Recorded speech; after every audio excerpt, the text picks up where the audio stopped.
dibbity doo doo, dip dip dibbity doo doo.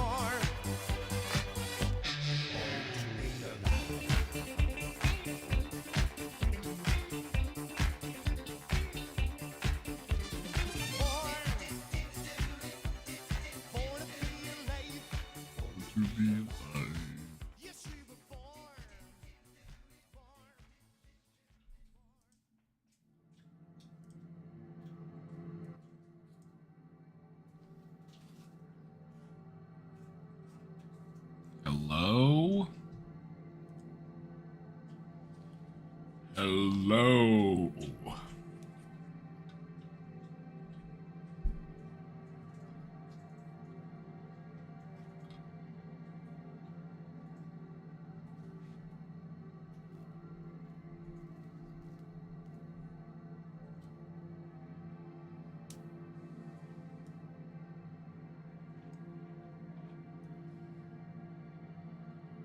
I saw that Pure Chess Lover was here. Pure Chess Lover showed up early to class today. Pure Chess Lover was the first person here. And they also said that they feel like it's too late for them and therapy can't fix them. I disagree. I disagree.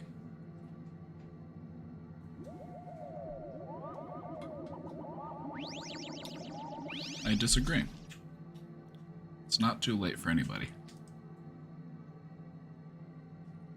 Pork Tree, thank you for subscribing for 7 months. And Loose Rain, thank you for gifting that sub to Suga. Suga's got those emotes back. Good. Good. The universe is healing.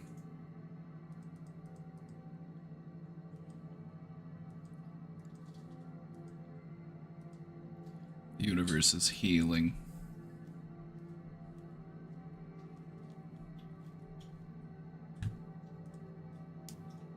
Put together a new presentation for you today.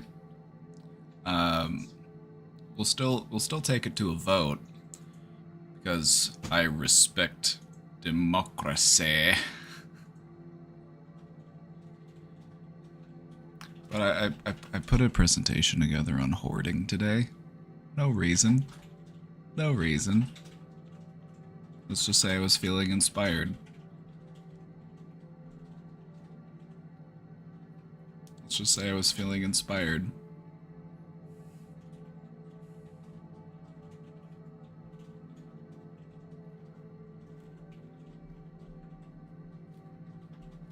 I was feeling a little bit inspired by some recent online discourse, that's what I'll say. I'm not here to name names.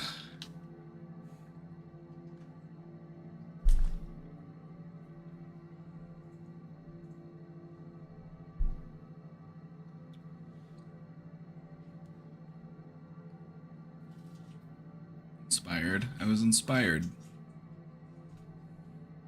I saw a golden opportunity and I took it.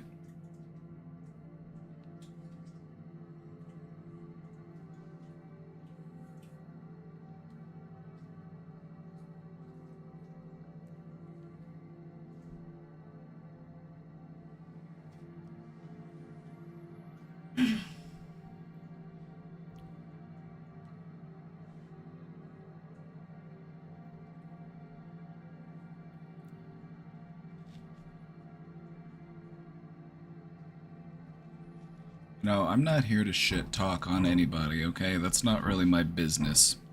Because you know what? It's too easy for me. It's too easy for me. Because in training to become a therapist, you are also being trained to be a shit talk assassin. And so I have to use my powers for good. I have to use my powers for good, okay? I can't use them to harm people. But I can speak in hypotheticals. I can speak in hypotheticals.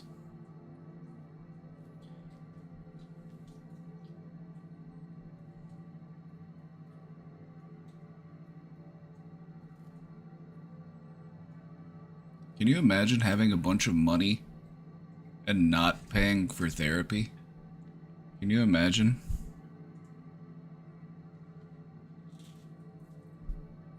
Can you imagine having millions of dollars and not treating your agoraphobia and your hoarding disorder? Can you imagine? Can you also imagine having friends who just basically turn your mental illness into a meme?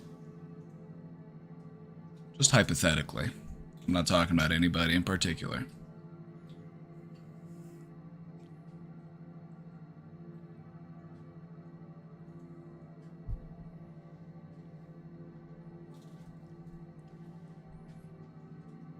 Purely hypothetical.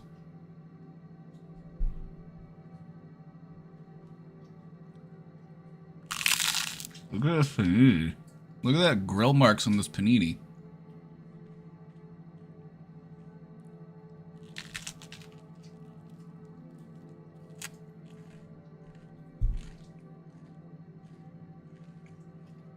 Hmm. Hmm. You need it. Oh yeah, this is a game changer. Let me show you the one I've got. We saw... Okay, so we first found out about this panini press when we were at Mike and Vio's.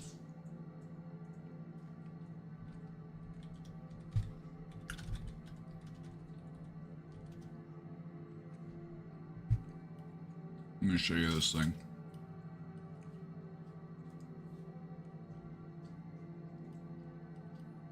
This is the one... Well, that's a fancier one. This is the one I've got. Let me show you.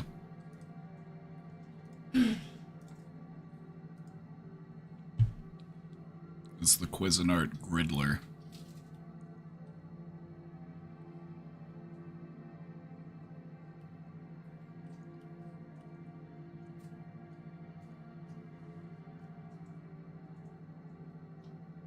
You have no idea what kind of bread goes into a panini press? Any bread. Any bread that you want. This is everything sourdough from Aldi. You can see it's got everything seasoning on the outside. Can you grill a glizzy? I've done it. I've cooked sausages on it.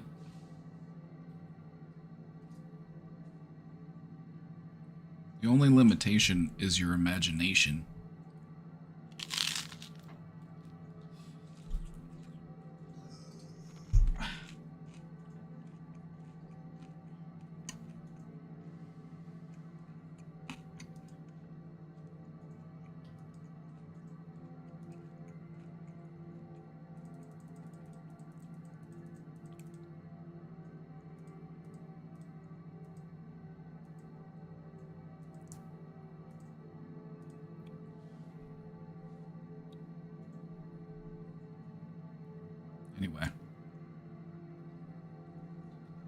Anyway, I'm in the biz to help people, okay? And I get that a lot of people are struggling right now, streamers included.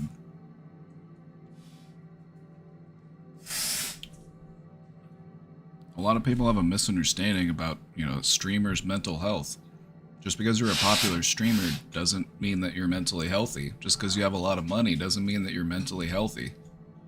And people show up to watch you crumble.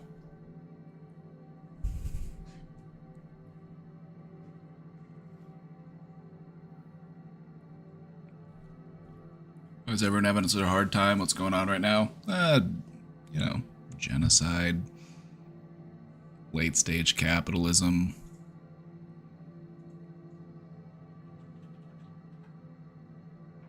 The fear of World War III. Just the usual stuff.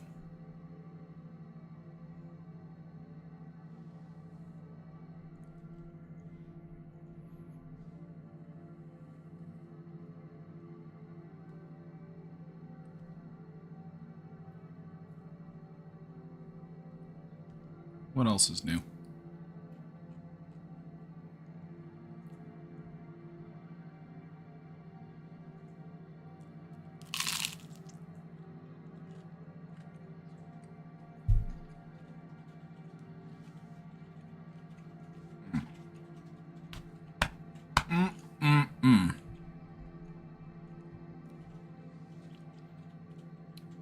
Alright, everybody. Whoa, it's Friday? It's Friday already. I guess we're gonna have to do an extra stream tomorrow, because I was, you know, I'm thinking doing 5 days a week. Probably be back again tomorrow, too. Happy Friday, everybody.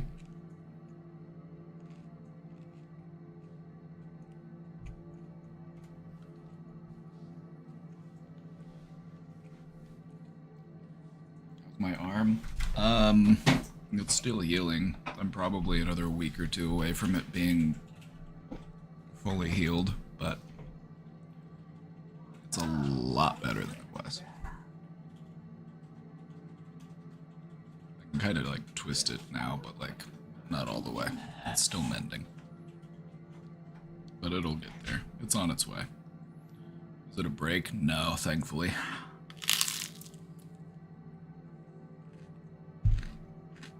Tendinitis, I fear. What happened? I got flung off of a four-wheeler.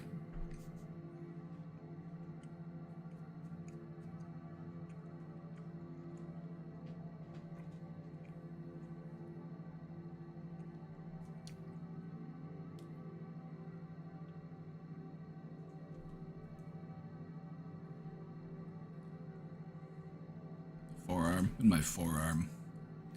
Yeah, it's in my forearm, so it like... I got most of my grip strength back, but like not all of it. So it's getting there. It gets better every day.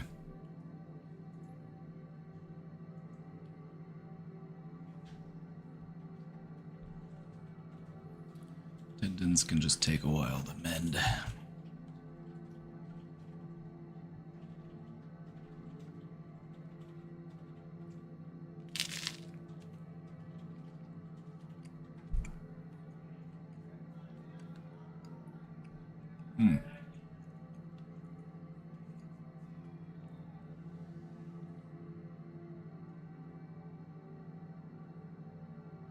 How are we feeling on Friday?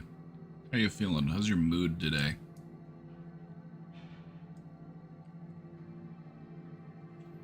I'm excited for this hoarding presentation. That's a topic I'm excited to talk about.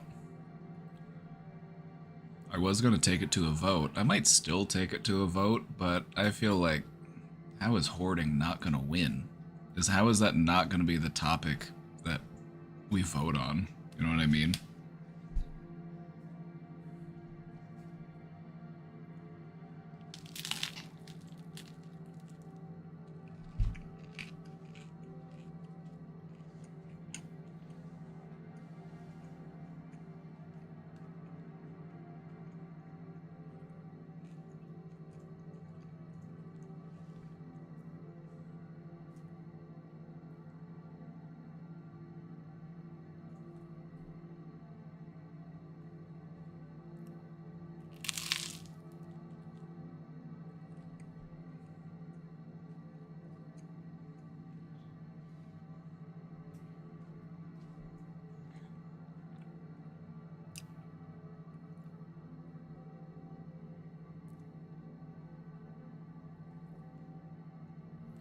Feel so good today. Also, I'm hungry.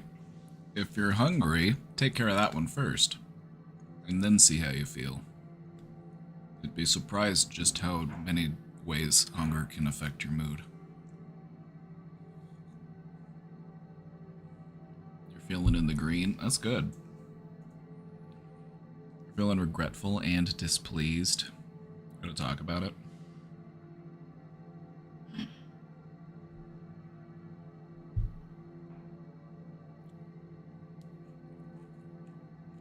You didn't go on the trip you had planned with your husband because he was mean to you? You're glad to stay home, but also upset he was mean? Well, I mean, if you had gone with him, wouldn't he have just continued to be mean to you on vacation? It's like, oh, he's still mean to me, it's just in a different location?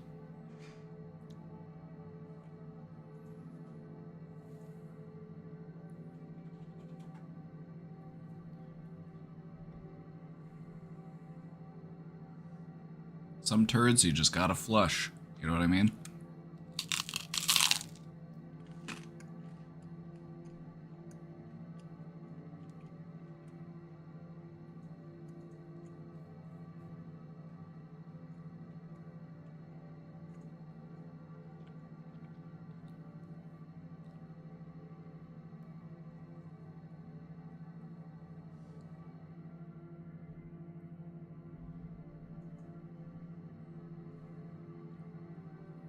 had a failed demo at work with a lot of people on the call and you feel like you dropped the ball and didn't do everything you could to make sure it worked out? You know, try to take these feelings and view them as an opportunity for growth. You know, your ability to learn and reflect and adapt. That's what it's all about. We've all been there, you know?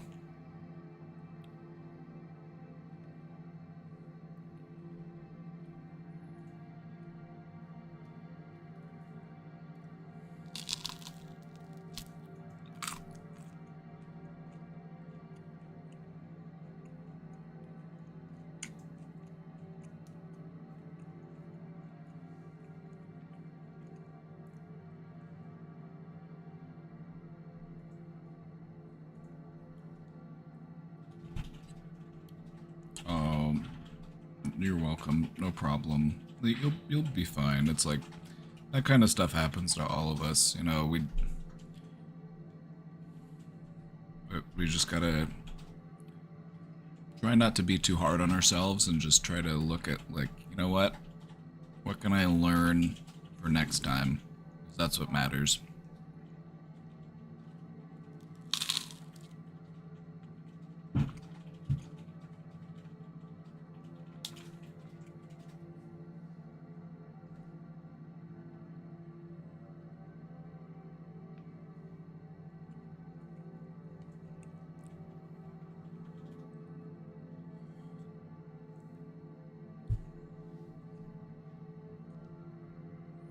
Feeling content but tired. Built a fence for the first time today.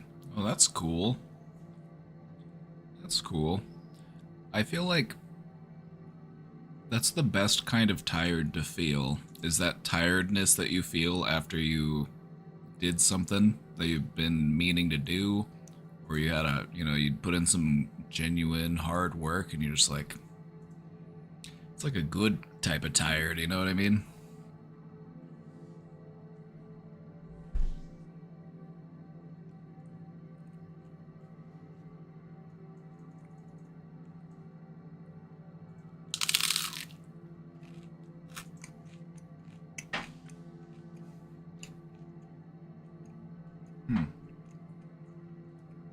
Mm-mm.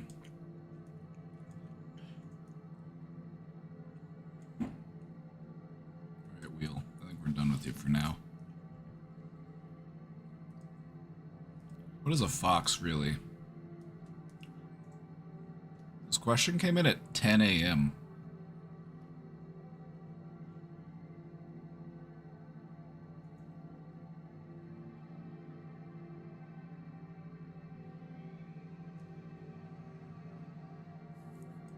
This question came in hours ago. What is a fox, really? They're kind of like dogs, but it's also kind of giving cat something to think about.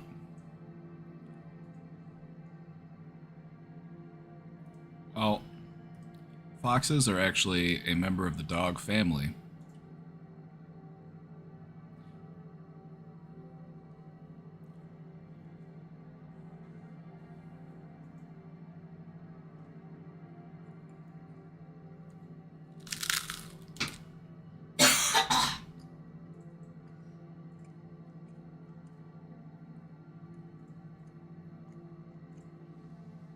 You saw a moose last week and you couldn't stop thinking about that you've never heard what sound they make? You know, mooses are huge.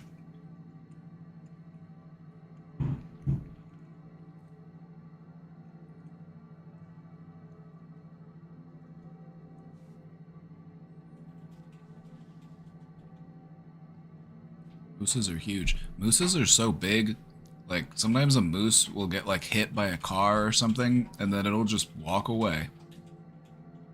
Like the car will be totaled, but the moose will be like, whatever. They're huge.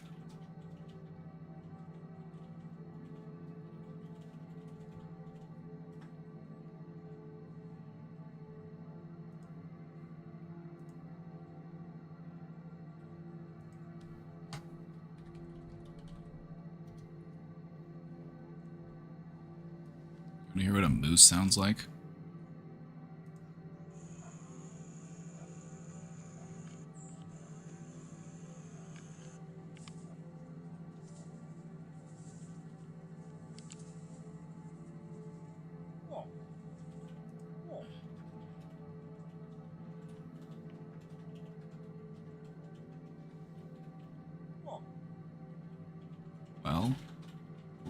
waiting.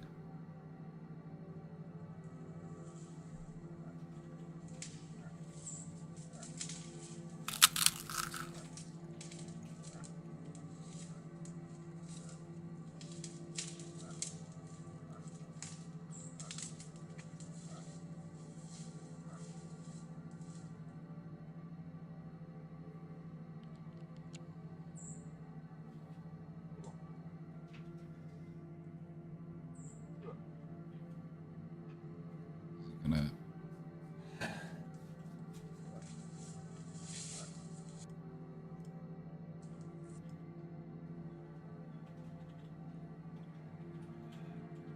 Is this video called Moose Calling if the moose doesn't make any noise? I feel baited. I feel baited and disappointed.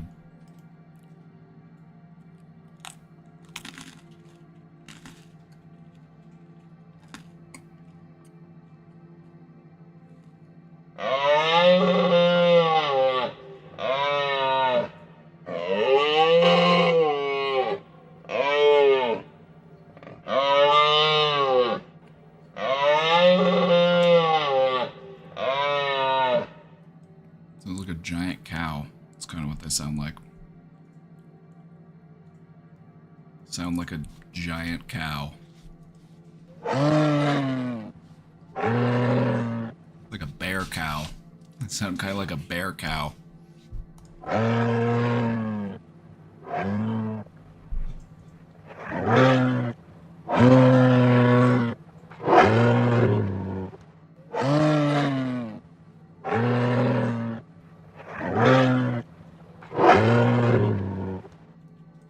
Okay.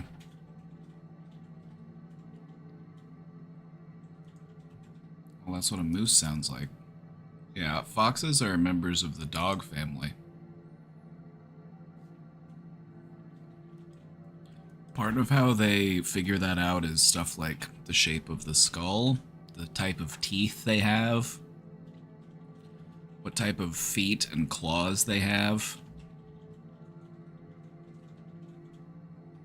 It's like they do have a lot in common with cats, but biologically they're much more like dogs.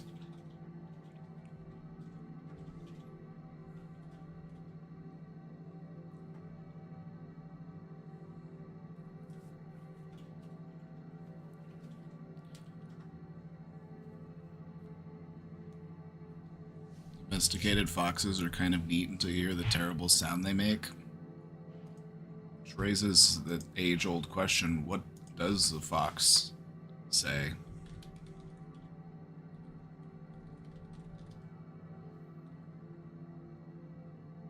They scream. It's a scream.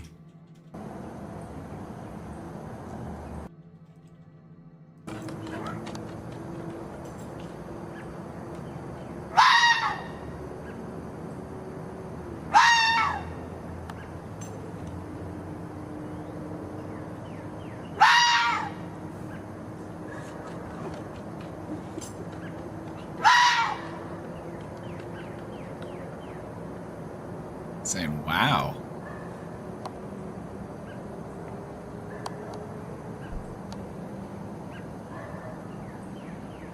He said, wow.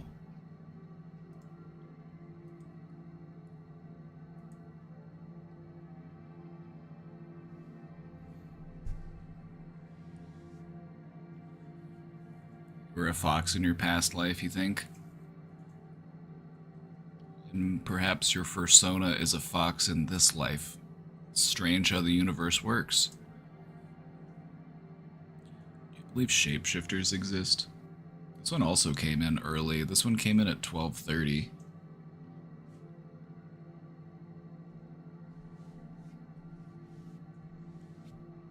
Well, no. I'm sorry, but it's been decided. I'm sorry, it's been confirmed. Do you believe shapeshifters exist? Like skinwalkers and that type of stuff? I don't know. It'd be hard to tell because they would shapeshift and you wouldn't be able to.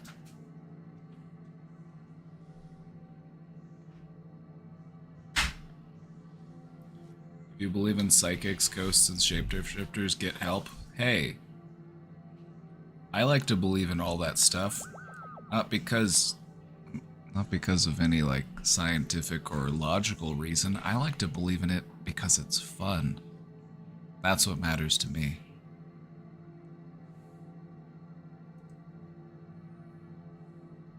You don't believe in physics? Oh, well. Are you floating away right now? It's like, oh no, I stopped believing in gravity. Now I'm in the atmosphere.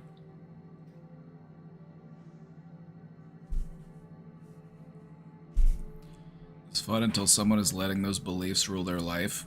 Oh yeah, just like self-destructive depressive beliefs ruining a person's life.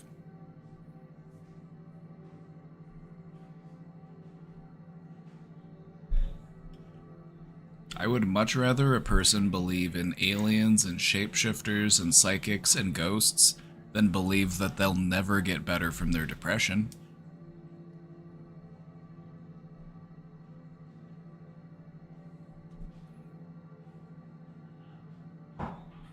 It's harmless, really. You know? What's wrong with a little fun?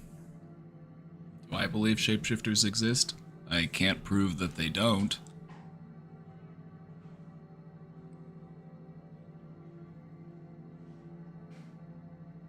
So I'm gonna say maybe. Would that be wild? Can alcohol trigger schizophrenia? Interesting question. One of the things that happens in alcohol withdrawal for severe alcoholics is they experience a condition known as delirium tremens.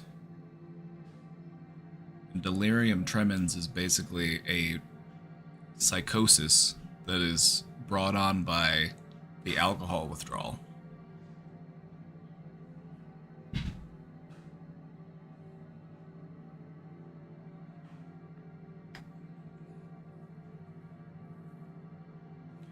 But can alcohol trigger schizophrenia?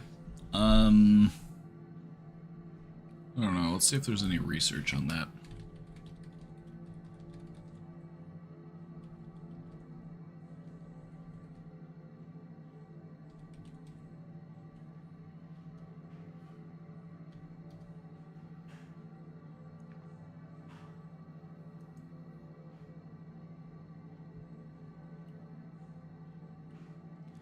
I think that, okay, so people who are at risk of developing schizophrenia already, like alcohol doesn't help. It can actually worsen your chances of developing schizophrenia.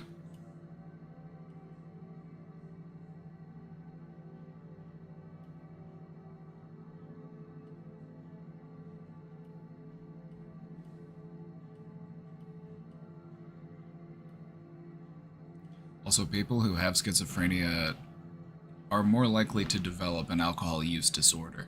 A lot of people who have schizophrenia or other severe and persistent mental illnesses, they tend to self-medicate using drugs or alcohol as a way of coping with their mental health problems.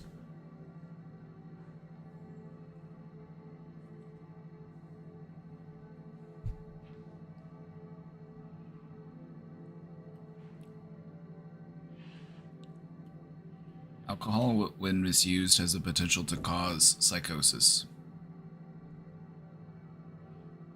Some people actually experience alcohol psychosis.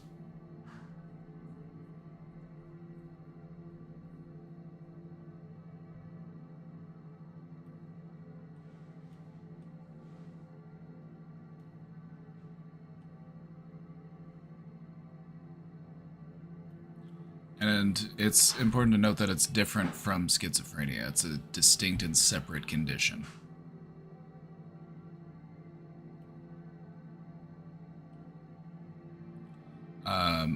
We're not sure what causes alcohol-related psychosis, but some people believe that it has to do with the way that it affects your neurotransmitters, particularly dopamine and serotonin.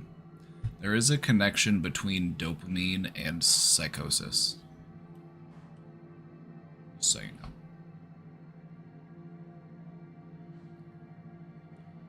What is chronic alcohol use disorder? Is it the same as alcoholism?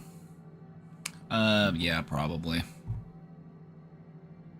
probably just a fancy way of saying alcoholism.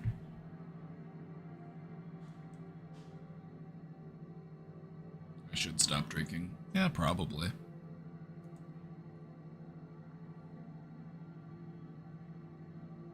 Like, if you're drinking to forget your problems, you're gonna have to keep drinking to keep forgetting.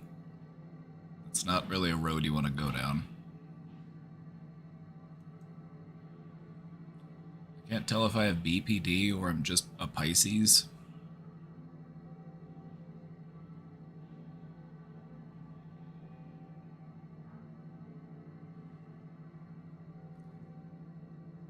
Por qué no los dos?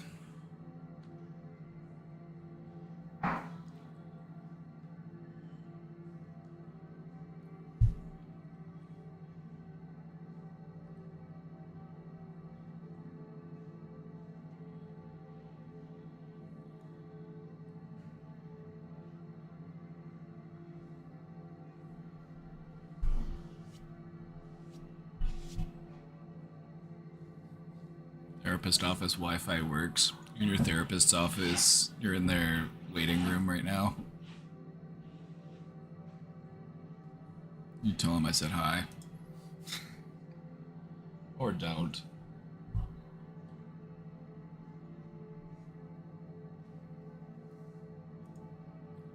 The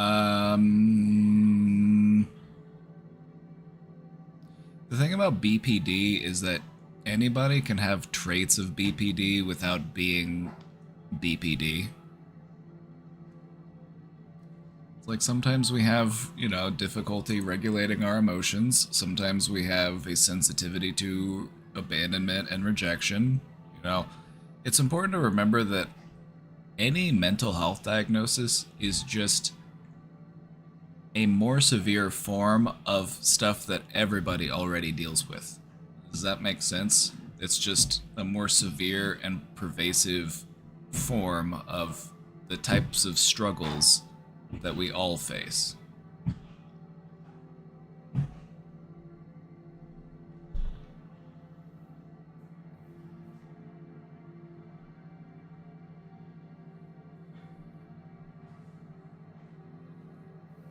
So regardless of whether or not you have a diagnosis for BPD, working on your mindfulness, working on your emotional regulation, working on your interpersonal effectiveness, these are all helpful skills to learn, regardless.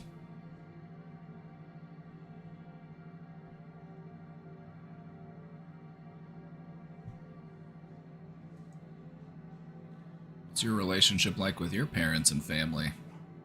Oh, so you're the therapist now. Okay. That's fine. I see how it is. My relationship with my parents and family, for the most part, is pretty good.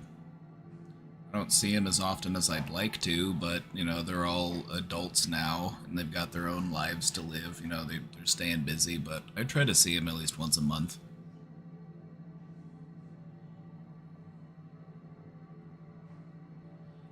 My dad, I haven't talked to him in forever. I haven't talked to my dad since I was a teenager.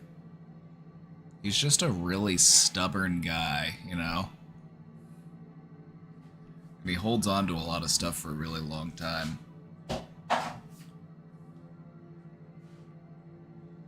Whenever my grandma died, I went to the funeral to try to, mend things with my dad, and he got mad that I was going, and he left. He ran away. He left the funeral because he heard that I was coming. So now you know why I'm so emotionally aware, is because I had a dad who is very emotionally unaware, who doesn't like to talk about those kind of things. So thank you, Dad, for helping me to become such a cool dude.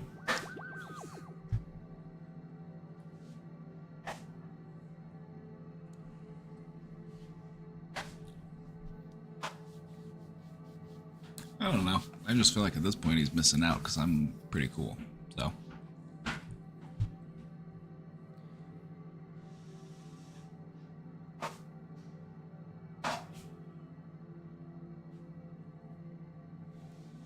There's thing, you know, when you have like a troubled relationship with your family, it's like we often have these conflicting feelings. Like sometimes they mistreat us, sometimes they do us wrong, sometimes they harm us in certain ways. But that relationship might not be entirely bad. Like you might have still learned stuff from them. There might have still been moments where you felt that love in whatever way they were able to communicate it. And so it's normal to have these types of conflicting feelings about your parents. But whenever you become an adult and your relationship changes, it's like I'm not a child anymore. I'm not like a teenager. I'm a full ass human adult. Um, your perspective shifts, and you're able to look back and say, like, well, I am glad that I learned these things, even if the things that I learned was what not to do. You know what I mean?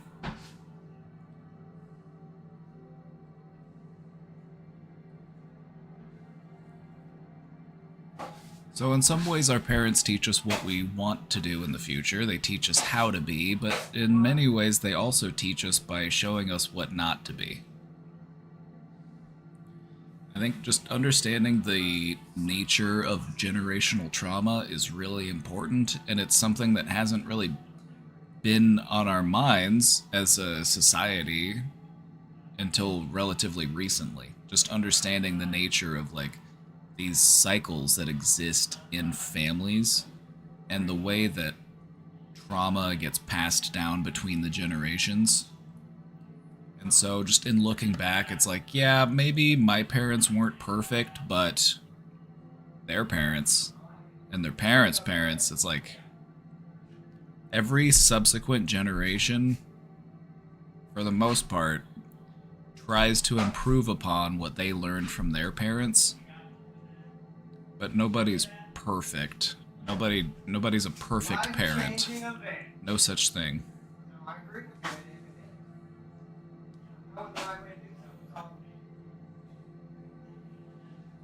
Your dad's a desert hippie. He lives in the middle of the desert with no Wi-Fi. I kind of want to go visit him. I kind of want to go hang out with him. Is that weird?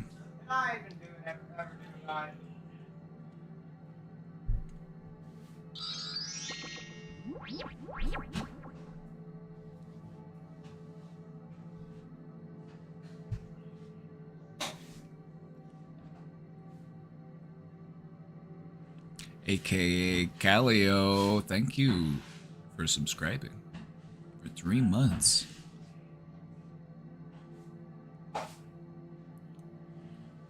My relationship with my parents and family, they all think that I'm cool.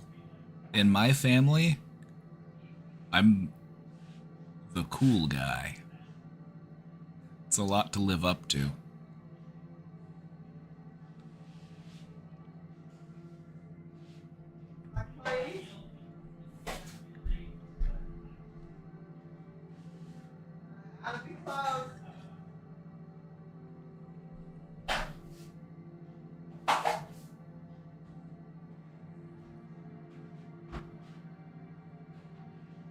I don't want to pass down any generational trauma. And the thing about generational trauma is you will probably pass at least a little bit down, but it's about not passing down as much. It's about lessening that harm. And it's just about trying your best.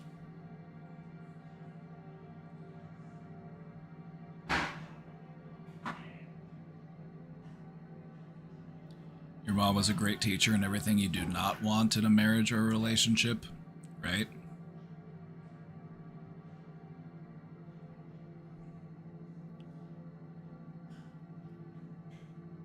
No idea what to do if you're a cool person. I was usually in the shadows, so yeah.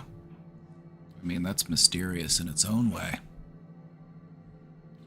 The thing about being a cool guy is like I don't especially feel cool all of the time. Like I'm not it's not like I self-identify as the cool guy. I'm just going off of what people say to me and how people talk about me whenever I meet up with my family. They just act like I'm so cool. Like I don't feel especially cool, but in their eyes it's like I am.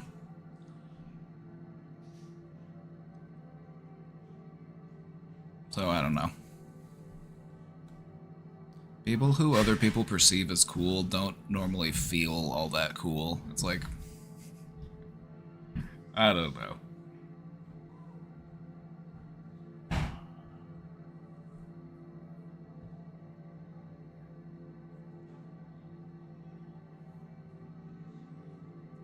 I feel like the most important thing if you're gonna like start a family is to just try your best and also teach your kids the importance of communication and emotional expression. You don't want to feel like things have to be kept secret or be locked away or that certain things can't be talked about because that creates unhealthy coping patterns later in life.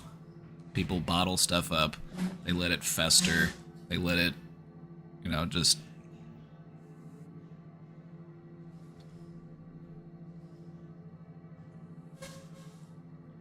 The demon attorney is being so nice to you all of a sudden, maybe I gotta stop calling her that. You know what I've noticed, Suga, is that sometimes in life the people who are the meanest are just the people who are the most in need of a friend. And so if you can just be friendly to them, it can totally change the way that they treat you. Like, I've had bosses in my experience, in my life. I've had bosses where everybody else who worked at that agency was like, oh yeah, that boss is mean, that boss is harsh, and like, I was just nice to them. I was just friendly with them, and I didn't have any problems with them.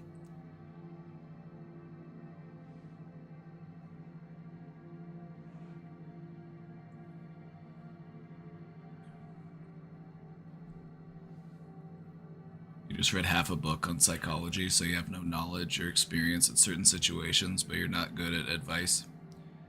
In learning you teach, and in teaching you learn, so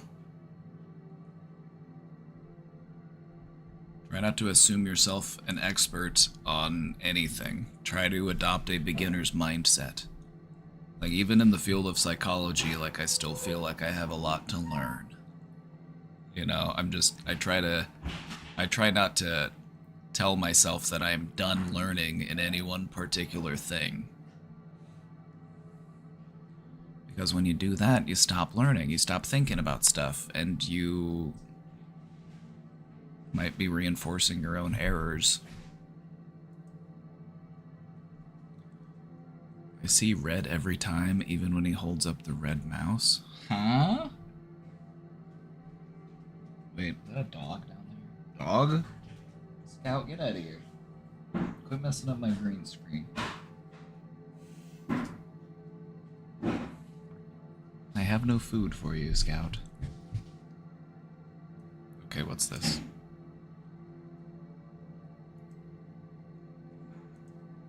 You're back from the ads. You might have missed what I said then. Just too bad because I said some cool shit.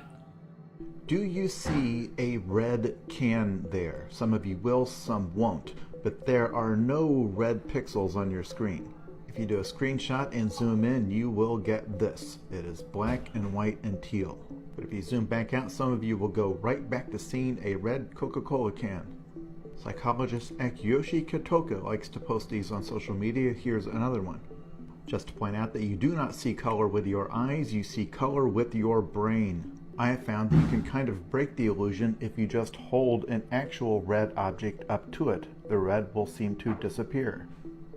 But take it away and your brain will start to fill in red again. But as far as I can tell, no amount of squinting or distance will make this appear to be red because the context is lost. This one is probably the weirdest of all of them for me. There are, again, 0 red pixels on your screen right now. But this one actually stays kind of red for me even when zoomed in a little bit, especially if you pull your phone or your screen pretty far from your face. But getting close enough and it is just black and white. Optical illusions are fun, aren't they? Exact same image. Every single thing you've seen in your entire life is a little bit of a lie. Yeah, like the color magenta. Your brain kind of just fills in the color magenta. Like, magenta isn't on the visible light spectrum. Your brain just kind of fills it in.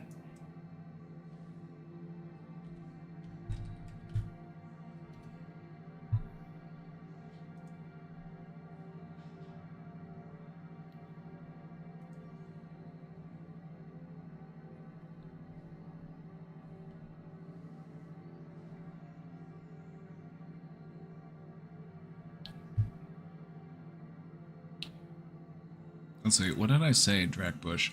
What I said when you might have been behind the ad wall was just try to keep learning. You know, just try to embrace a beginner's mindset. Just try to learn something every day. And try to learn something from everybody you meet. Don't assume yourself to be an expert on anything. Just approach everything as if you are a beginner. And you're ready and eager and willing to learn more stuff. It's kind of wild, though. This optical illusion. Psychology seeing a red Coca-Cola can. Right back to seeing a red Coca-Cola can.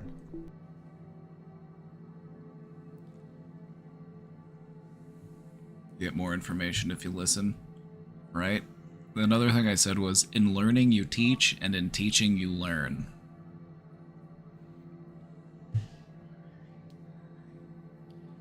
Some say that's why God gave you 2 ears but only 1 mouth, because you were meant to listen. But yeah, this is actually an interesting exercise in how the brain perceives color. It's like your eyes pick up light in the visible spectrum. Let me show you.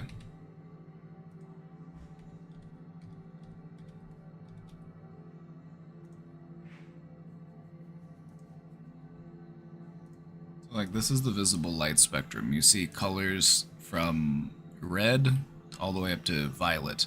But what you'll notice is that magenta is nowhere on the visible light spectrum. It's kind of the in-between when it starts to loop back around in between the purple and the red.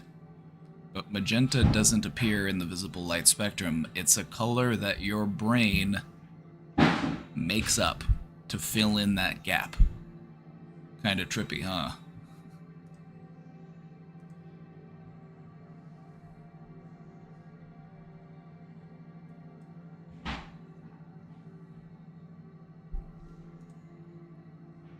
Pretty cool.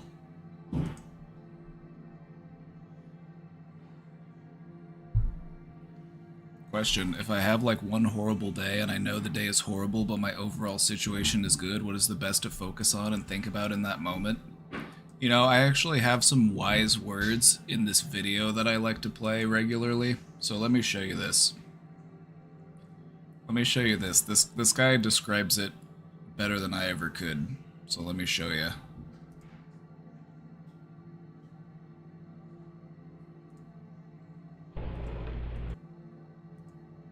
So Let me get it. Let me get it. Let me get it. Let me get it. enough is enough! Not that one. Not that one. I have it on a playlist that I have saved. Let me show you. When you have a bad day, give up. Go home and sleep. Fuck it.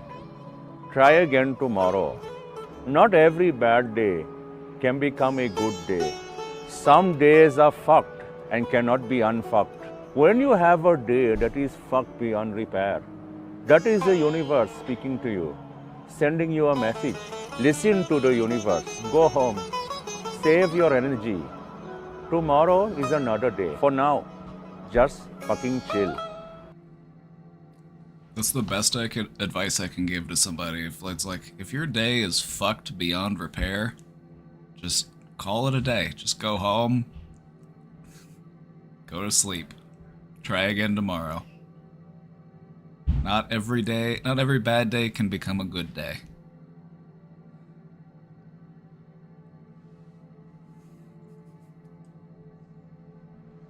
Sometimes we refer to that as a strategic retreat.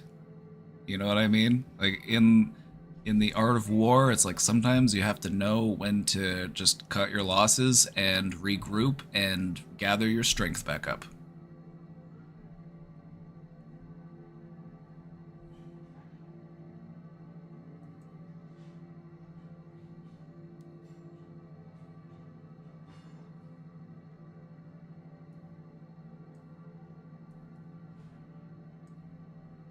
It's so simple.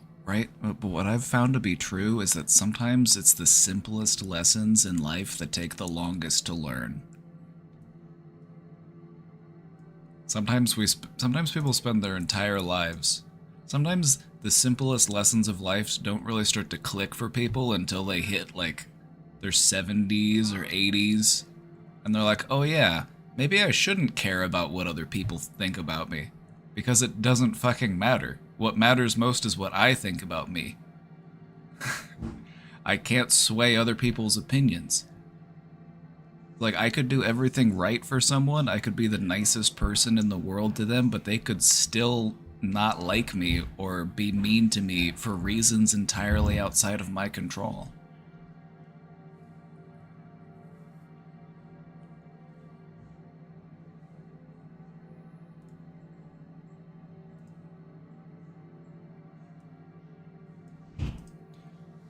This might sound weird. Haha! But I mentioned your stream to my mom when she picked me up the other day because she randomly asked if I'd be interested in therapy again.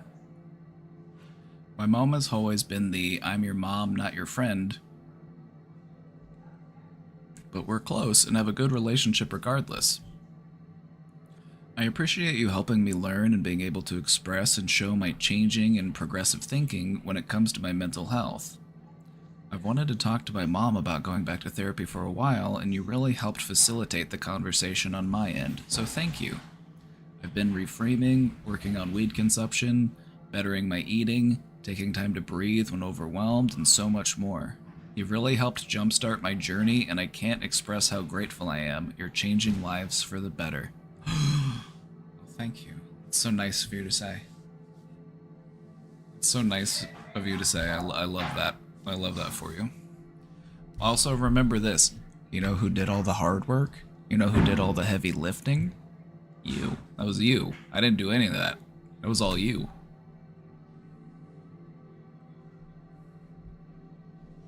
I lit the path for you, but you took the steps. I showed you the way, but you actually did the work of heading in that direction.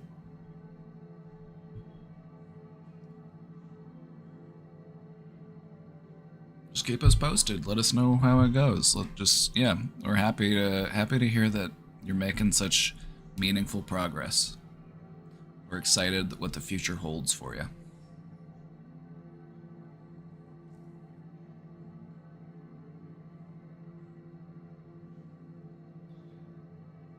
You built the road he drove. I don't even feel like I built the road. I feel like the road was there the whole time. It's just that sometimes people lose their way, and other people helped me find the path. Now I'm on the path, and I'm trying to help other people find their way back to the path. We got a lot of people lost out in the woods. I'm just standing on the path.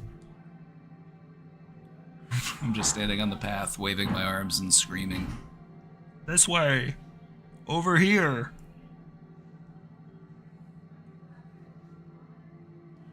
Thank you.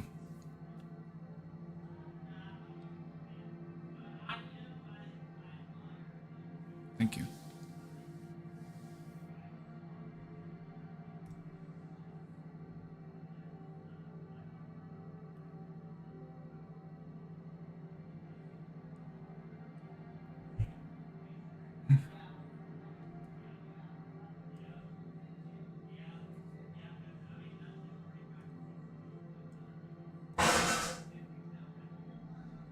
Hey Papa in chat, it's me, GNG. I had to go out to eat with my mom and brother last night, and it did not go well. My mom is an Omega level Karen. Oh.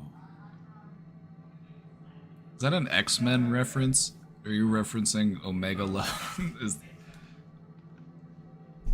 Omega level.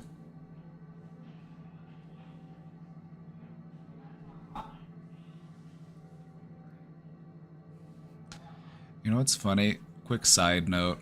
I met Mike's parents, and Mike's mom's name is Karen, and she was like, "But I'm not a Karen in that way." And then Mike was like, "Yes, she is." But I thought she was such a nice woman. We got along great. His mom loved me.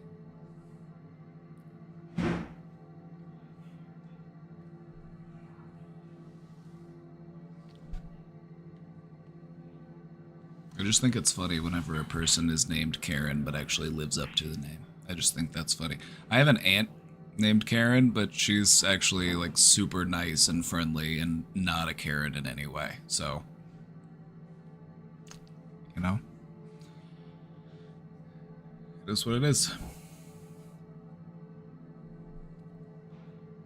She's had jaw surgery that went poorly and makes it difficult to chew. I wonder why it went poorly. Is it because she doesn't listen to people and she assumes that she knows best and her doctor probably told her to do something and then she just didn't do it because she assumed that she knew better than the professionals? Because that tracks. I'm not trying to judge, but just speculating.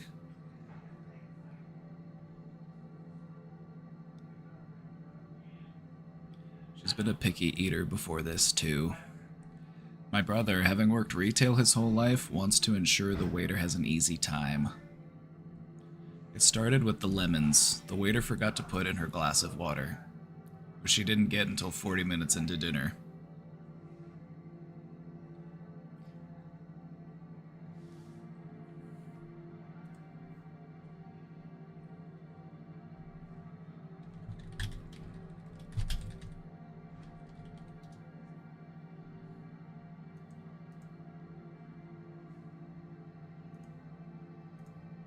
This reminds me of this. I'm sorry to detract, but this just reminds me of this story. My wife, date night after 3 months, locked up on quarantine, waiting for shredded cheese. It's the only way she can eat fajitas.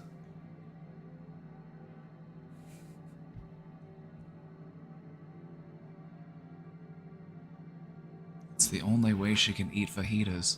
How am I supposed to drink this water without lemons? If there's not lemons in it, how am I supposed to drink this water?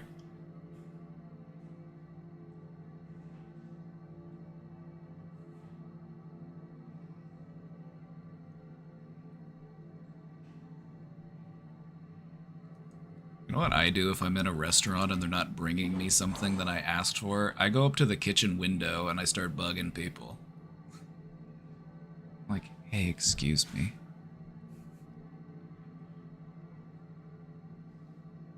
I just start butting in. Not in a mean way or anything. I'm just like, hey, everybody.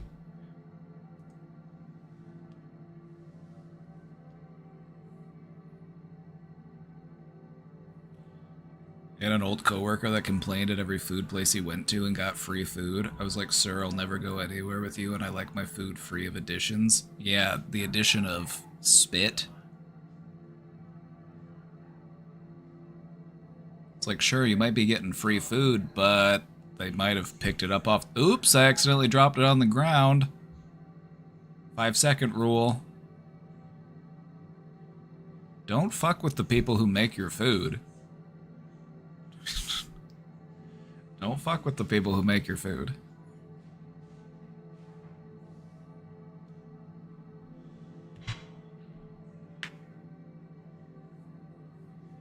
Like, ideally, don't fuck with anybody. Ideally, just don't fuck with people. But especially don't fuck with the people who make your food. Otherwise, you're going to end up eating something that you probably shouldn't eat.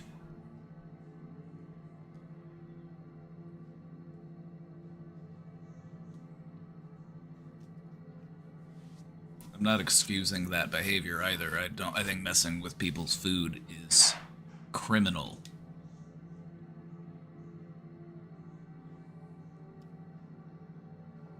Anyway, it started with the lemons that the waiter forgot to put in her glass of water, which she didn't get until 40 minutes into dinner. Second was the to-go order we placed for my dad that was ready before our dinner. That's why you put your to-go order in while you're eating your food. If you're gonna do a to-go order at a restaurant, put the to-go order in when your food gets to the table. That way it'll be done around the time that you're done eating.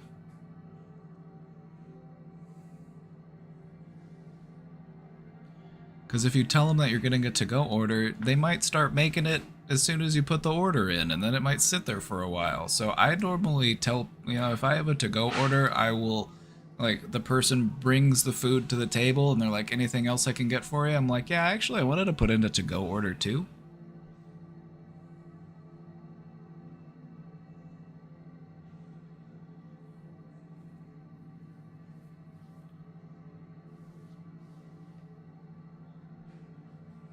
Because the thing about working in a restaurant is if you tell somebody, hey, somebody's going to need to have this food, but they want it later, it's like, they're not going to make it later. They've got other orders to make. They have a workflow to keep up with.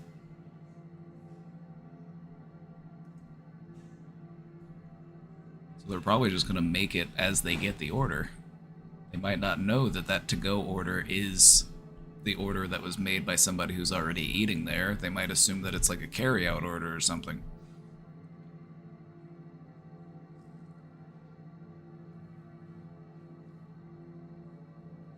Anyway.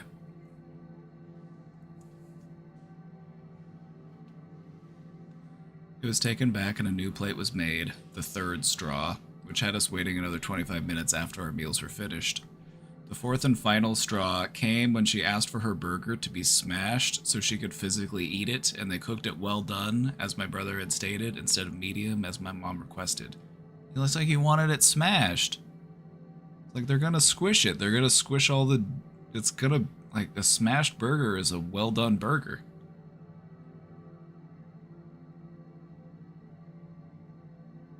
That's the thing that I really get hung up on whenever people order food. It's like, do you realize what you're ordering?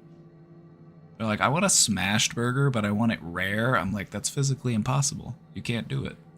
Can't be done. Like, maybe if it was pre-frozen, and then you have an extremely hot griddle and you're able to get a quick sear on both sides, maybe it might have some pink left in the middle, but probably not. Also, it's, you know, I don't eat ground beef anything below, like, medium.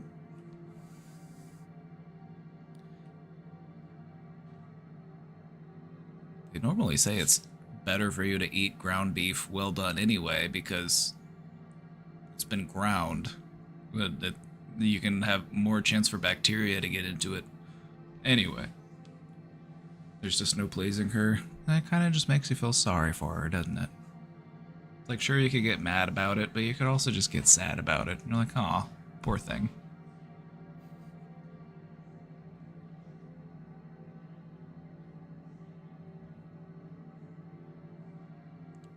My mom is turning nearly super Karen. This is Super Karen. And this is a Karen that has ascended beyond Super Karen.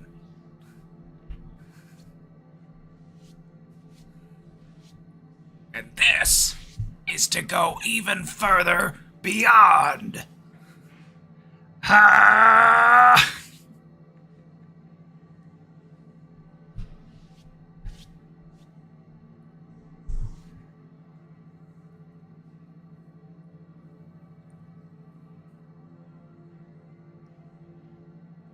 But my brother undercuts every complaint she has with an apology to the waiter, making her want to kill him. I just watched because what else could I do? My brother ended up humiliating her in front of the staff by trying to take over the situation. The waiter wouldn't make eye contact with my mom, so that was dinner. She kept asking me later, how do you get your brother to stop talking over me? I know he was doing it because she was embarrassing him and he thought by taking over it would smooth things over, but he's in the position of a dog and he bit the hand that feeds. I know that sounds kind of fucked up, but that's basically the relationship with our mother, and any criticism will be seen as a slight. Am I wrong seeing it this way? I know people with normal parents probably don't worry about this, but it's just something you deal with in my family structure. A long tangent, I know, but thanks for listening. I would just say, I don't know, Mom. That's probably a conversation that you should have with him. I don't feel comfortable getting in between you two. I feel like this is something that you should talk to him about. Oh, my captions. Here, my captions broke. Testing. Trying to fix them. Captions?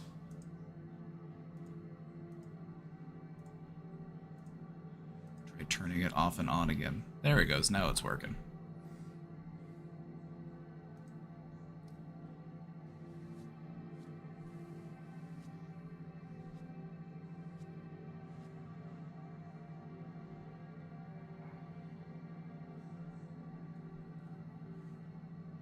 The Karen runs deep in your genes. There's a fine line to walk between being assertive, which is good, and being an asshole, which is bad. You want to be assertive without being an asshole. There are ways that you can get your needs met without being mean. If you're nice to people when you ask them to do something for you instead of mean about it, they're more likely to want to do the thing that you asked them to do. Full stop. Like, that's just how the world works. Like, whenever I worked in retail or at a restaurant, it's like if the customer was nice to me, like, I would go out of my way to, like, make sure that they had a good experience. Like, if they just treated me with some decency, like a human being, sure, I can return that. Oh, you don't have a receipt? That's no problem. I got you. Oh, it's past the return date? Oh, no worry. We can help you with that. But if a person comes up and they're just like a total dick, I'm just like, I'm sorry, the return policy says we can't take that item.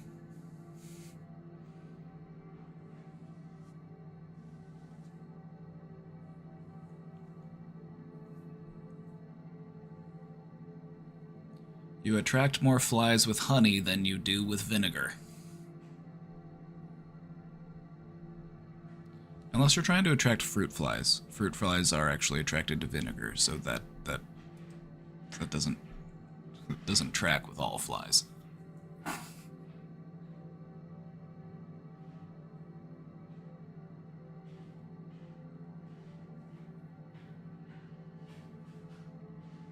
But no, like, it really makes a difference when you just treat people like they're a human in the service industry. And you're not just treating them like a machine. You're not just treating them like a servant.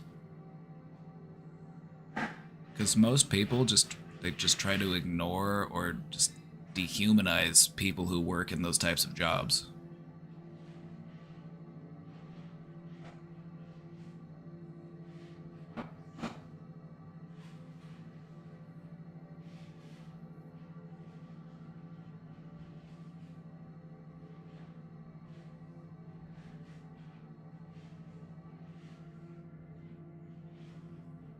You've even had shitty customers who were nice after you kept up your customer service act.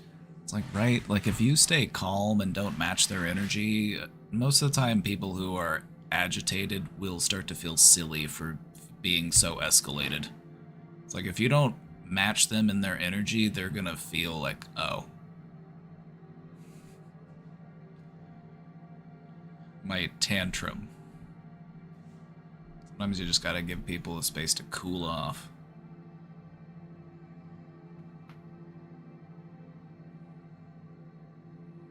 I don't know. I guess with your mom, I would just be like, I don't know, Mom, he's your son. Ask yourself.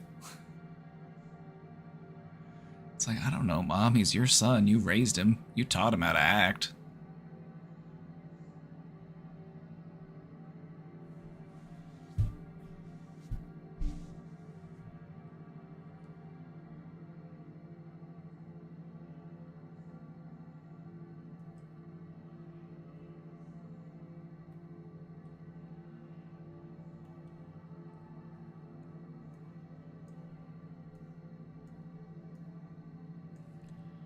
Hi, Papa. I just want to say thank you.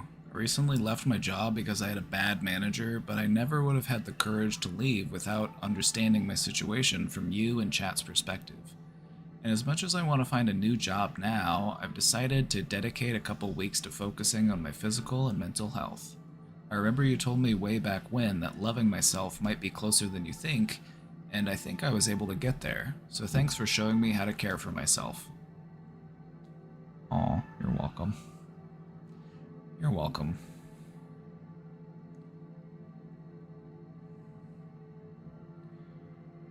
Best of luck in the new job search. I'm sure you'll find something that fits you better. And good for you for standing up for yourself and being brave. You know, that courage was within you the whole time. You just had to tap into it. You didn't pull it out of nothingness. It was there within you the whole time. You just had to dig deep and find it.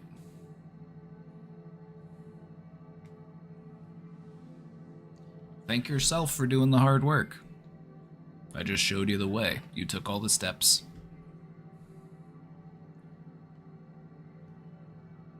Hell yeah. That's 2 good updates. That's 2 good updates today. This is turning out to be a good Friday. You're getting some good updates. Sad face? Sad face TikTok link? Oh, what could this be? What could this be? Frankie, you can't come. I have to go to work. I'm really sorry. Please don't look at me like this. Take him to work. I love you Take so him much. with you. I'll be back and we'll go on a long walk, okay? Please stop. It breaks Mommy's heart.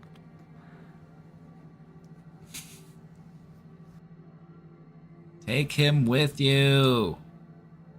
I have to go to work. I'm really sorry. Please don't look at me like this.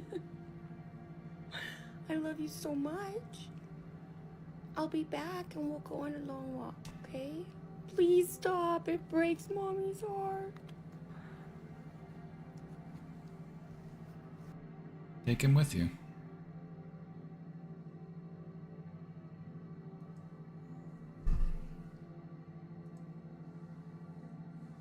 That's the thing about dogs is like they'll act, you know, like really bothered that you're leaving for like a few minutes, but then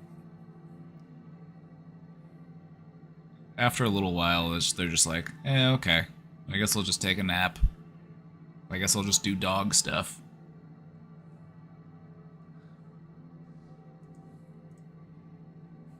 Well, time to do dog stuff. Where's my dog? Peter? Peter? Oh, she's cozied up in her bed. She doesn't want to be disturbed. She's taking her nap. Well. My sub count dropped. I'm down to... Oh, wow, I had a lot of subs fall off today. I had a lot of subs fall off. What? That's too bad. I had a lot of subs fall off. I was over 200. My sub count dropped to 151. So I guess that this is a good time to say that if you like this content, you like this stream, if you like accessible mental health support on the internet, consider supporting this stream by subscribing at tier 1, tier 2, or tier 3, or by using your Prime sub. If you have Amazon Prime, you get a free Prime sub every month. Or consider gifting a sub to one of our many beautiful community members. I'm not trying to brag or anything, but this is the best Twitch chat on Twitch. I'm just saying.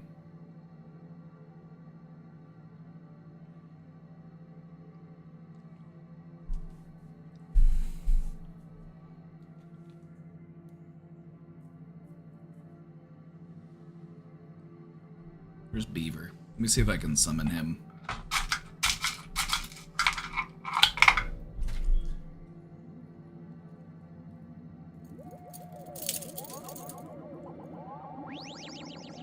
Super Sorceress, thank you for gifting that sub to Hexavir. You know, if we had another gift, that might tip us off into a hype train. I'm just saying. Hey, it worked! An anonymous gifter with the 5 gifted subs. And just like that, we're hype training. And just like that, we're hype training. Anonymous, thank you for gifting those 5 subs. Thank you. It's hype time. It's hype time. Oh, here we go. Here we go.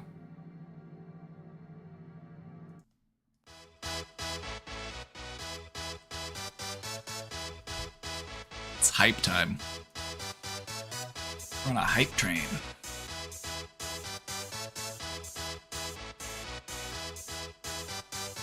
Y'all ready for this?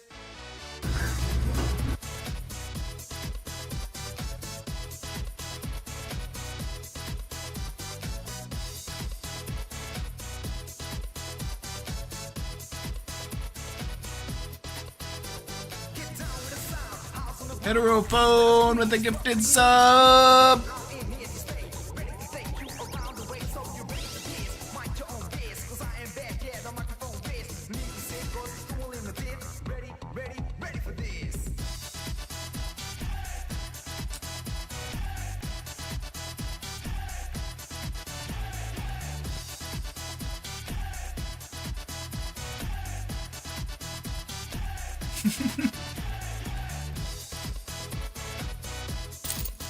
See if I can summon my cat.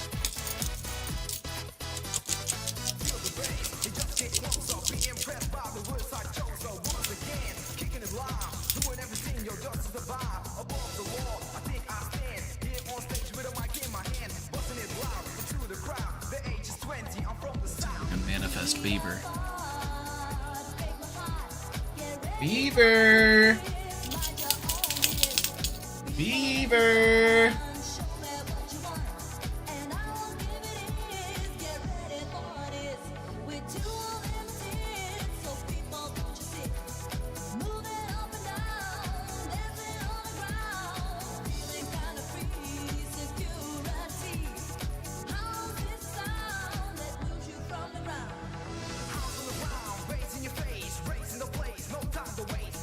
Alright, chat, we're hype training. And when you're on a hype train, Twitch boosts you in their algorithm and makes it more likely for people to find their way here. And when new people wander through, we want to show them that we know how to party, so show us those dance moves.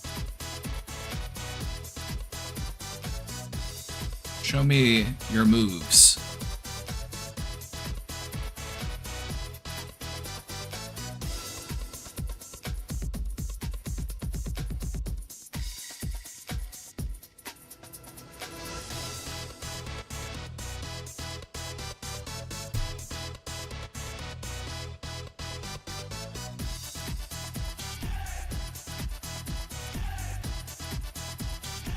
Where's my cat? I'm trying to summon him. Normally he comes whenever I jingle the laser pointer. Beaver! You must be out cold.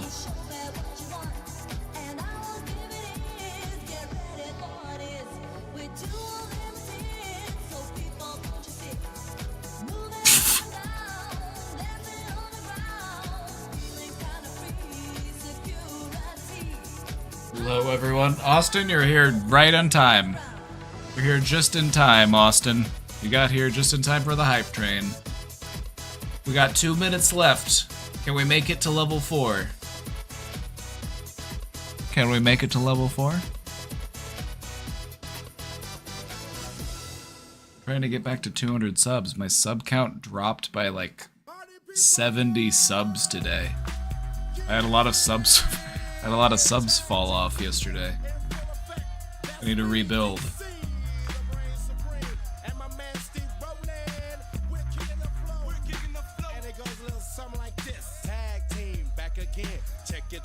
Let's begin. Party on, party people, let me hear some noise. DC's in the house, jump, jump, rejoices. There's a party over here, a party over there. Wave your hands in the air, shake the dairy, yeah.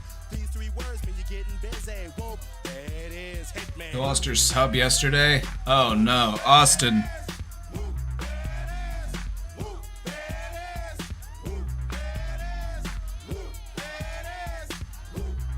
One minute left. 1 minute left. I'm taking it back to the old school, cause I'm an old fool who's so cool. If you wanna get down, I'ma show you the way. There it is, let me hear you say.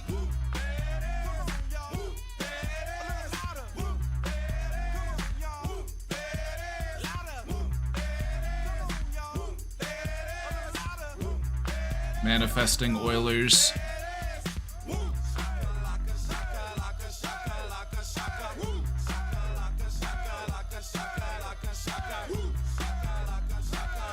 Anonymous with the gifted sub to Austin.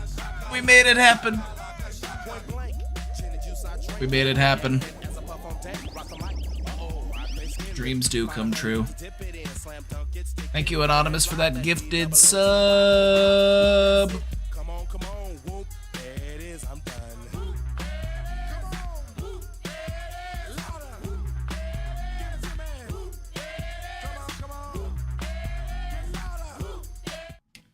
Hype train concluded.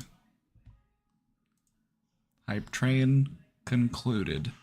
Thank you for those gifted subs. Thank you for the hype. We're working our way back up.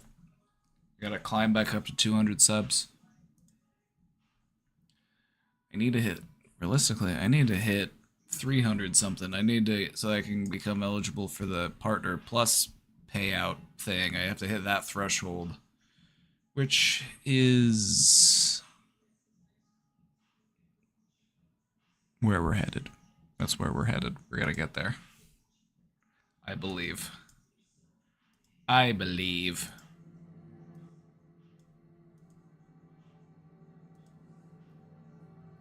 Right? If I don't hit 200 subs, KC won't look me in the eye.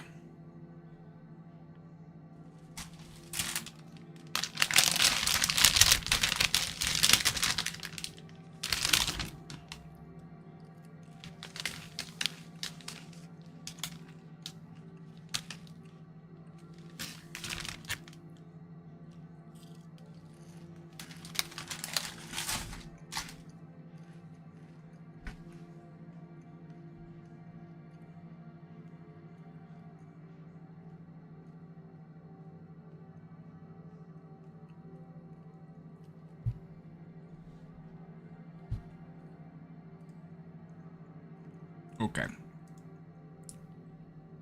Well, we're caught up on the questions for now. We might do our presentation a little early today. We might do our presentation earlier than usual.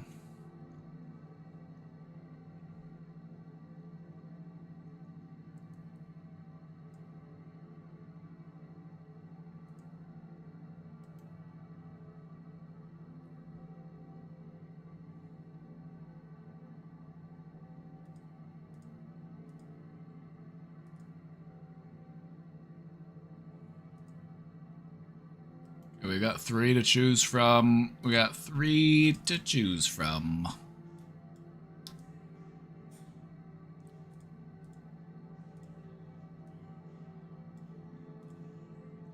Just a sec, let me get my... Got 3 presentations to pick from today. We're gonna have a vote. I have a feeling which one's gonna win because it's the most fun sounding one. My guess is that the one that sounds the most fun is probably gonna win.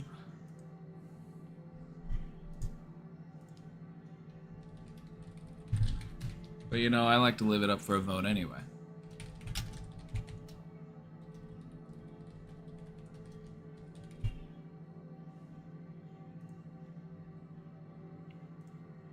So, poll is started. Poll is started. The 3 topics that we are choosing from, we've got social media and mental health, we've got perfectionism, and we've got hoarding.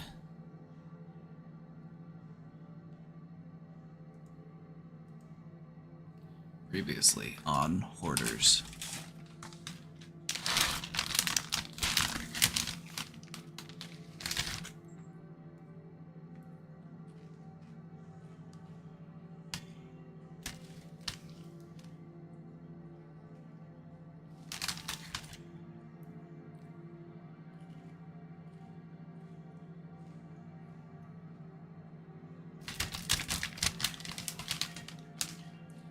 Yeah, Hoarders is getting all of Hoarding's getting all the votes, so just as I expected.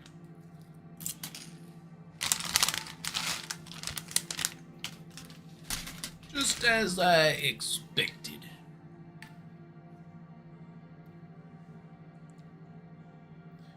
Anyway, I will be right back. I'm gonna go take a bathroom break. While we vote. Just hang out with this cardboard cutout of me and just pretend he is me. He's very interested in the poll results, so.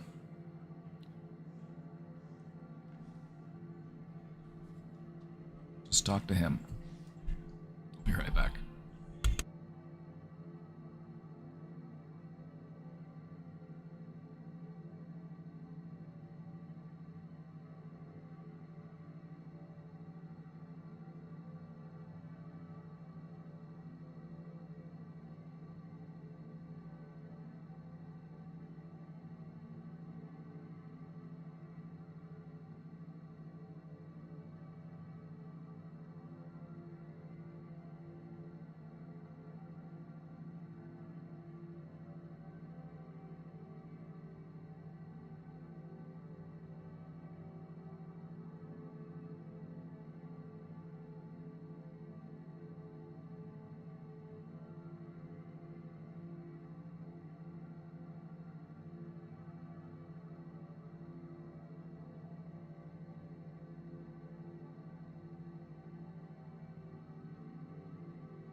All right. Well, it looks like, to no one's surprise, hoarding has won. Hoarding is the presentation of the day.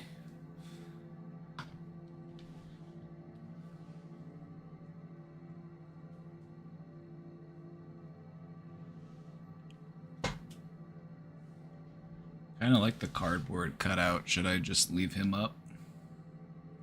Oops, I forgot to vote.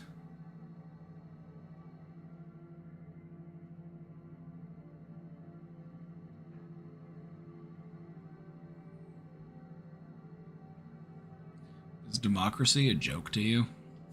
I'm just kidding.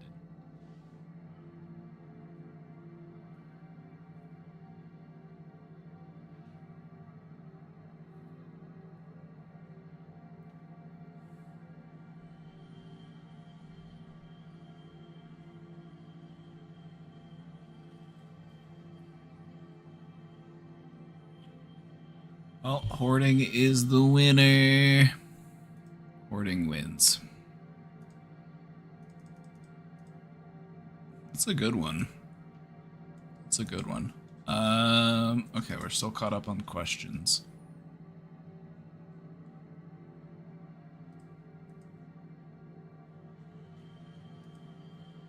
Still caught up on questions. We're gonna get into the presentation shortly. I made myself a little snack. It's still pretty hot though. I made some noodles. Steamy. That steam. Hot.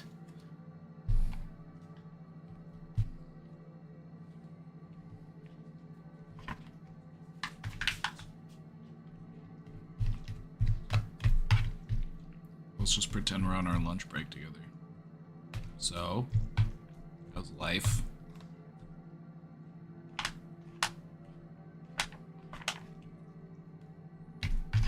Welcome back. Welcome back, B. Wayne. How was therapy? Did you have fun? Did you have a good time?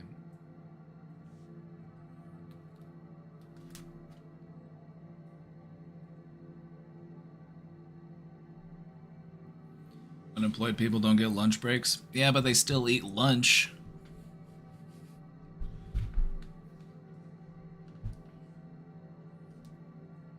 They're not working during lunch, so... I don't know. I don't know.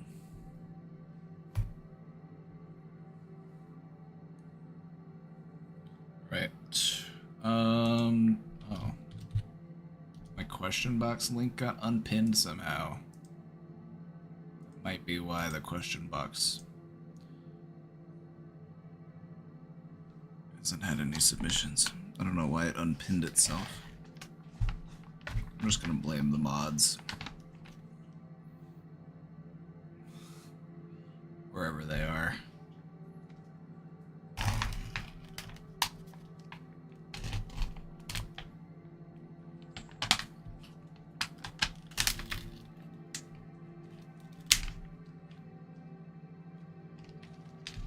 So we'll come back to the question box. We'll come back to the question box after our presentation. We're going to do a presentation on hoarding today. Well, let's get into it. I'm excited for this one. This one's going to be fun. Inspired by nothing in particular. Nothing in particular inspired this presentation. This presentation was definitely not inspired by the living conditions of one of the most popular people on this platform.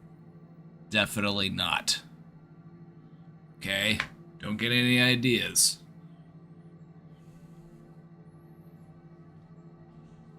This isn't me taking a subtle jab at people who have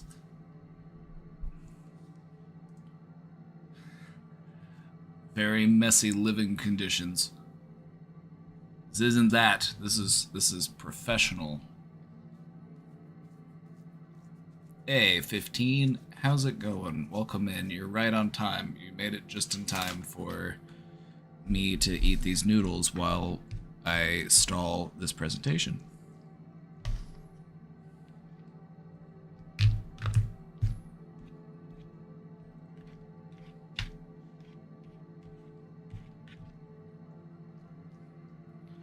I just gotta say, it would probably be, and this is just purely hypothetical. Again, I'm not talking about anybody in particular. Oh.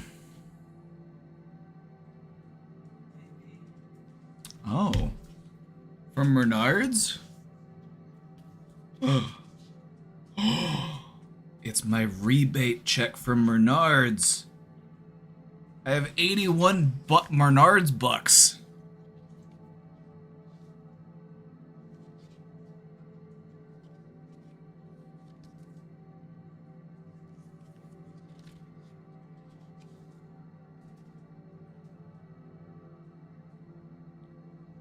I have 81.25 in Menards bucks. I cashed in the rebate tickets and they gave me my rebate. I got 81.25 in Menards bucks.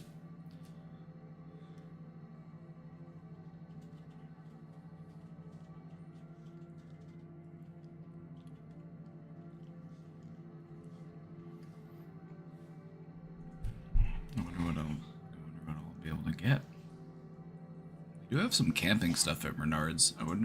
I'm in the market for a good machete, and I'm also in the market for a good bushcrafting knife.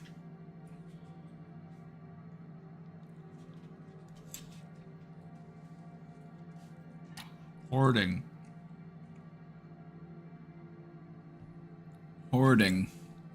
Has anybody not ever heard of hoarding before? Is this something that some people might never have heard of hoarding before?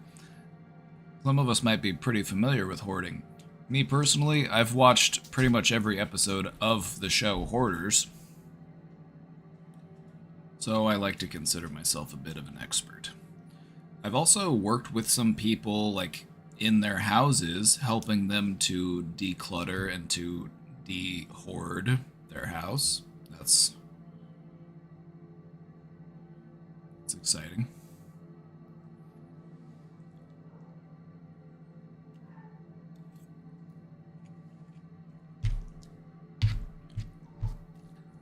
So this is a topic that a lot of us might be familiar with. This might also be news to some people.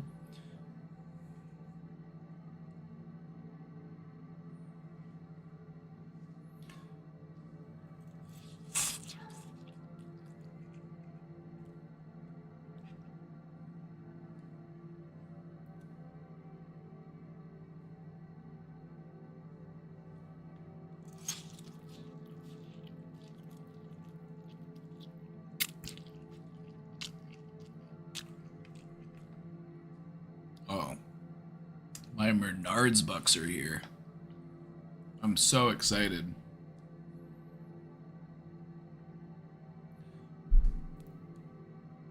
Menards is my favorite hardware store.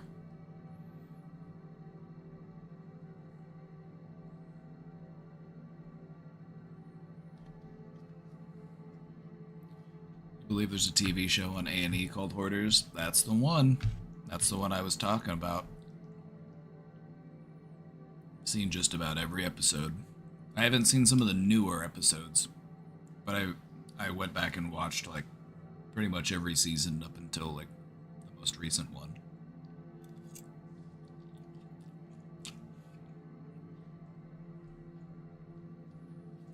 Your mom got evicted because she was hoarding. She was hoarding rabbits.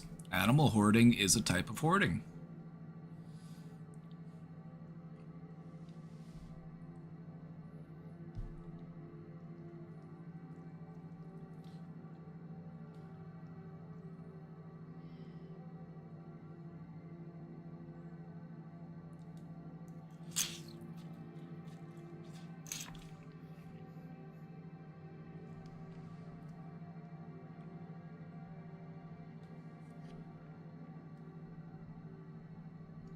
Welcome to Rabbit Ranch.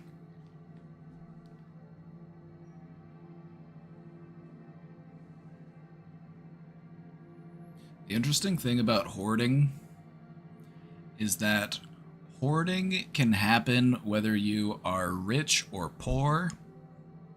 There are people who are, pretty destitute, but who hoard stuff. They might hoard differently. They might go to the thrift store regularly. They might go dumpster diving. They might pick stuff up off of the curb. And then there are also wealthy hoarders. There are hoarders who have, millions of dollars and they buy all sorts of stuff and then it just sits around their house and their house is congested. So hoarding is an interesting thing.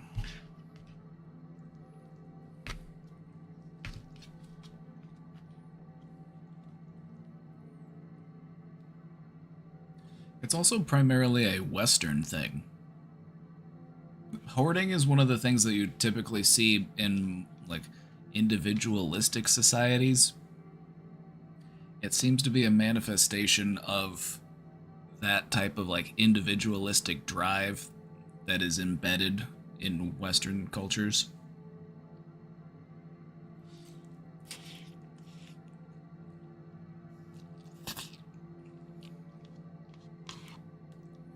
Is hoarding the same as collecting? No, it's a bit different. Collecting is something that you can do in a reasonable sense. You can have a collection of stuff, but it's not actually, so congested in your house that you can't move around it.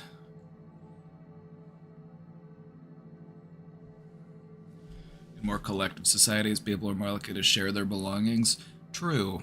And in addition to that, in collective societies, people are more invested in their relationships with other people.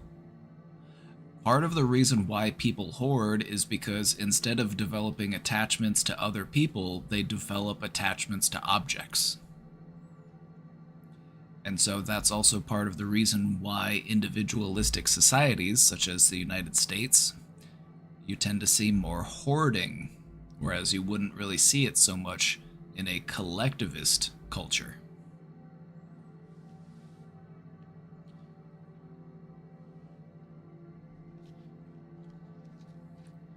Is hoarding more common in elders? For some people...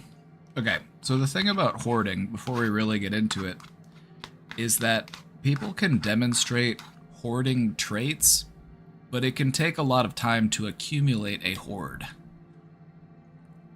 And so typically by the time a person gets older, their behaviors have become very reinforced, and it's also given them many years to accumulate their hoard.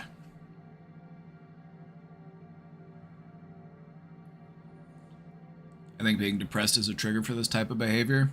Hell yeah, Fighter 601, you're right on the money with that one. Depression is a huge factor in hoarding. So let's just speak hypothetically.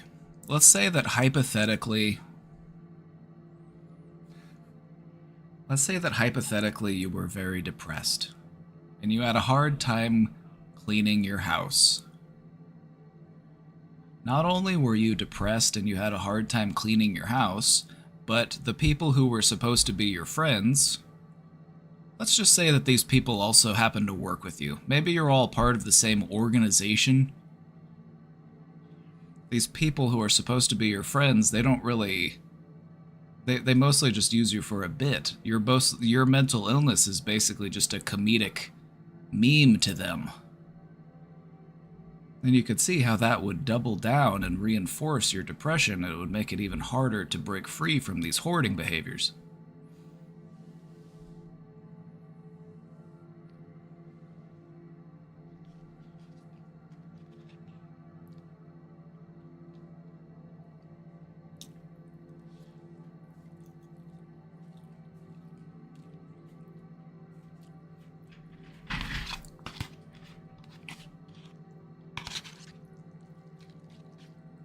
So, there's differences between types of hordes. There are rich hordes and there are poor hordes. There are tidy hordes and there are like trash hordes. Some people hoard garbage.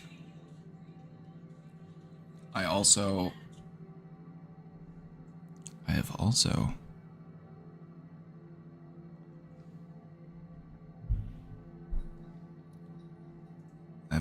seen instances in which people will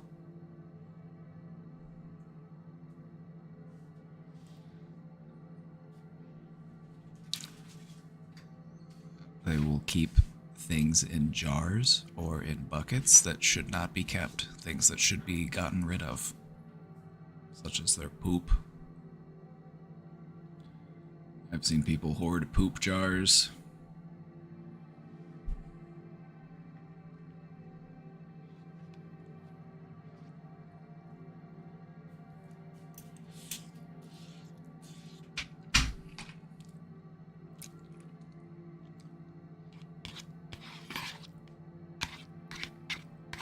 If you really want to see something wild, just look up the episode of Hoarders with the poop jars.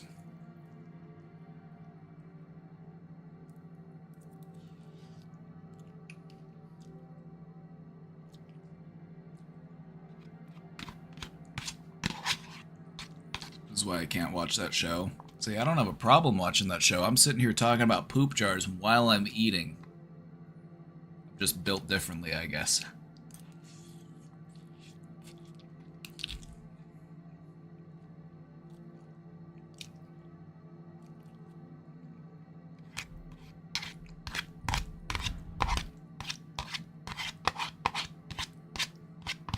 I get too grossed out. Sorry. Excuse me?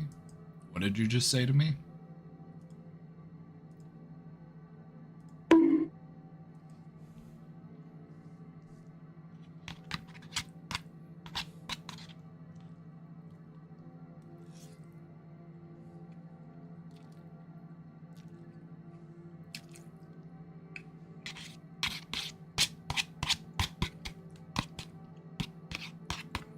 Alright, buckle up, everybody. This is going to be a wild one.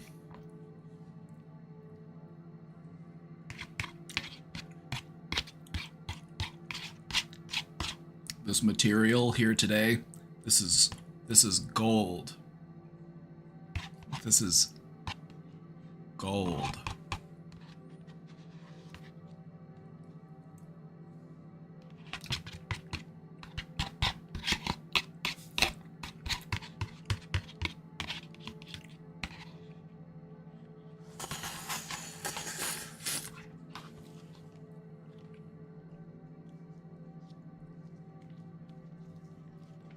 Was no one shook by what I said, Lamal.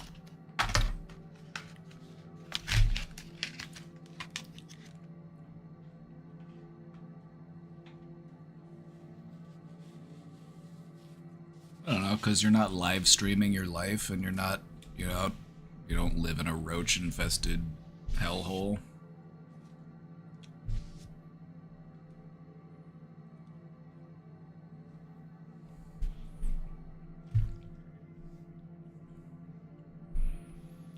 Alright, gamers. Alright, gamers, let's get down to business. It's hoarding day. This is gonna be a fun one. Buckle up. This stuff hits close to home. This one may hit closer to home than many of you might expect. Because the thing about hoarding behaviors is that they affect many people in certain ways. Now, it might not develop into a full-blown hoard, but the key, one of the underlying factors is attachment to objects, a difficulty with discarding. Some of us may have that. It might be hard to let go of certain things. Boxes, manuals, whatever it might be.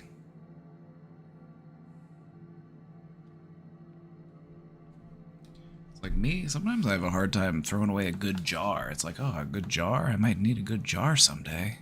Might be jarring stuff. I try to keep my jar collection minimal. It's like, okay, I've got a few jars, but I'm not gonna collect any more jars. It's like maybe if I get a nicer jar, I'll throw away one of the smaller, less useful jars, and I'll replace it with another one. I try to keep it managed.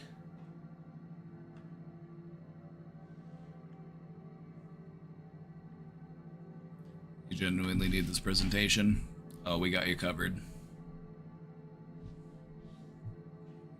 This is something that many people here might find relatable and helpful. So if you have hoarding tendencies yourself, this isn't going to be, you know, it's not meant to make you feel embarrassed or judged or anything like that.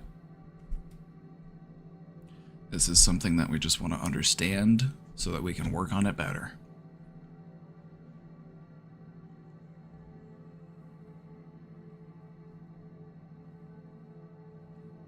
Your grandma was a hoarder. That's how a lot of people get started off in hoarding, is they inherit somebody else's hoard. A lot of people get their hoard started, like they have a family member and they basically inherit all their hoard, and they're like, well, what do I do with all this stuff?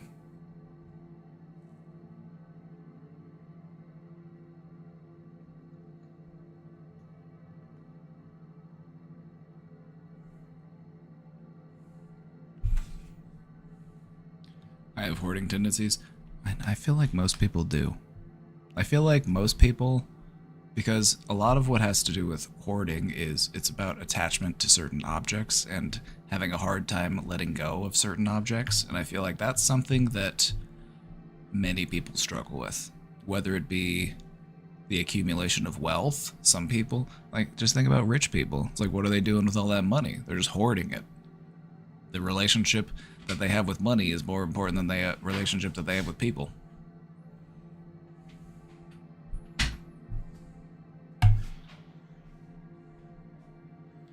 Anyway.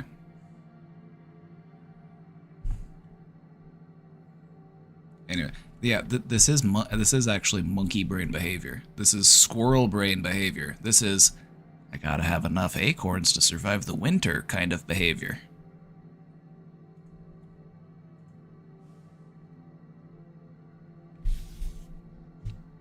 All right.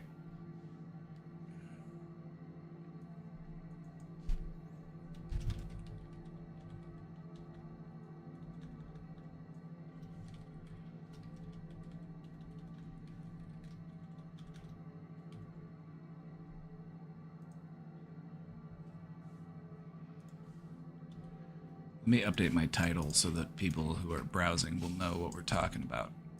Hoarding.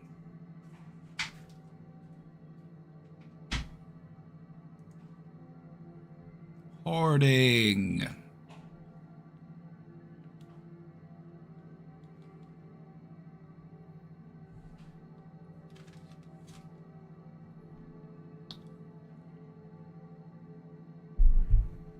All right, class, are we all ready? Are we all sat? We all sat? We all ready? Oh, I am so excited for these Menards bucks. I might go today. I might go after stream even. I'm excited. I got $81 in Menards money, baby. 81.25.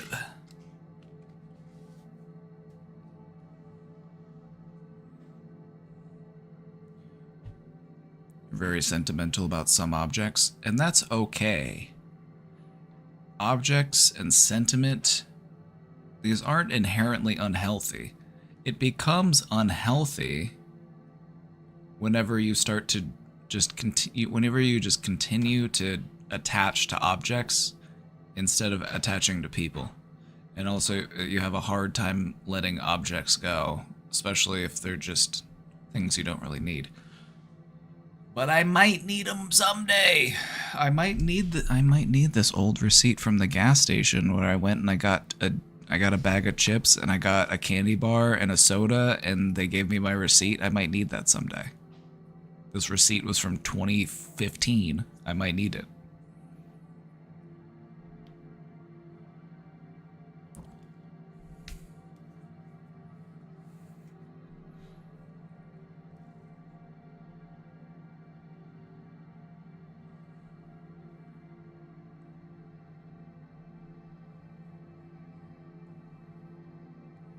let's get to it. Hoarding. I have some fun AI generated art today from the for the hoarding presentation. I like to use AI to generate the pictures that I put on the slides, and I gave it a prompt of, you know, generate something that depicts the concept of hoarding, and it came up with some interesting stuff.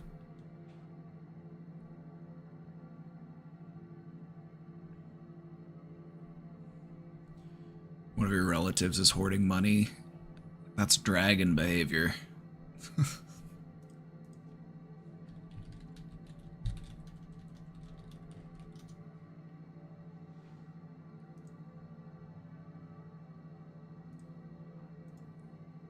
This is what capitalists are like. They want more. They want a bigger pile of money to just sit on. They don't actually. They don't need it. They got far more than they could ever spend. They just want a bigger pile to sit on. Squirrel behavior. More nuts is better than less nuts. If I have more nuts, it increases my chances of surviving the winter. So more nuts is better. Squirrel behavior. But we've all got that part of our brain deep down there in your brain stem that's always like, well, what if I need this? What if it's going to help me survive the winter?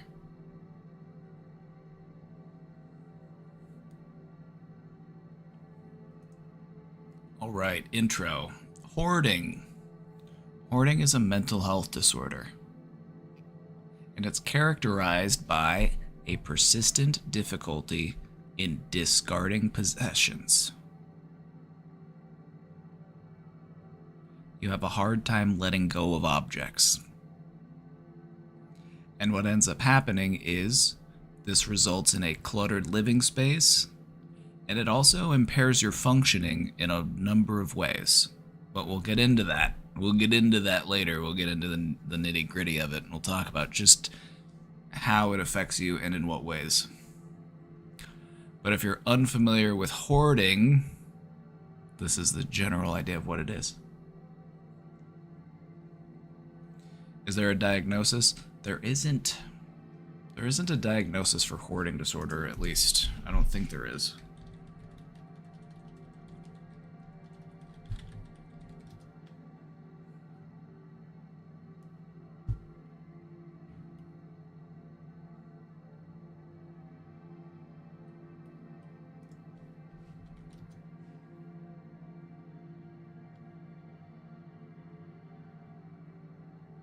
Well, hold on, let's look.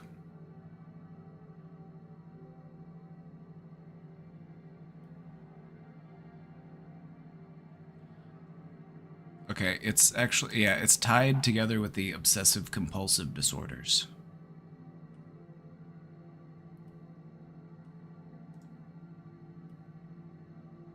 So it is mentioned in the DSM-5. It's tied to the obsessive compulsive disorders.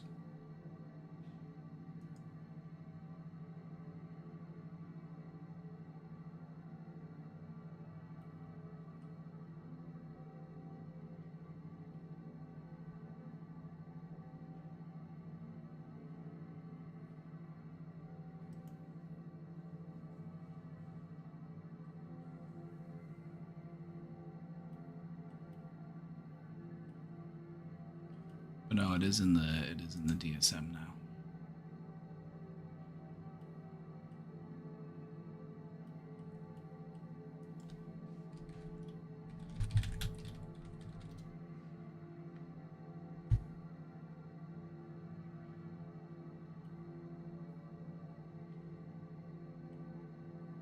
So yes, it is.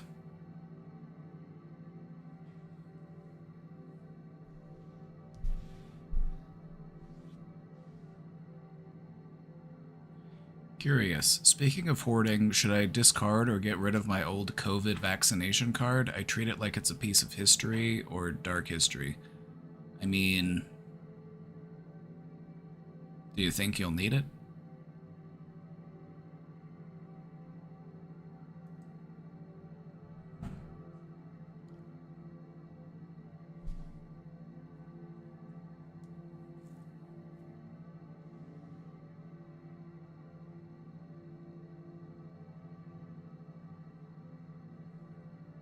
can do what I did and just take a picture of it and then save the picture.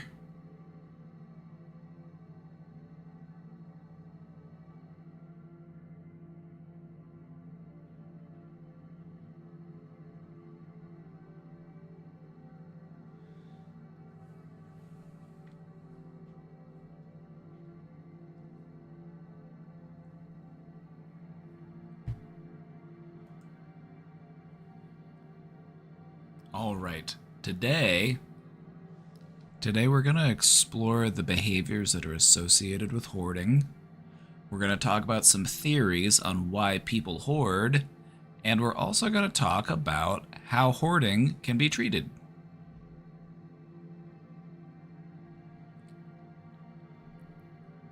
You still have a Blockbuster card from the 2000s? Well, that's actually pretty based, so that's cool.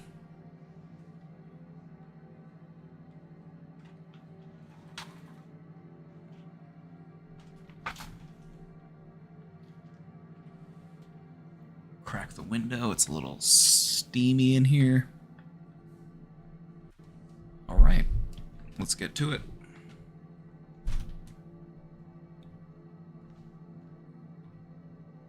Let's talk about hoarding behaviors. If we want to understand hoarding a bit better, let's talk about some of the behaviors that are associated with hoarding. I think I'm guilty of hoarding makeup. Do you have piles of makeup that congest your house? Do you have to walk around piles of stuff and shift things around? Do you have boxes upon boxes?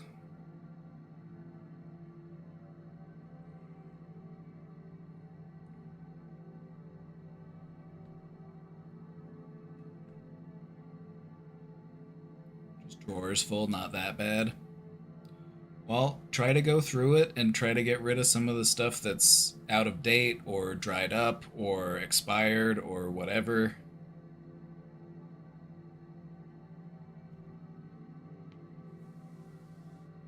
I tend to keep some boxes of tech stuff I buy, thinking, well, if I want to sell them later, it's good to have the original box.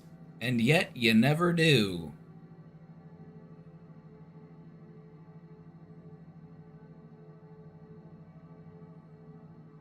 I don't know who needs to hear this today, but you're not going to need your old phone box. You're not going to need the box that your PlayStation came in. You don't need it. Get rid of it.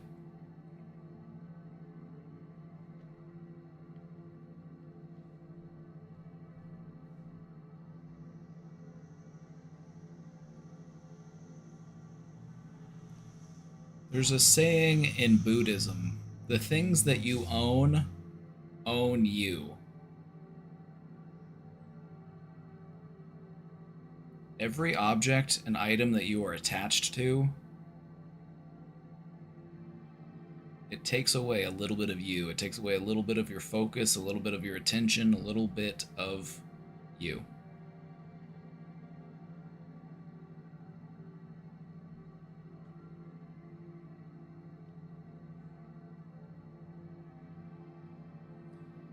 You can throw away your 3DS box? Yes.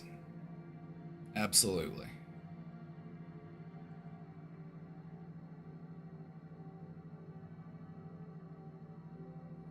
All right, hoarding behaviors. Let's get into it. First off, excessive acquisition. This is a big factor in hoarding behaviors. The thing about hoarders is that they often acquire an excessive amount of items. Most often this is done compulsively. It could be through buying, collecting, or scavenging. For some people who have a lot of money, they just buy a lot of stuff. For some people who don't have a lot of money, they might find stuff on the curb, they might go to the thrift store. It might be a regular part of their routine to go out and acquire new things. It's almost like a hobby for them. Go out and find new stuff because it gives you a little bit of excitement.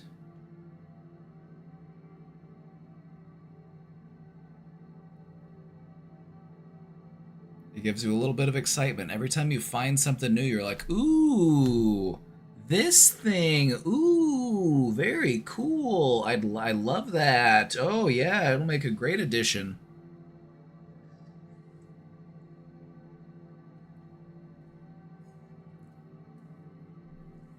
Tyler Durden said that the things you own you. Well, I'm pretty sure he was quoting the Buddha. I'm pretty sure that he was...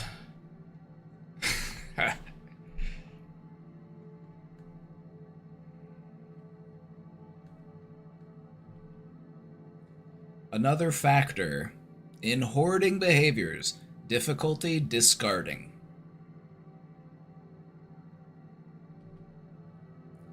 Oftentimes, individuals who have hoarding disorder, they have, well, I say oftentimes. What I mean is individuals with hoarding disorder, as in everybody who has hoarding disorder, has trouble getting rid of their possessions. And they experience a high level of distress at the thought of getting rid of those items, even if those items have little or no practical value. So maybe you have a ton of fast food garbage. Maybe you have a bunch of, paper bags from, Burger King and Wendy's, and you have a bunch of, empty or half full, like, styrofoam cups from all of your sodas.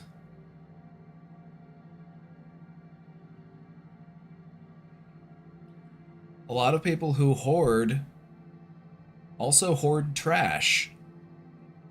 They have such a hard time discarding things that they even have a hard time discarding garbage. And it's because, it's like, I see the value in this. This is still a good cup. This styrofoam cup that sat here for 2 months, that's still a good cup. I might need it one day.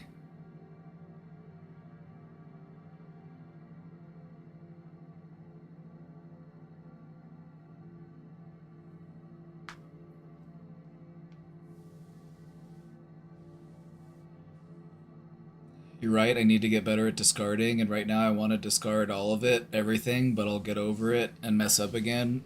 Hey, alright, so an important thing to mention here, and we're going to talk later about how to treat hoarding. We're going to talk about how hoarding is treated.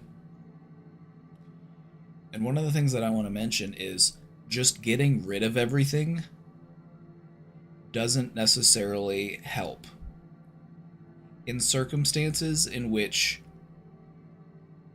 let's say you have a hoard in your house, and let's say the city comes out and they're like, all right, we need to get rid of all this stuff, and they just start throwing stuff in the dumpster. It's like, if you're not the one who is making the choice to actually get rid of those things, you're just going to continue that behavior and you're just going to start hoarding again.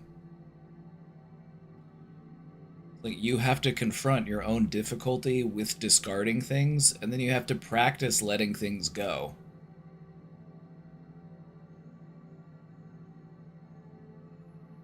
So if things are broken, or things are, ruined by the condition that they've been in,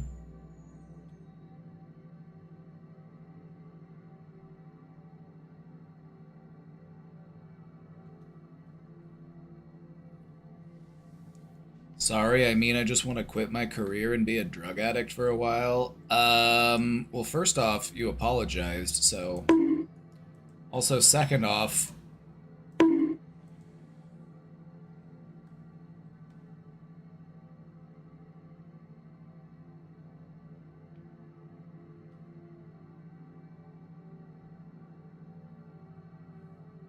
just being addicted to drugs isn't enough to get you onto disability benefits, just so you know.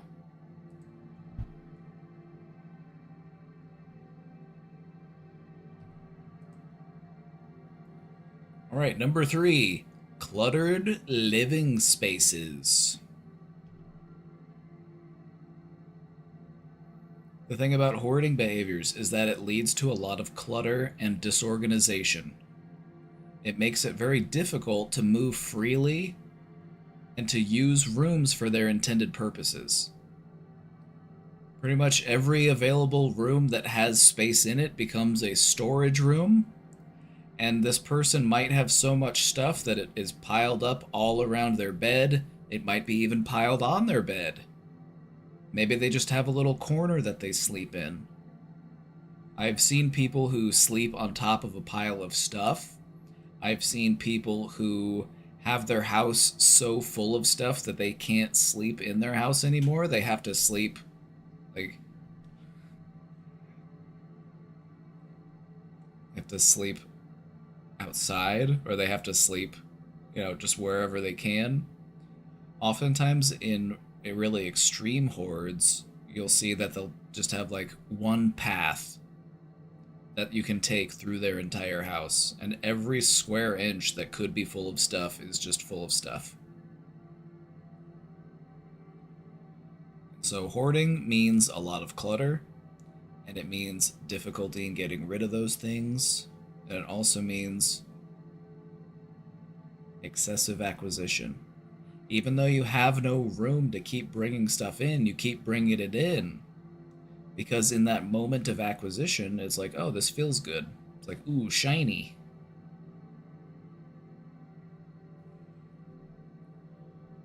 All right. Any questions before we move on?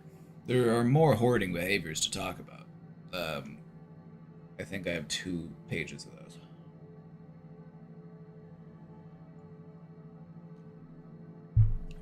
Back from therapy, my therapist says hello to you too. Oh, you actually did say hi?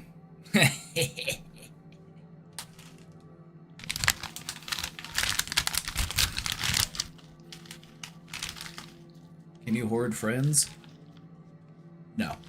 Because hoarding is about connection to objects.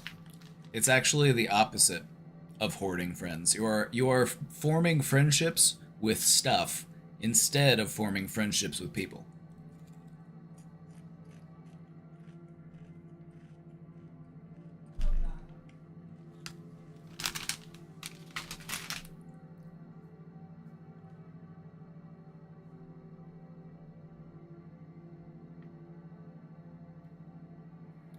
Was I not supposed to? Well, I mean, I was half joking, but that's fine that you did.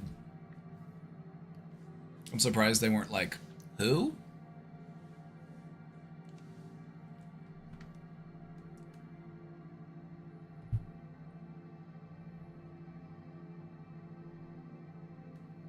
I've been sleeping half on my still packed suitcase from holiday in January. There's nowhere to unpack it.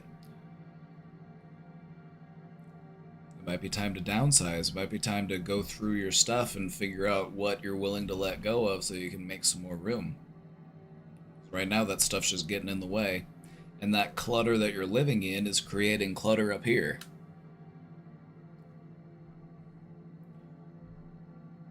Tidy living environment, tidy mind. Cluttered living environment, cluttered mind. Oh, let's continue. Some more hoarding behaviors. Avoidance of discarding. This is a little bit different from the other one that we mentioned, difficulty discarding. They will actually avoid discarding things, meaning they avoid situations that might prompt them to discard things. It might sound like the same thing or a similar, but it's a similar aspect of that behavior. So let me explain. They have a hard time letting go of things. That's difficulty with discarding, but they also engage in avoidance of discarding, meaning that they avoid situations that might prompt them or that might involve discarding things. So a lot of times people who hoard have a hard time cleaning up.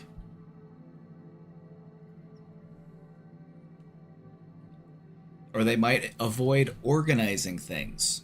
They avoid engaging in situations or behaviors that would prompt them to need to get rid of stuff. like inviting people over. Like if you were to invite people over, you would have to tidy, and if you had to tidy, that would mean I'd probably have to let some stuff go. And so there's a big aspect of hoarding that is centered around discarding things. Discarding things is difficult, and it's so difficult that we avoid engaging in situations that would require us to do that. Does that make sense?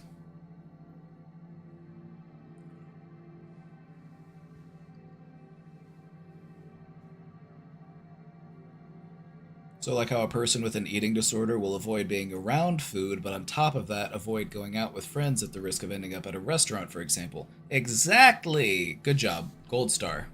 Hexavir, you get a gold star for the day. Keen observation. Great example. Absolutely. So now you understand what I'm trying to talk about and how it operates on different levels in the way that it affects your behaviors. Not only is letting go of things hard, but you actively avoid situations that would require you to let go of things. It's that impactful on your life, and it's that impactful on your behavior. Smarty Pants Hexavir, gold star for the day. Gold star.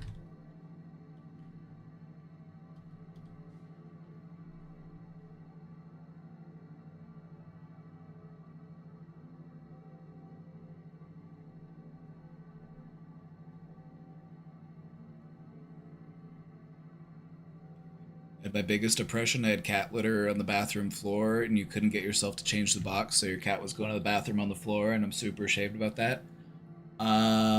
Well, hey.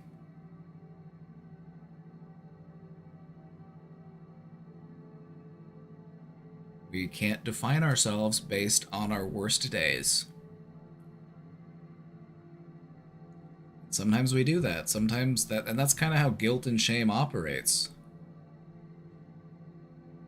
But we don't want to define ourselves, and we don't want to view ourselves based on how we were when we were at our lowest. Because that's not who we are. It's not who we are. You got cleaned up and now you're more stable? Fuck yeah.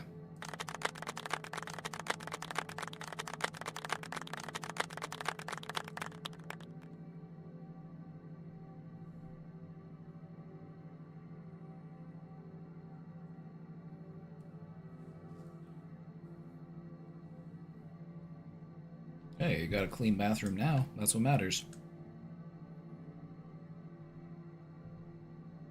Like, you can't keep beating yourself up for having a messy bathroom at one point in time. Like, if your bathroom's clean now, what's there to be ashamed of? All right, let's keep it moving. Let's keep it moving with these hoarding behaviors. The next one, attachment to possessions.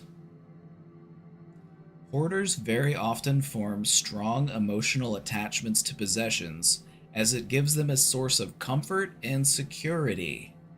Some people hoard newspapers. Some people hoard clothing or books or pretty much anything you can think of. There's probably somebody who hoards it. And this is a big factor in why discarding is so hard for a hoarder, is because they are so attached to the objects that they have.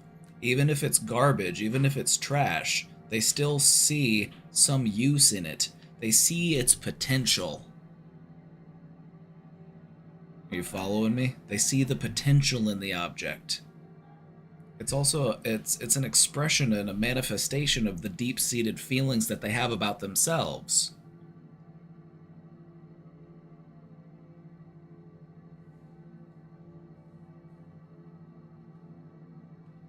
I don't know if I'm hungry because I'm hungry or because I'm feeling down.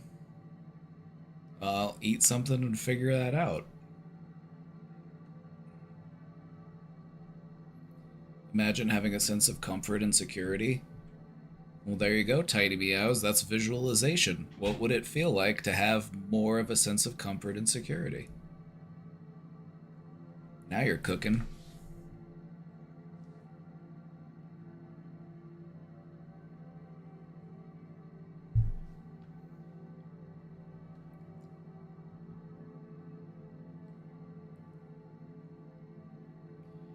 attachment to possessions is a big one for hoarders. For many hoarders, and for many like severe hoarders, it's like these objects are basically their friends and their loved ones. And for some, letting go of an object feels like letting go of a loved one. There's like a grieving process involved in letting go of stuff.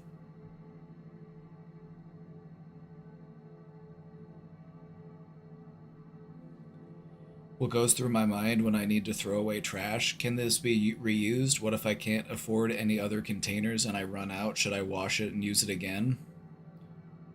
I used to have the same things run through my mind, but now what I do is I throw it away and then I'm like, well, I don't want to dig it out of the trash.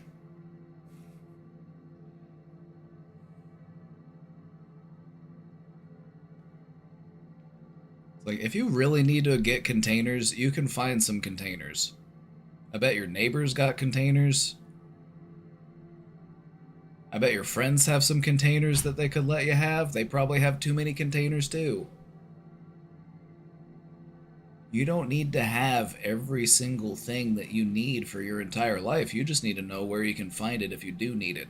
And if it's buried deep in your hoard, it might as well not even exist.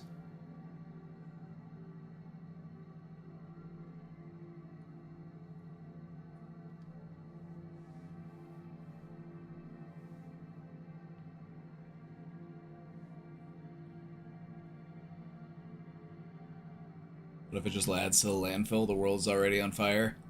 It's a drop in the bucket. It's a drop in the ocean. Like the contribution that you make to the garbage of the world is so minuscule compared to corporate waste. Like, some of these corporations produce more waste and more refuse in a single day than you will in 10 lifetimes.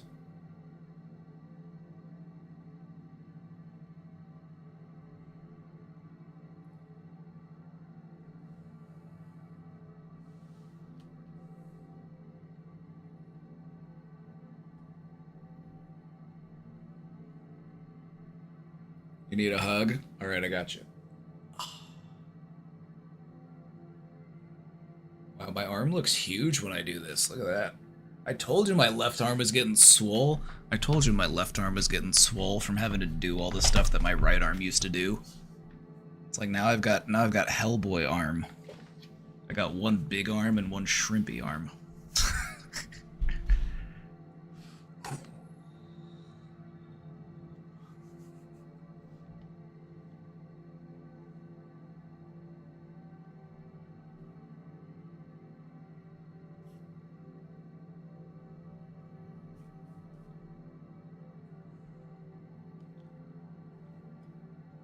I feel like Quagmire.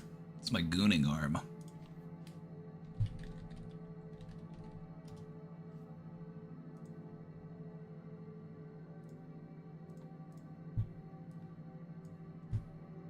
This is how I feel right now.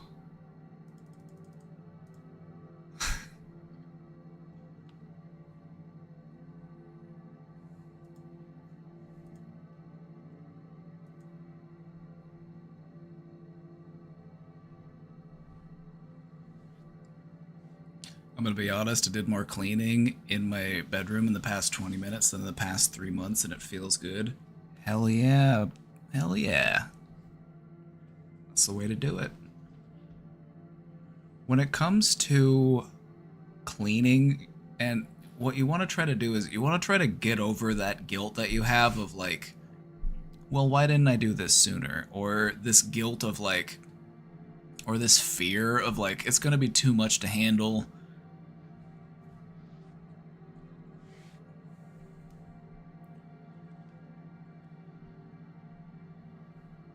You just gotta take it one step at a time. Just a systematic decluttering. You know, start with the garbage. That's the easiest first step. Start with the garbage. It's like that's the stuff that it has the inherently smallest amount of value.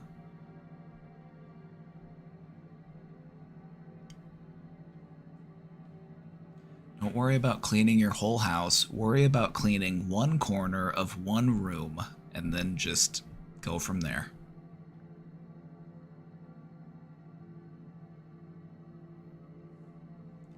All right. Another hoarding behavior is social impairment. Something that you see very often in people who hoard is a social impairment, because what happens is when you engage in these hoarding behaviors, it leads you to be isolated. You don't want to invite people over because you're embarrassed, or maybe you feel shameful about your living condition. In some cases, people have a hard time leaving their house where their hoard is because if they're not there watching their stuff, they're worried that somebody might come in and take their stuff. And so hoarding has a huge strain on our socialization.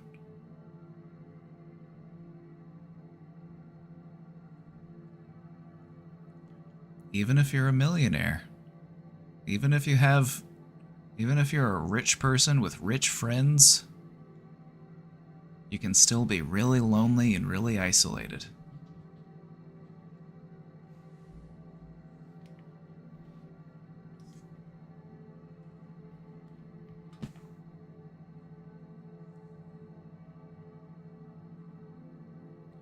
Change the format of your room every season. Isn't it kind of exciting in a way? Just like reorganizing your room makes it feel like a different room.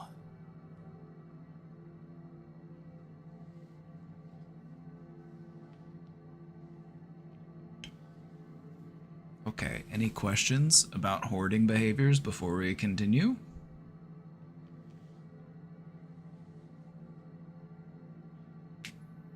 I just found the right word for me, socially impaired. I don't know, Luna, compared to some of the things that you've told me about the people that you know or the people in your family, it's like you seem to be pretty well-rounded.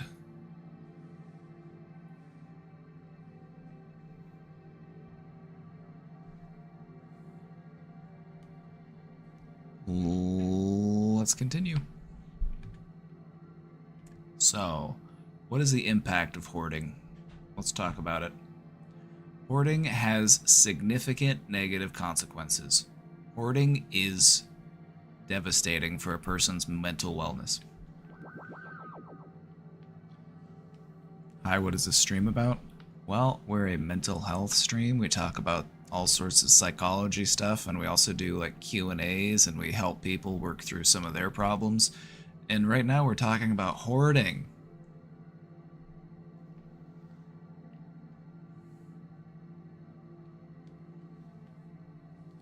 Sometimes we do little presentations for fun.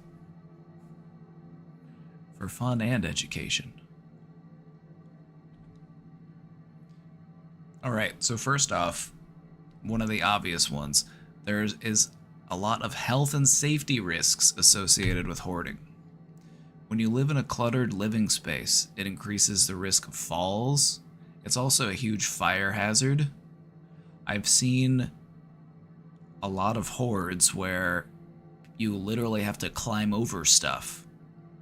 Like there is no path, you just have to climb over a mountain of stuff. And these piles of stuff, it starts to accumulate health hazards like mold or vermin, whether it be cockroaches or mice.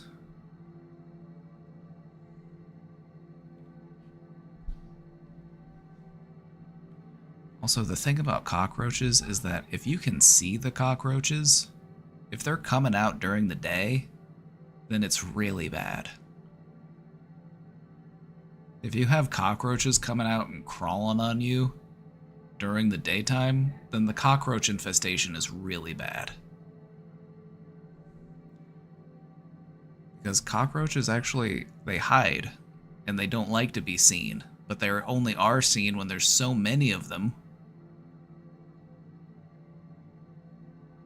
There's no room left for them. And so they start crawling around, they start crawling on you.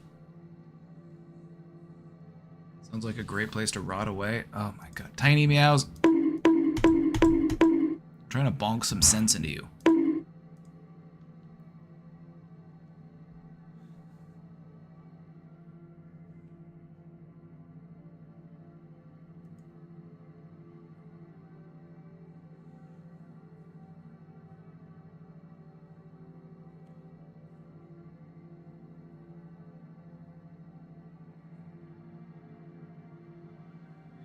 No sense today, only sad and mad.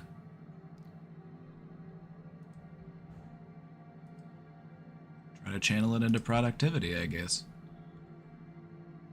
Might make you feel a little bit better.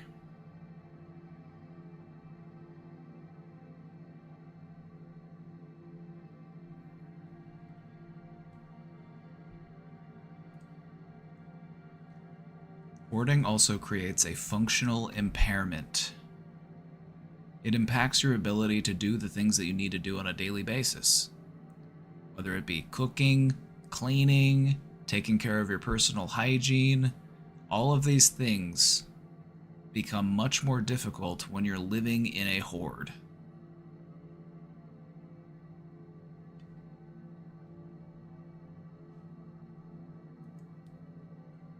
There's also a large financial burden. Because oftentimes people who are addicted to acquiring things, it leads to a financial strain. Because first off, you're spending money on all of these unnecessary items, and then you're also having to pay for storage solutions, meaning you might have to get a storage unit, you might be buying totes, you might be buying bins, you might be buying things to just store more stuff in. I've seen cases where people hoarded their house and then they also had storage units that they were paying for, and those were all full too.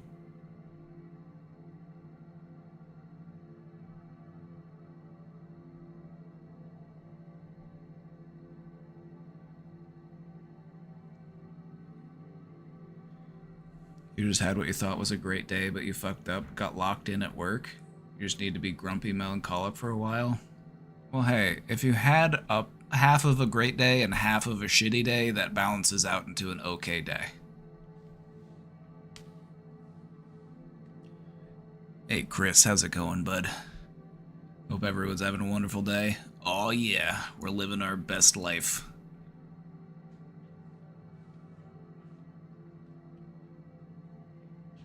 Also, there is a heavy financial burden associated with hoarding in the forms of... Anybody want to guess? What is something that can cost a hoarder a lot of money because of the hoard that they have? I want you to guess. Fines, exactly. The city comes in and they start giving you fines and citations. They're like, you can't have all this stuff in your yard, and we're gonna fine you, and we're gonna fine you for every day that it's still here. I've seen some cases that were so severe where people had like over $1 million in fines from the city.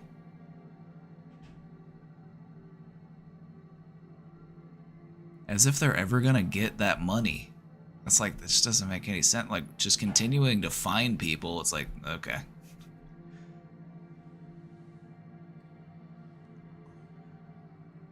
One of the things that I didn't mention in the factors of hoarding is some people will hoard as a way of protecting themselves.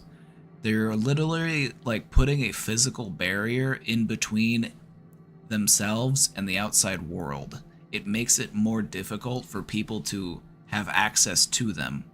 And so in some cases, having a hoard gives people that sense of security. It's like, well, if somebody was to break in, it would take them 3 hours to walk through my living room and get up the stairs to where I'm hiding. So...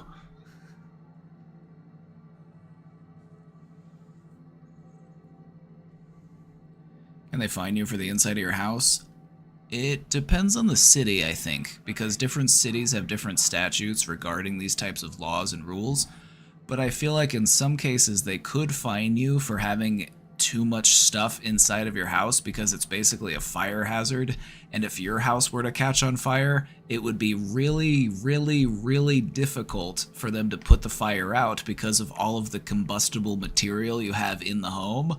And also, it poses a risk to your neighbors because your house isn't going to burn just like a regular house. It's going to burn like a house that's full of stuff. And it's going to burn hotter and brighter and longer, and it poses more of a risk to the fire crew. It poses more of a risk to all your neighbors.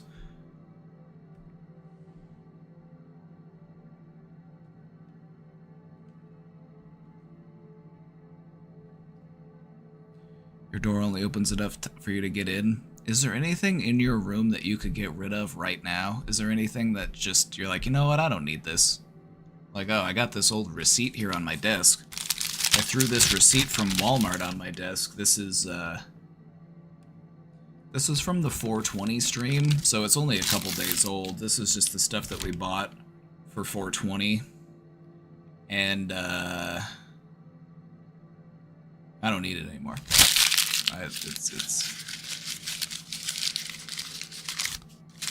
Actually, maybe I need that for my taxes. Maybe I should keep that. Maybe I can use it as a tax write-off.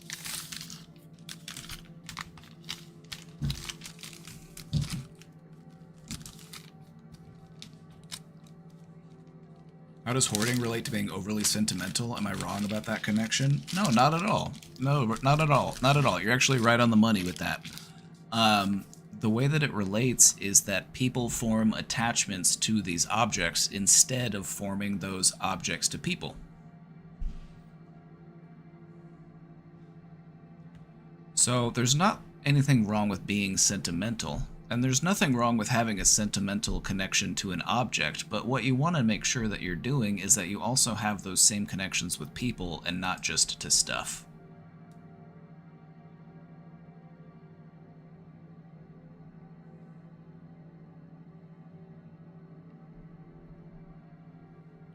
Alright, Tiny Mouse,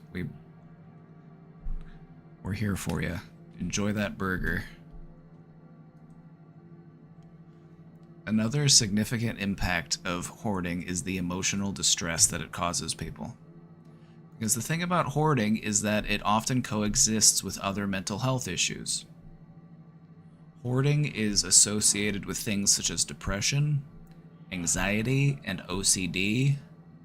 And when you compound these things with the hoarding, it makes them worse. It makes it harder to get treatment. It makes it harder to have a social support network. It makes it just more difficult all around.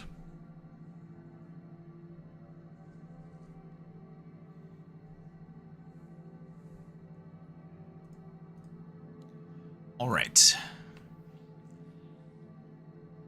Alright, now that we understand hoarding a bit better, let's talk about why people hoard. This for me is the fun part. The why, the speculation, the theories. So why do people hoard? One major theory in why people hoard is something that we refer to as attachment theory. Attachment theory. Some speculate that hoarding may stem from early life attachment experiences. So let's say maybe you had abandonment early in life, and maybe early in life you were taught that relationships with people are impermanent. They will only leave me and hurt me. And people may go on to develop hoarding behaviors as a result from that. Instead of forming attachments with people, they start to form emotional attachments to their possessions. And it's a way that they compensate for their unmet emotional needs.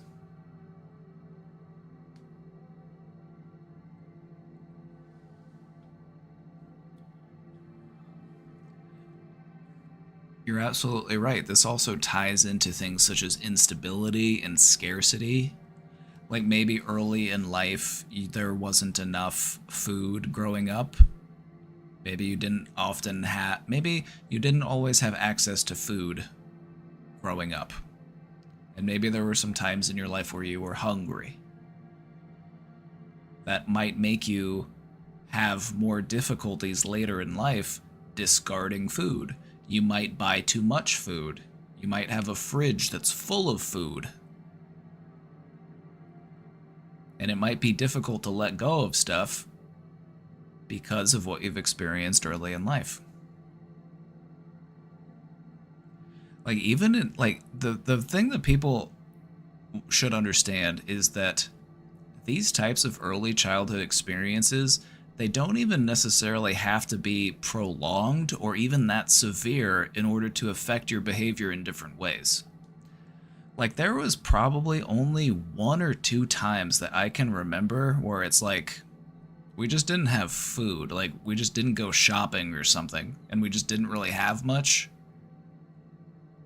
And so I was hungry.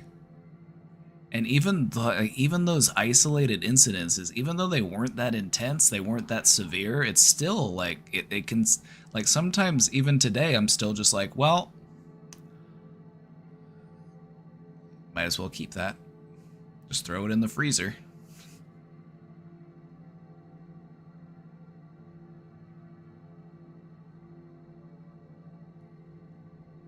What is this thing with the anonymous message? The thing pinned to the top of the stream.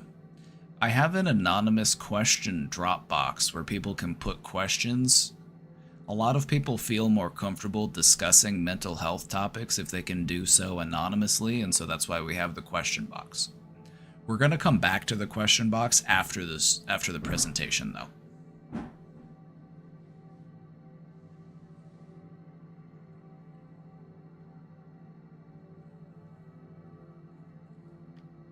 Normally what I'll do on a stream is I'll start off by answering questions from the box, and then once we run out of questions, we do a presentation, and then after the presentation, we go back to the question box. It's kind of the flow that we've fallen into in the past few months. So, attachment theory. Hoarding behavior often stems from early life experiences. Times in your life where you had unmet needs.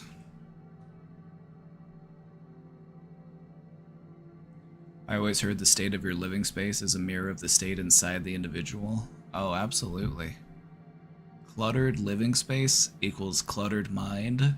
Tidy living space, tidy mind. How long is the presentation? It's only 8 slides and we're on number 6, so we're getting there. We're almost done. Normally, I make my presentations anywhere from 8 to 10 slides. That's about the average. All right, let's talk about the cognitive behavioral model. Another theory for why people hoard is because it's driven by cognitive factors such as perfectionism, the fear of making mistakes, and also distorted beliefs about possessions. And so it might just have to do with errors in a person's thinking. Think about how perfectionism and fear of making mistakes can tie into hoarding. It's like, well, I need this because I might not need it right now, but if I do need it in the future, I need to have it. Because if I don't have it, then there's going to be a problem.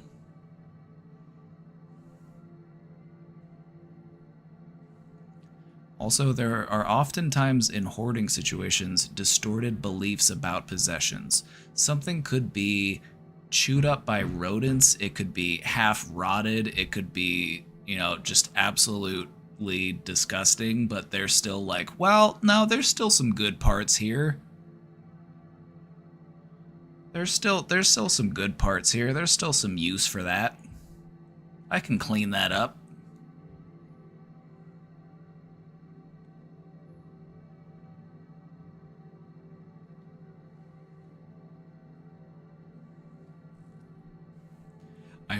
Like I said, I've seen pretty much every episode of Hoarders, and it's something that you see very commonly. It's like somebody will have something, and it's just absolutely disgusting.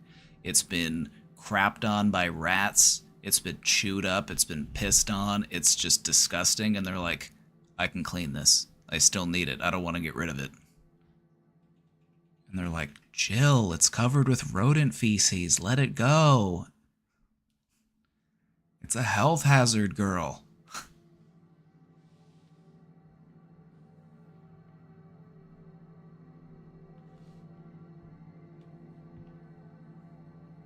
So that's another theory as to why people hoard. Another theory is neurobiological factors.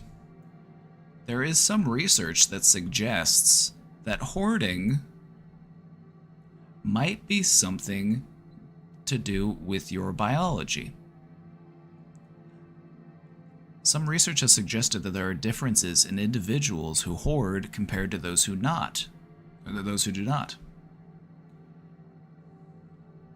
There might be aspects to your biology that affect a person's decision-making and their emotional regulation.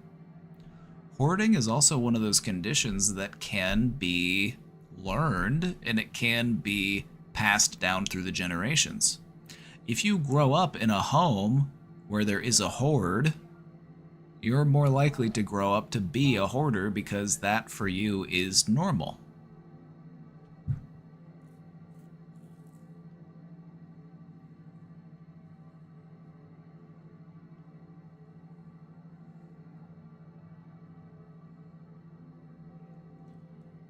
So, whether or not this is some sort of genetic thing that is passed down, or whether this is a learned behavior, there are biological differences.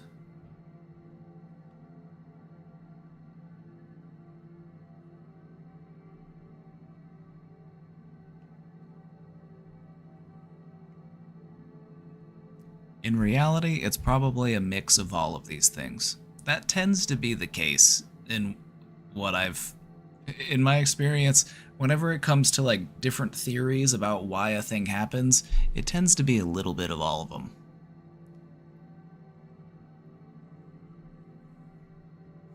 But just generally speaking, most of the time when people become hoarders, it tends to track back to their early life experiences.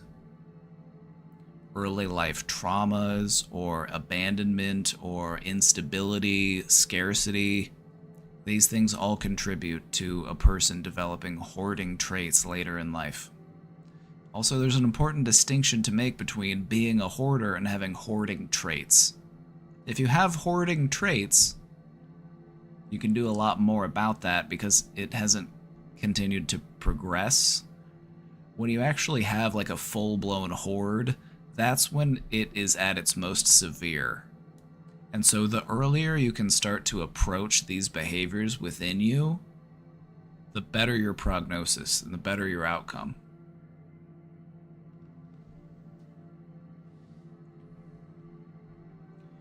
So, how about this? Let's talk about how we treat hoarding.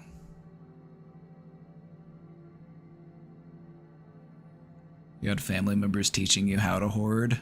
Isn't that kind of wild? They're like, no, cutie cheeks, you have to put the heavy stuff at the bottom. If it's stuff that we need all the time, it has to go at the top of the pile, or it has to go in this part of the room.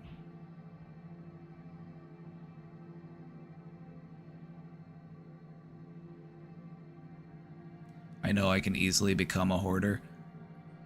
That's the thing. Most people can. Most people have at least some sort of hoarding trait. Because hoarding traits, they stem from these like deep-seated primal behaviors that we engage in. It's squirrel brain behavior. Like squirrels hoard nuts. We hoard stuff. Some people hoard food, some people hoard books and newspapers, some people hoard jars and cups, some people hoard... If you can think of a thing, there's people who hoard it.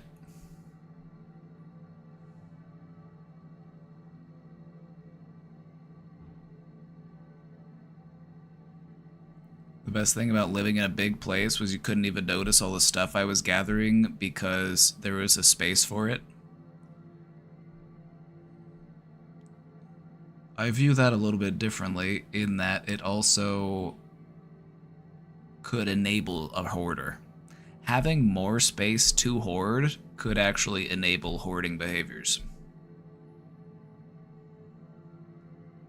It's like, well, I might as well keep it. I have space for it.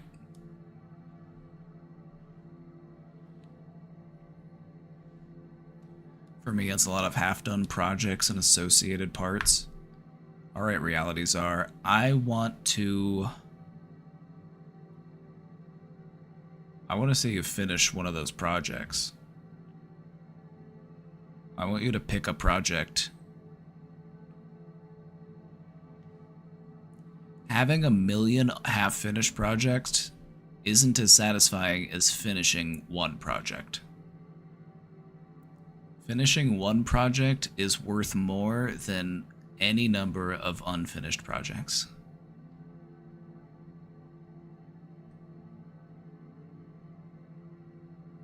So your next step is to figure out which one you want to work on.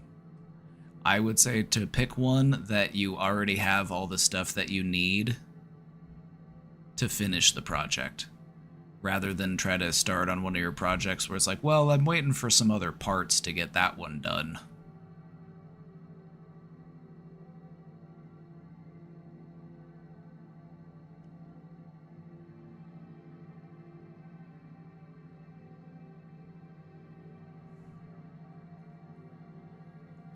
You have so many undone projects as well. You're going to work on it? Good, I'm happy to hear that.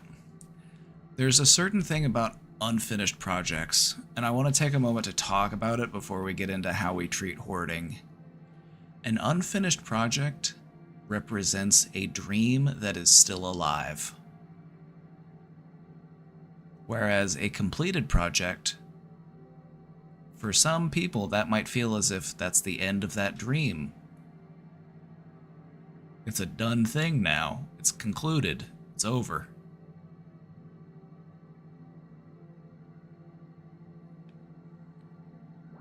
Finishing a project feels better than having an entire world full of half-finished projects.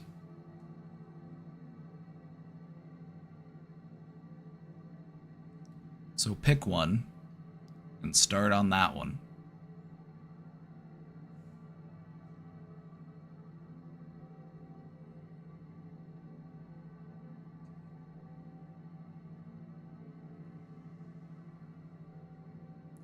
One of my half-done projects is literally missing the corner painted and the eyes dotted on. I don't know why I stopped, because for many people, finishing a project is difficult. There's a certain sense of finality to it.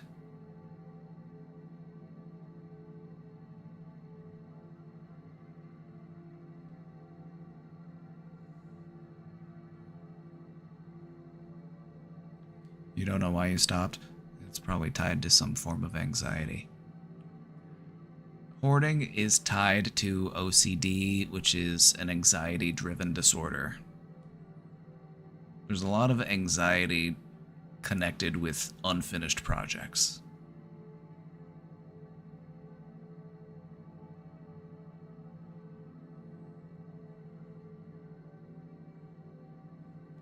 I also know people who can never eat the last bite of food. That's what I'm here for. I'm here to eat your last bite. I'm here to say, you gotta finish that? That's always been me. Like, you done with that? Hungry.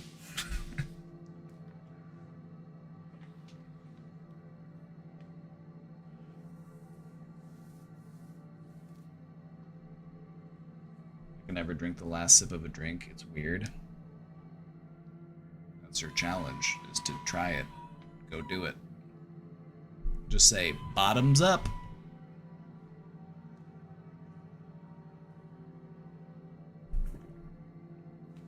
And then you drink it, and then you go, ah, tasty.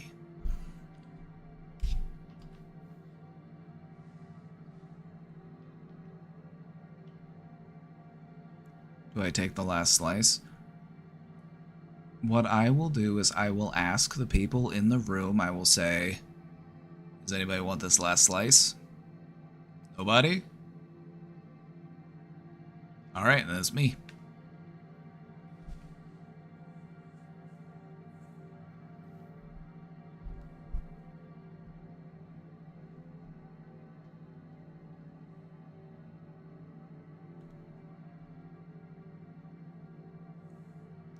I finished the last piece of my pie and it gave me the shits again.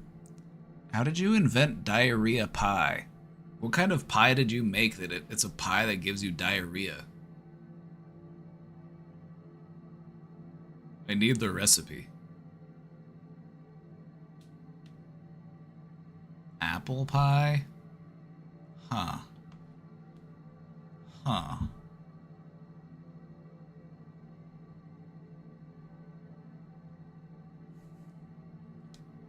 Not what I was expecting.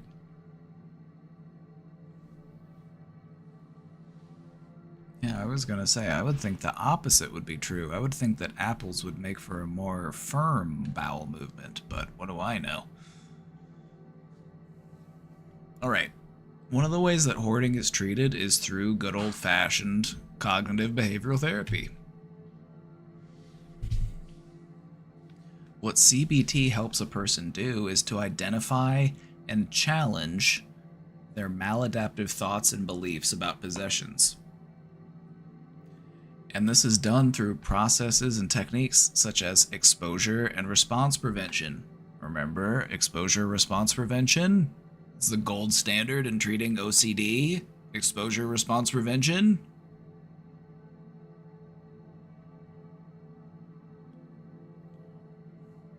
So basically, it would look something like this. Let's say that I'm the therapist and I'm sitting here with a hoarder, and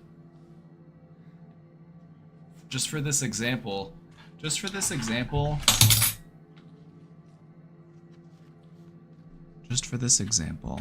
I'm gonna use this this noodle container. I had noodles earlier.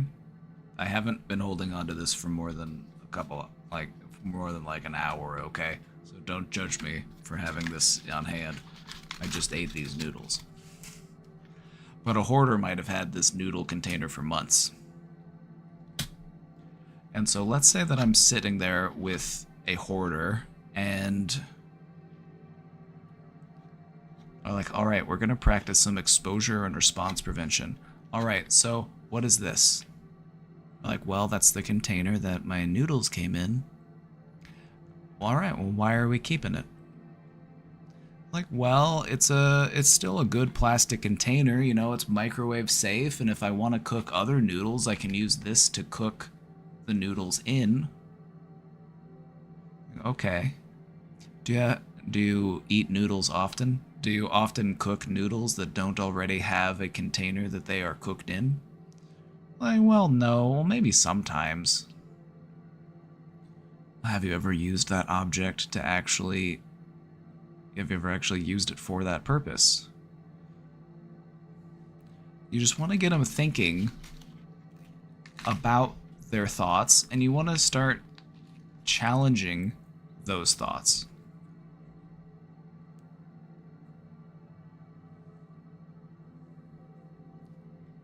So, if we were to throw this away, how stressed out do you think it would make you out of 10?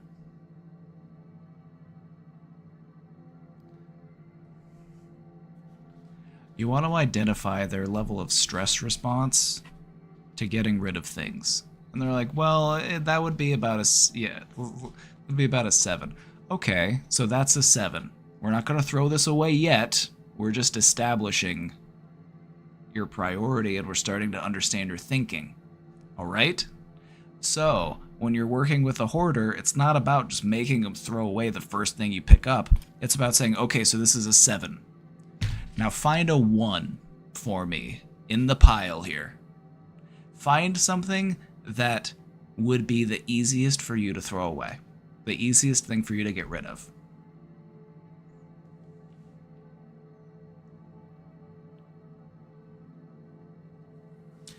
And you work your way up. And then what happens is they start to develop a new perspective on the stuff that they have. They start to realize that, okay, getting rid of stuff isn't as painful as I thought it would be. Getting rid of stuff isn't as... It might still be challenging, it might still be difficult and stressful, but it's not going to kill me, and I can do this. And so you start yourself at stuff that it's easy for them to get rid of. And then you work your way up. And you just continue to identify and challenge those maladaptive thoughts and beliefs.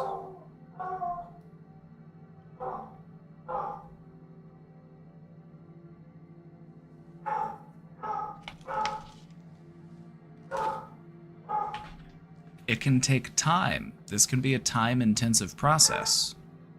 Oftentimes on the show, like Hoarders, they speed this process up. Hoarders is basically a very sped-up version of this process.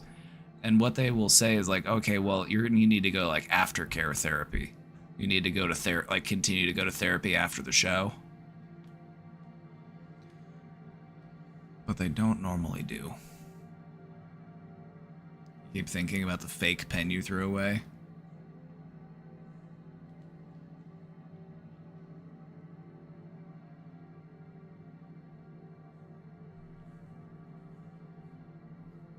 The goal here is to find the things that they might have originally not thought that they'd be willing to get rid of, and then building them up to the point where they're like, okay, yeah, you know what, I can get rid of that.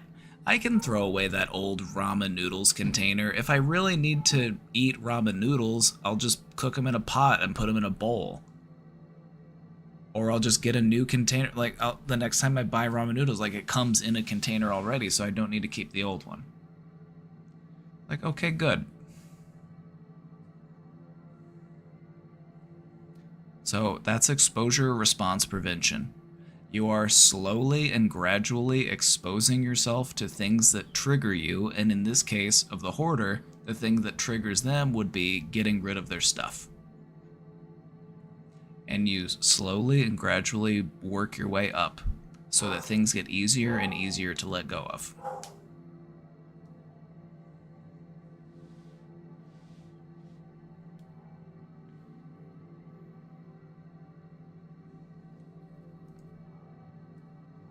Medication.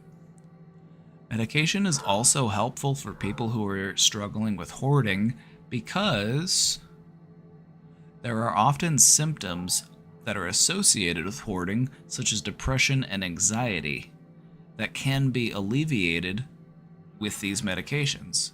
And so sometimes getting onto a medication can make it easier for you to deal with the hoard because it helps to reduce your associated symptoms, your anxiety and your depression. Even if it just makes it a little bit easier, just a little bit better. Sometimes that makes all the difference. Sometimes you just need a little something to take the edge off.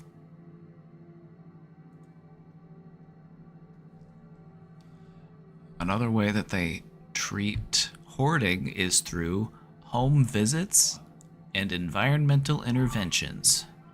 Hoarding is one of those conditions where you might do a lot of work in a person's home with them.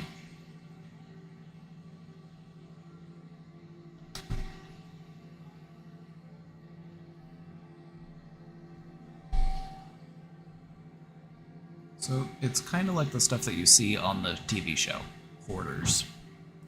You might have professional organizers, professional cleaners, and therapists come out to a person's home to help them with decluttering and to help them with developing strategies to discard things and build strategies on how to organize the stuff they have. What does that sound? That's the sound of progress. That's the sound of work being done. That's the sound of our home getting slowly... Yeah, no, it is my mic. And my mic is picking up the sound of construction in the other room. That's what it is.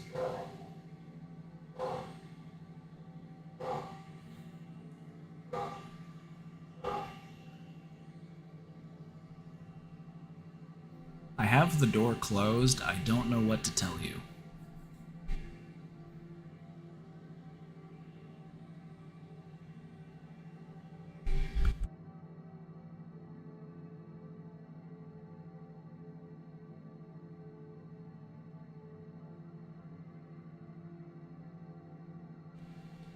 exactly, Hexavir. It's the sound of being one day closer to not having to stream while there's construction going on. That is the sound of progress you hear.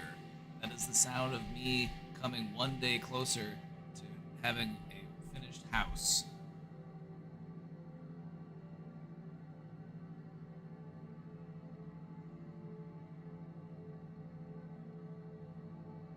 It's getting worse. I don't know what to tell you.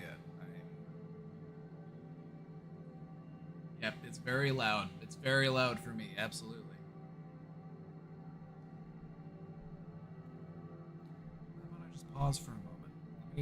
Let me mute my mic.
Please, thank you for gifting those 2 subs.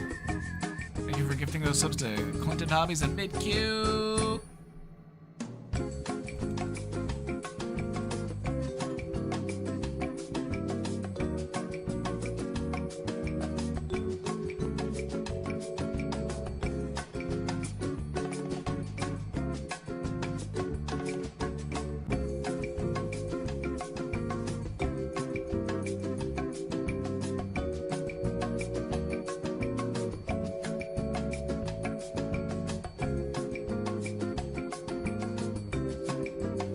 Construction is done.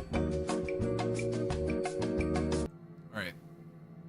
The noise is gone. The construction is done. I could just. My brain was just still imagining it. My brain was still just imagining the sound there, and I was like, wait, hold on. Oh, okay, it actually did stop. Okay, good.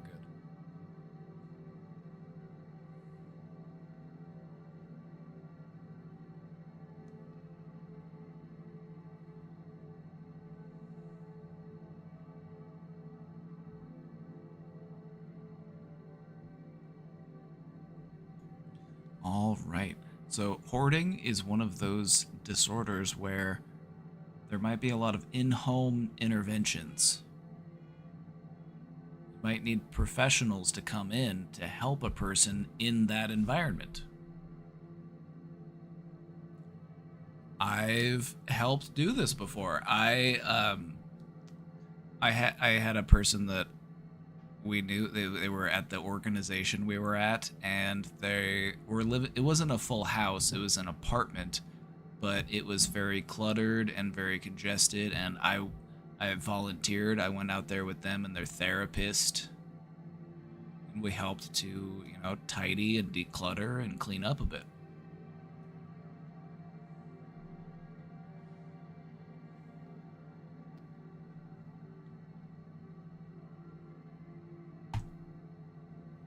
Another way that we treat hoarding is with support groups. Oh. Never mind, the construction's back. They're at it again. They're at it again. Support groups are helpful because it allows people to be in a supportive environment. And when you are a hoarder, You might feel very disconnected. You might feel like people wouldn't understand. But being in a supportive environment where you're not going to be judged and where you can share your experiences and you can talk about strategies for how to manage these behaviors, it's very helpful.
I'm just waiting for them to be done shop vacuuming or whatever it is they're doing out there. I think they're just cleaning up.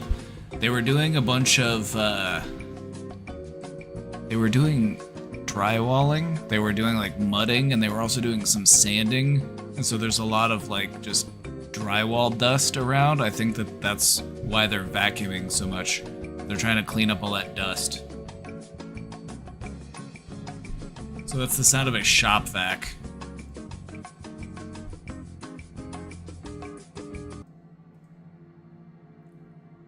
But it doesn't sound as bad as it was. It's a little less loud, so I'm just gonna go ahead and roll with it. Alright. Let's wrap it up. Hoarding. Once again, it's a complex mental health disorder. Hoarding is a complicated thing. There's often a lot of things going on underneath the surface that contribute to this behavior. It's tied to, you know, how we develop attachments to things, how we develop attachments to people, the life experiences we've had. Other types of mental illness can also contribute to these behaviors. And the way that we define hoarding is excessive acquisition, difficulty discarding, and cluttered living spaces.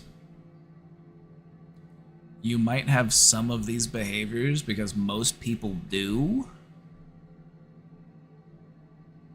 but it's when all of these things become very severe and very invasive and very, you know, impactful in other areas of your life. That is when we are like, all right, let's call in the professionals. So by understanding some of the theories behind hoarding, why we do it, understanding some of the ways that it's treated, it's crucial in helping people with hoarding disorder lead more healthy and functional lives. Also, an important thing to remember, if you recognize hoarding behaviors early, the effects can be minimized before things become more severe. Just in our conversations today, a lot of people were able to recognize that they might have some difficulties in letting things go or discarding things. So it's something that you want to work on now. It's not something that you want to allow to continue because it might continue to progress and it might continue to worsen. Not me waking up at the conclusion. Well, this is everything summarized. That's all you need to know. Alright, who's ready for the test? Who's ready for the test? Are you ready?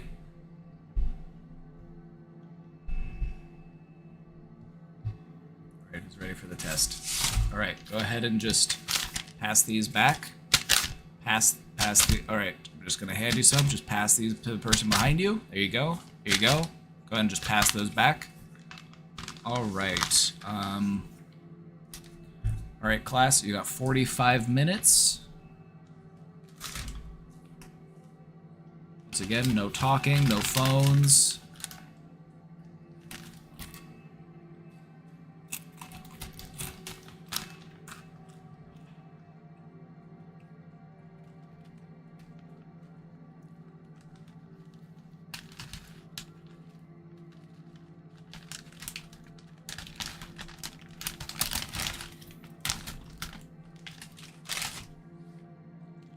What, did you forget that today was the midterm?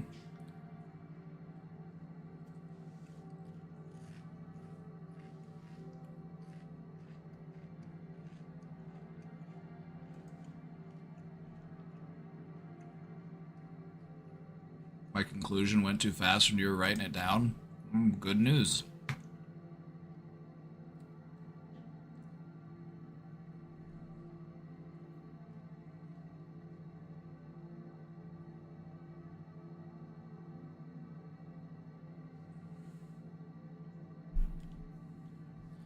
Is there a curve? Yep, it goes a little to the left.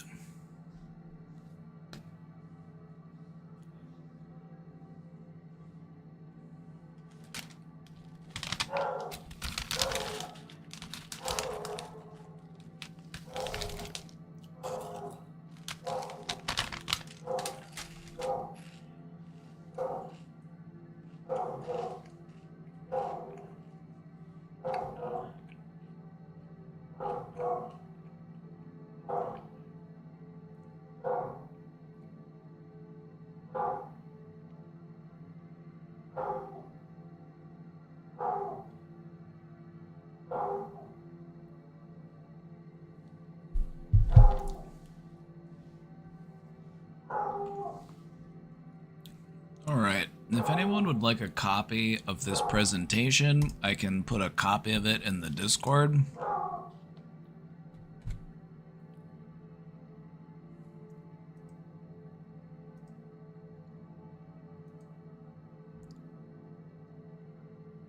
How about that? How about I just put a copy of it in the Discord for you?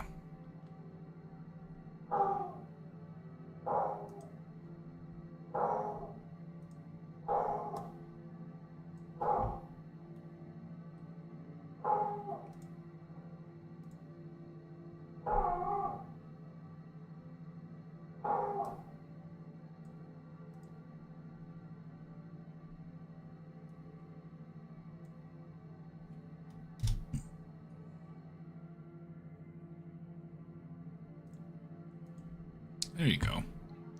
The slides from today have been uploaded. Hoarding.pdf.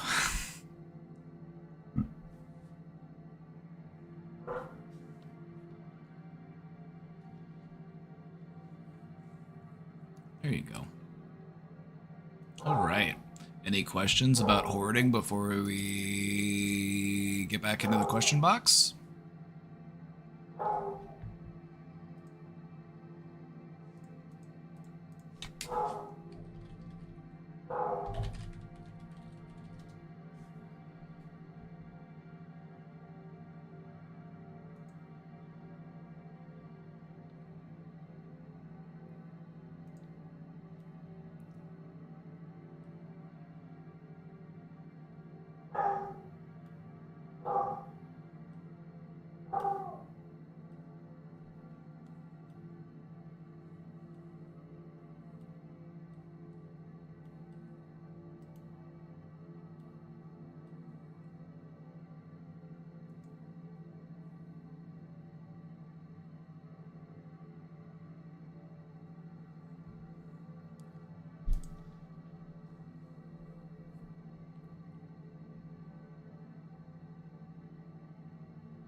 Do we have stats?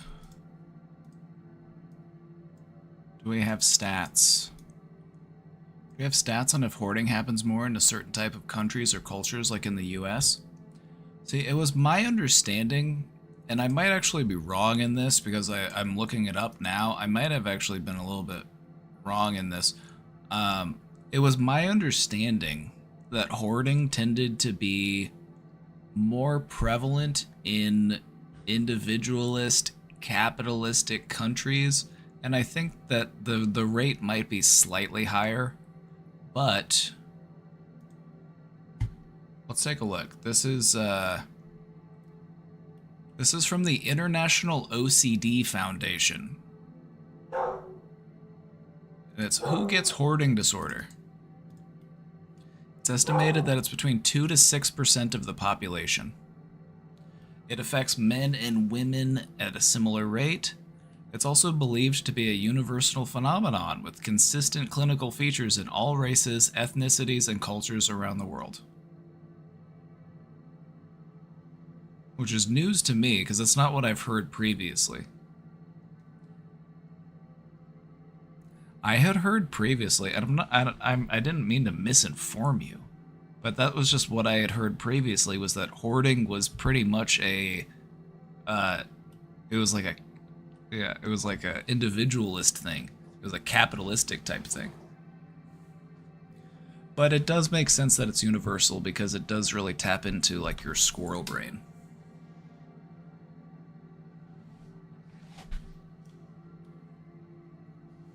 I just took 3 bags of boxes I was saving, glass and plastic containers that I didn't need to recycle bin just outside where I live. Let's go! That's a win. Oop, what did I just do? How did I do that?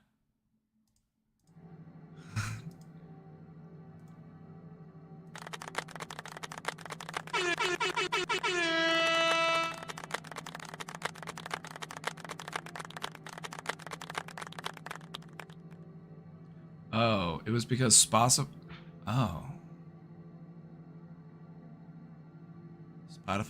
playback paused while transmitting audio.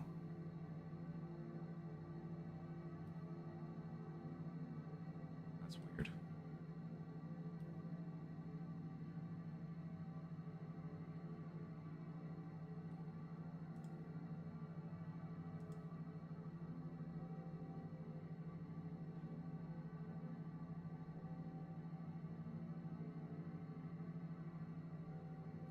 Spotify stopped playing because I was talking for too long? Let me just mute myself. Let me just mute myself in Discord then. I was like, why did Spotify pause? I didn't do anything. It was because I was talking too much?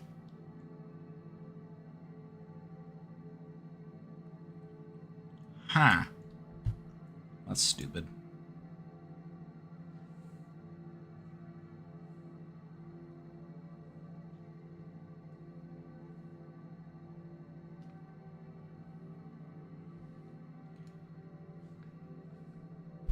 Sounds like it's related to attachment issues. It sure is.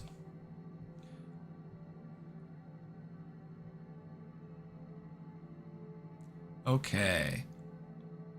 Hoarding symptoms appear to be almost 3 times more common in older adults compared to younger adults, although hoarding symptoms can occur in young children as well. When it occurs in like young children, you're most often going to see things like hoarding food. Like maybe it's a child who is in foster care and they got removed from a home that was like negligent. They didn't have enough food. Because this is something that I had witnessed firsthand whenever I worked with families, whenever I worked with kids, is there would be like, the foster parents would be confused. They'd be like, he's taking food out of the kitchen and he's like hiding it under his mattress, or he's like sticking it in the toy box.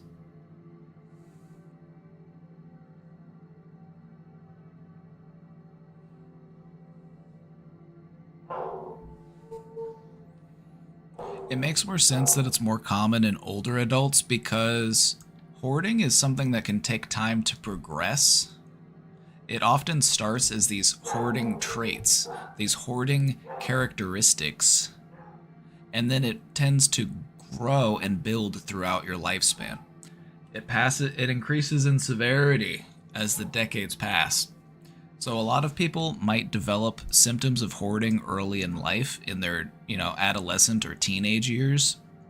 And then by the mid-20s, it might start to interfere with their everyday functioning. Whereas by the time they become adults, by the time they reach their 30s or beyond, they start to really demonstrate the significant clinical impairment. And they might meet the full criteria for a diagnosis of hoarding disorder.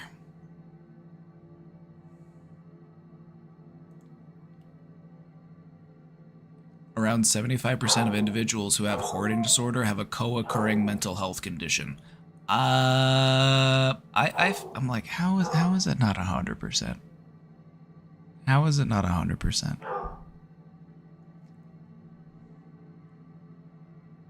The most common co-occurring disorders are major depressive disorder, social anxiety disorder, social phobia, and generalized anxiety disorder. Most people who have hoarding disorder have a co-occurring mental health condition. I would say it's probably 75% or above. It's probably not less. It's probably not less than 75%. It's probably more, but you and I both know that mental health issues are often underreported. And so even if you are a hoarder and you were talking to a doctor and they're like, hey, do you have any other symptoms you're dealing with? They'd probably be like, yeah, nope. Any anxiety or depression? Nah. It's like, well, okay then, on to the next one.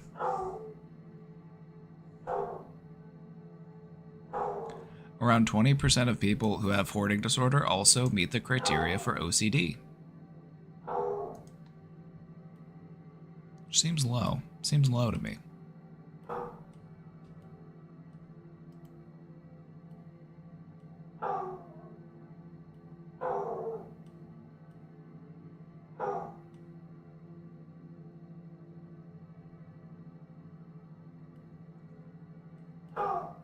I was trying to find prevalence of hoarding disorder by country, and I wonder if they have that data.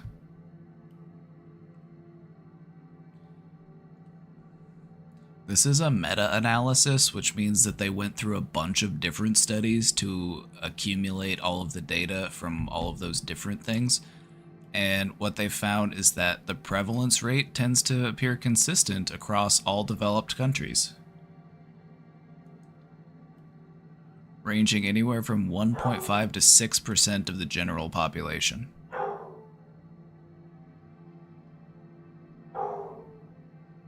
So I would say hoarding appears everywhere, but it probably appears more in countries that are more individualistic, more capitalistic. There's just more importance based on ownership of objects. If your culture places a high amount of importance in the acquisition of objects, I would say that you would also see a higher rate of hoarding.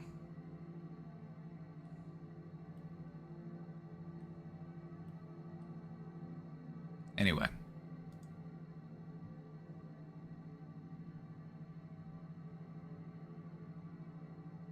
I would say America is probably one of the worst, because not only do Americans just have more room to store stuff, because America is a huge country, and it's a huge country like land-wise, but it's also, very spread out. People have, bigger houses than you might see in some like European countries. You also have yards and sheds and just more space to put shit.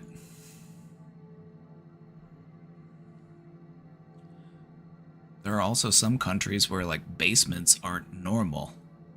You might not have a basement to store a bunch of stuff. The more space you have to store stuff, the more stuff you're going to store if you're a hoarder.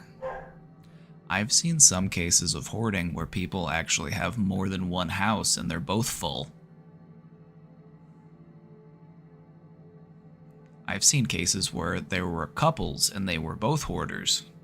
I've seen cases where there were couples and only one of them was a hoarder and the other one was just a bit of an enabler. Even if it's just 1.5% of the US population, that's 5 million people. That's a lot of hordes. That's a lot of hoarding.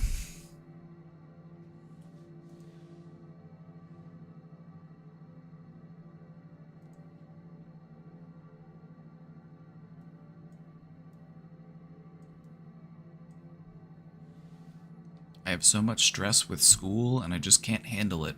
And I also feel so alone because my parents only care about my grades and my friends would laugh at me. It's been going for months. Please give me some advice.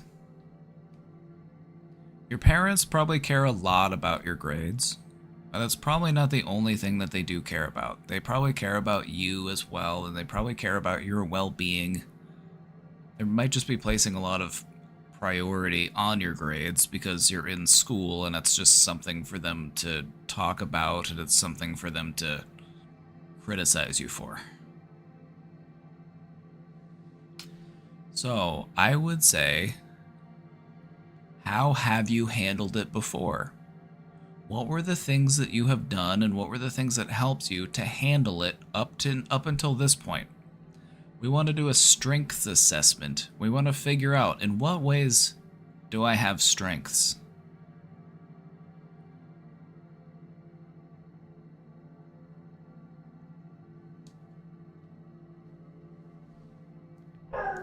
Sometimes the only thing that you need to change in your life is your thinking.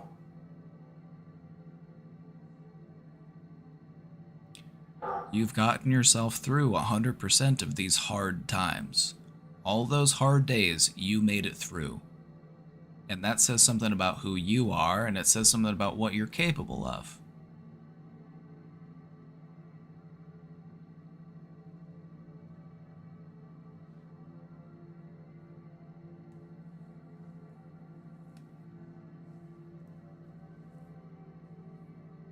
So I would say, if you want some advice, find people who are in your corner, who are willing to listen, and who just allow you to express those feelings. You know, you're dealing with this stress. You need supportive people that are willing to just listen and not judge you or criticize you. They are just to allow you to vent and express your feelings and to show you some support. So find those people in your life. This might involve reaching out and contacting some new people, like a school counselor or just someone who's, you know, supportive within your community.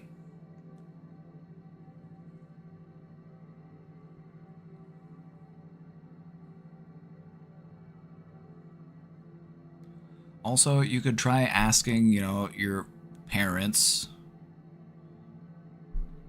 you know, can I just talk about some stress that I'm going through right now? I don't want to talk about my grades. Would it be okay if we just talked about the feelings that I'm dealing with? Maybe they'll respect that. Maybe they will respond well to that. They'll be like, you know what? Sure, okay. You can talk to us about that. Sometimes when you need help, you have to tell people exactly what it is that you need. Otherwise, they're just going to help you in the only way that they know how.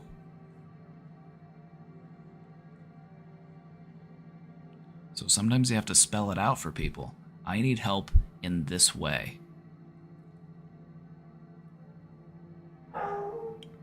Otherwise, they're just making their best guess.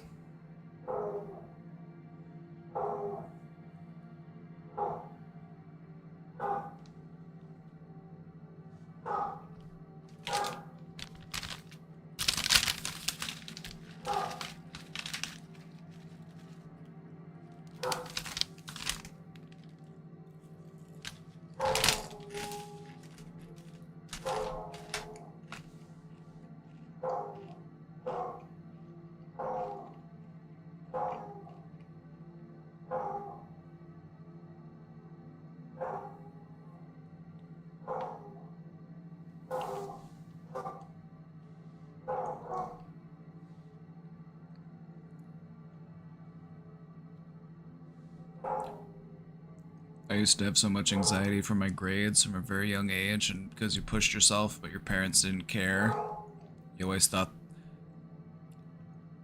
that you're gonna have to get good grades and it pisses you off even today. I realized that I started doing better in school when I stopped worrying so much about my grades. I don't know, like, the longer I was in school, the better I started doing in school. Like, by the time I was in grad school, I got straight A's in graduate school. I had a 4.0 in graduate school. Like, that's pretty cool. I didn't have a 4.0 in my undergrad. I had like a 3.5 or something close to that. But hey, C's get degrees, all right? C's get degrees.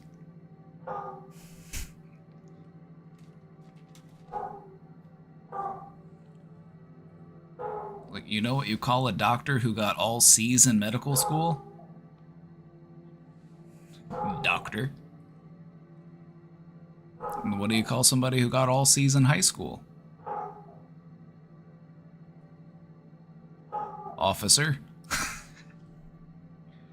I'm sorry, I can't help but make that joke every time. I can't help myself.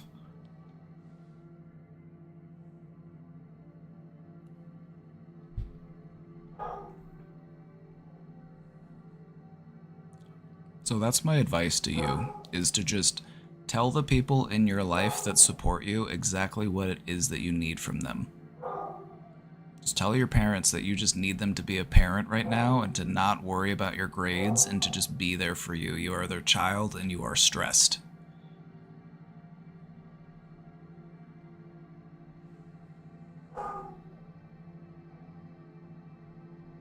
And if not them, find somebody else.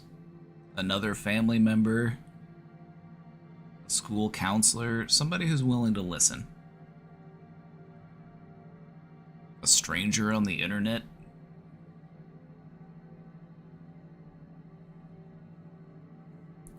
You're gonna get through it, okay? It's that stress that helps to keep you sharp. It's that stress that keeps you going. And you can handle it. You've been handling it. You've been handling it. And that's not for nothing. It hasn't killed you, it's only made you stronger. Atticus has stuff to say, okay? He's got things to talk about.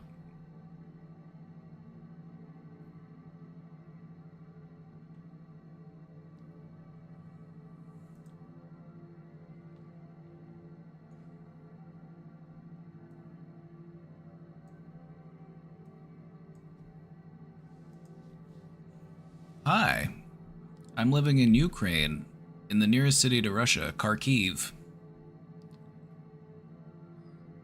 Well, greetings from the United States. I was kinda calm and okay with all this terrifying stuff for the last 2 years, but recently my mind is betraying me. I'm getting nervous and even angry sometimes with no reason. Eventually, I had a condition where my thumb on my right hand started moving without my will. Also, I feel mentally and physically tired with no reason. Can I fix this by myself? Probably. You can probably fix this by yourself. But it also helps to have support.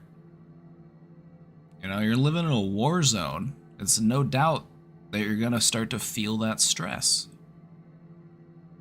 It's no doubt you're going to start to feel that stress. These sorts of, you know, it's hard to just,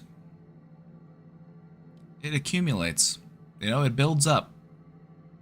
That stress, that nervousness, that anger, it's just been, you know, accumulating over the years that you've had to be in this, you know, zone of conflict.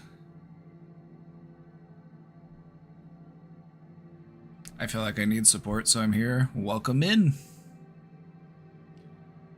Welcome in.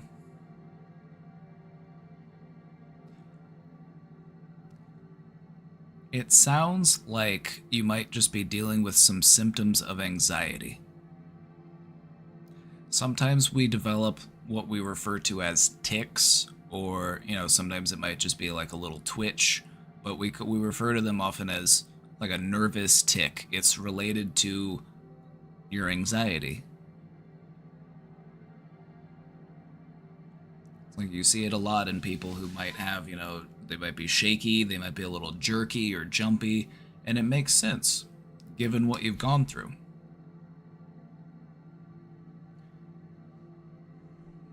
Is this stuff that we can fix on our own? Probably. But we always stand a better chance at fixing problems when we have other people to help us, when we have some outside support. Because I doubt that you're the only person who's going through this exact same kind of stuff.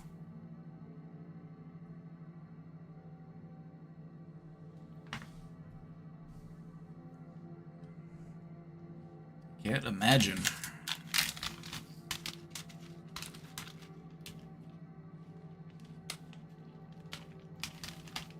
I'm just hoping that all this nonsense, that's my polite way of describing it, it's honestly...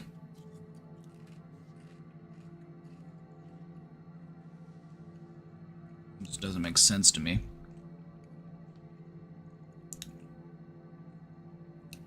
But you know what? We're here to help in any way that we can, you know? So if you're having a hard time finding supports in your social circle or in the environment that you're in, we can do what we can.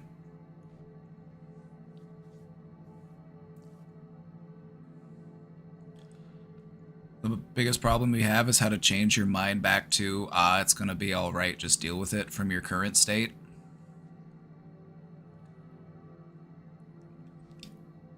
Let me talk about that. You mind? Let me talk about that with you.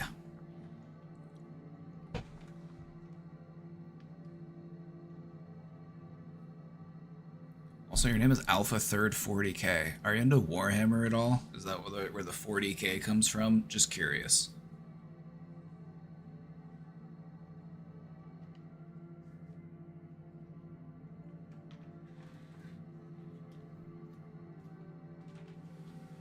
Oh, nice.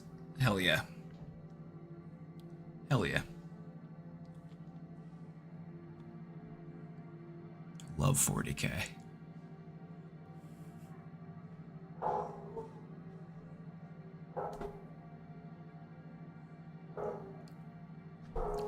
I think what's important here, and I'm going to go back to the question that you had here, is, you know, in dealing with this problem of how to change your mind back. That's not what we want to try to do. We don't want to try to change our mind back to an old way of thinking. What we want to try to do is find a new way to think. And the truth of the situation right now is that you are in a stressful situation, but you're going to get through it. And things might change, things might be different, things might be stressful, but you can handle it, and you can bounce back, and you can make it through.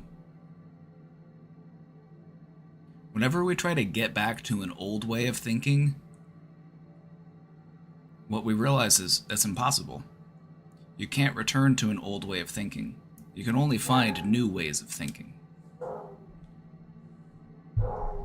So, you're making that progress, and you're headed in that direction.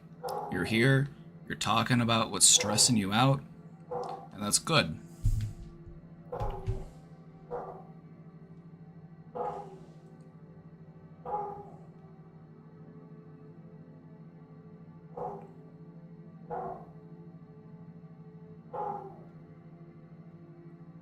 I think it's about adopting that mindset of, no matter what happens, I'll figure it out. No matter what life throws my way, I'll figure it out. Just like I've been doing. Just like I've been figuring it out.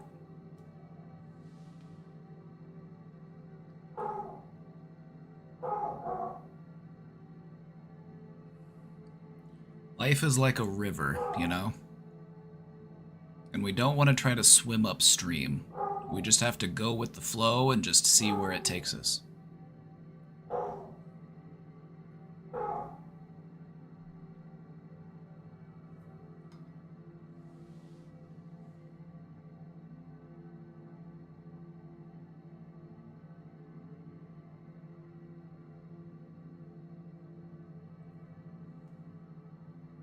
You just got two things on your mind.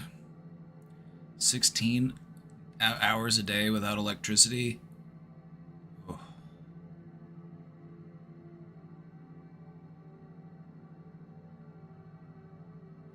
Right?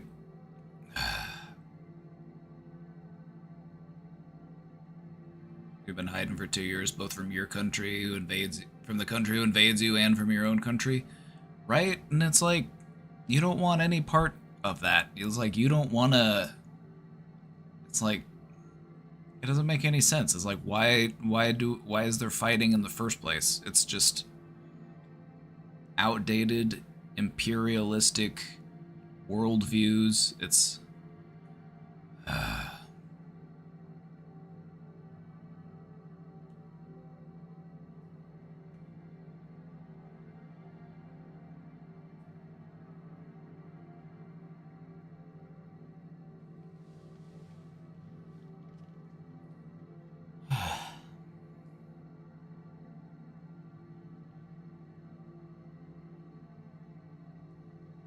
You know, I know people on both sides of the conflict.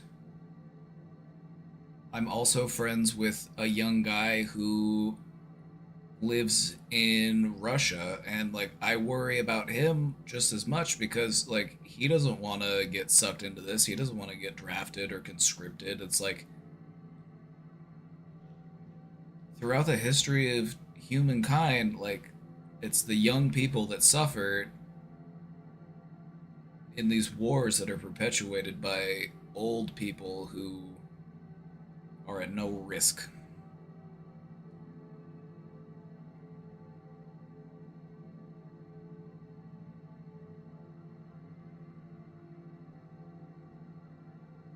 Most people just want peace. If you want peace, just refuse to fight.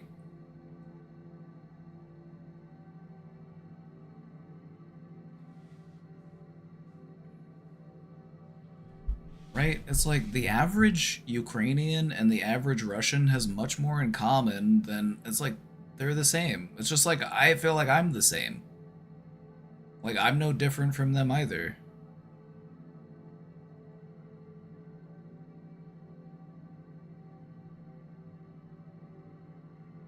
Also, Tiny Meows brings up a good point. You do have valid reasons to be nervous and angry.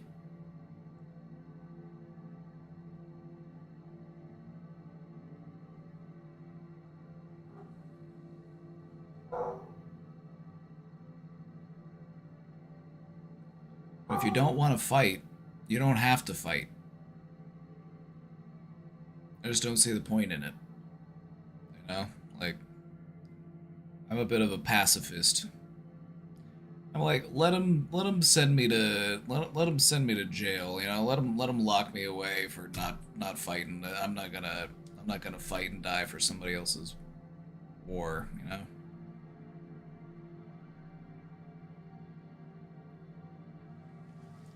You get made angry at your environment or some things like chores and stuff. Well, it makes sense because you have these feelings about the conflict, right? You have these feelings and all of these stresses that you've been living with, and it's going to find its way into other areas of your life. It's going to creep into other areas of your life, and it's going to find outlets. It's going to find ways that it can express itself. We call that displacement. The anger that you have about a situation gets transferred into other things. It changes the way that you view your entire life.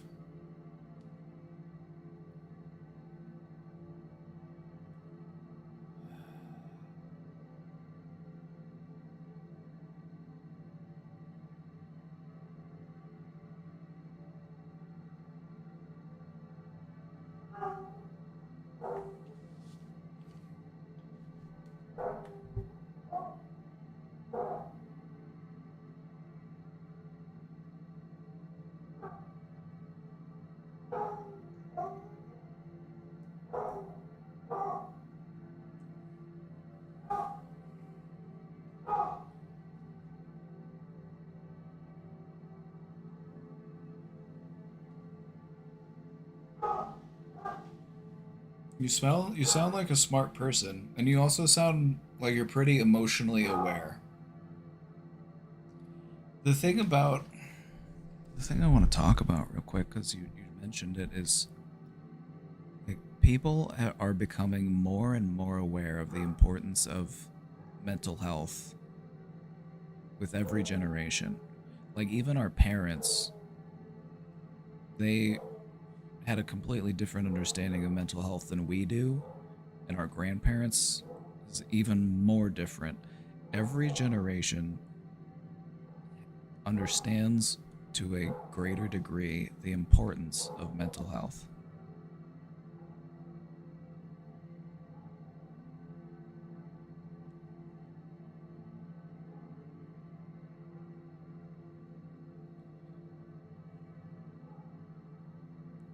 I still think, deep down you are who you are and you can't change that. It's like deep down you are a good person.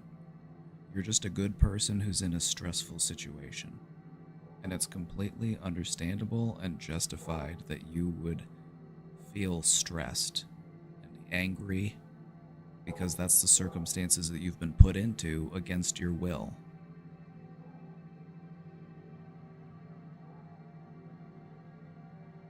So just don't lose sight of who you really are.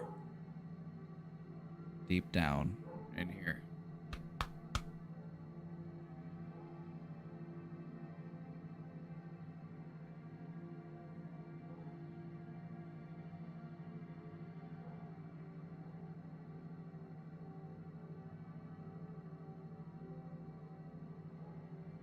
That thing you described about, your hands, your thumb maybe moving on its own. Stress lives in our body too. It's not just in our mind. It also lives in our body.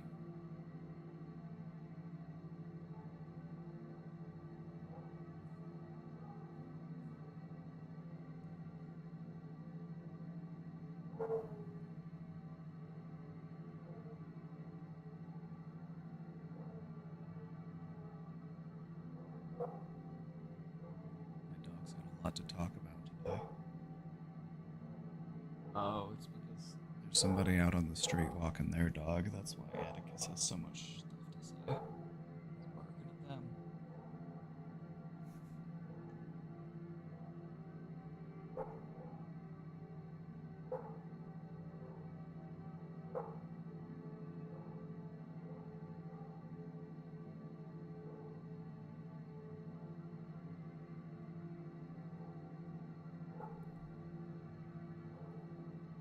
I wouldn't worry too much about what's going on in your hands. That just sounds like it's a symptom of your stress. And that's something that can fade in time. But one of the things that might also be helpful is if we practice some grounding techniques. Practice putting ourselves into our bodies. So if you want to try this, I welcome you to try along with me. Chat, you can try this too. This goes for everybody. This is a grounding technique. We start with our hand, okay? I want you to just try to feel your hand from the inside. What does it feel like inside your hand?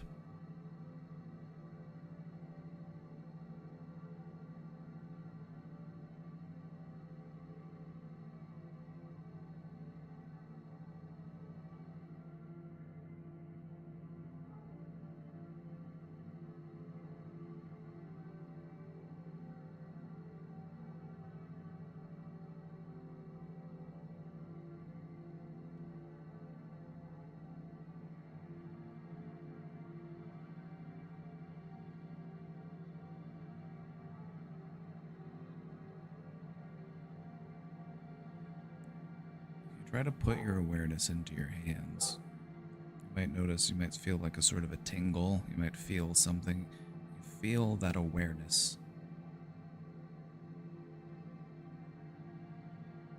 We just want to try to put ourselves into our body. Lost the ability to have pleasure from things that you had before, like gaming, reading, playing music.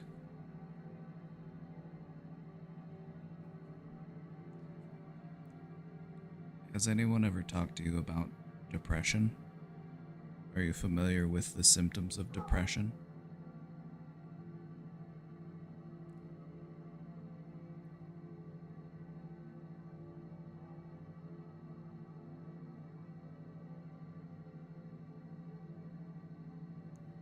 What you're describing to me is a symptom of depression. It's a symptom, and this is a fancy word for it. It's a symptom known as anhedonia. It means the lack or absence of pleasure. Common symptom of depression: the loss of things that used to bring you joy. And it makes perfect sense to me that you might be feeling that just given the circumstances that you're in. Living in a war zone is absolutely depressing. It's also anxiety inducing. So you might be dealing with some symptoms of both anxiety and depression.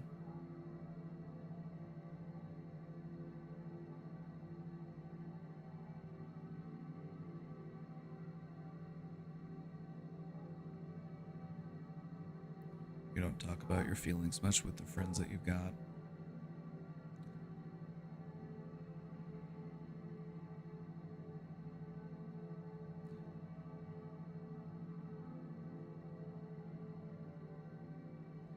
It can be challenging to talk about your feelings with your friends, especially if that's not the norm or if that's not what people are used to.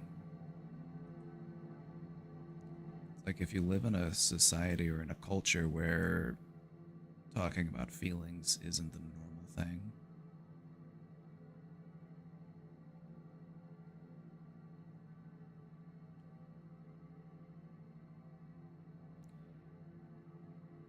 There are probably some people who would want to talk to you about it.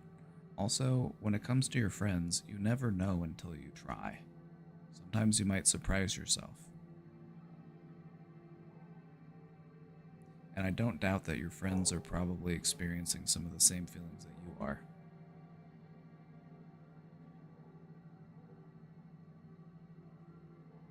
Talking about your feelings is healthy.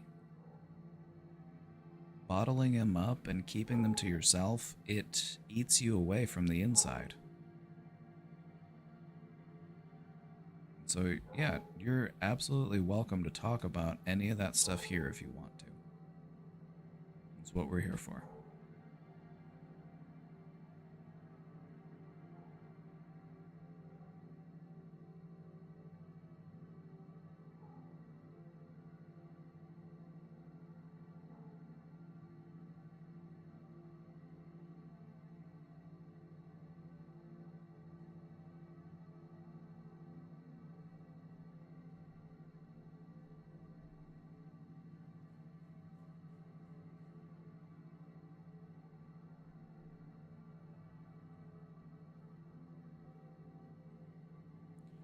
I find that one of the helpful things to do when we're feeling really stressed is to focus on our strengths. What are some things about you that make you feel strong? What are some things about you that you are proud of? I would say, in just the brief conversation that we've had, you're a very emotionally aware person, and that is a strength. You're also very self-aware, which is also it's a powerful thing. It's a strength. It's something that I wish more people were. So what are some things that you like about yourself?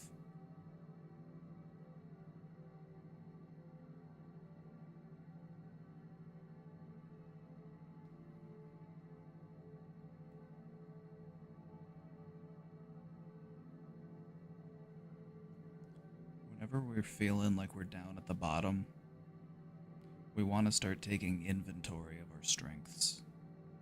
We want to figure out what our strengths are because that's what we're going to have to lean on.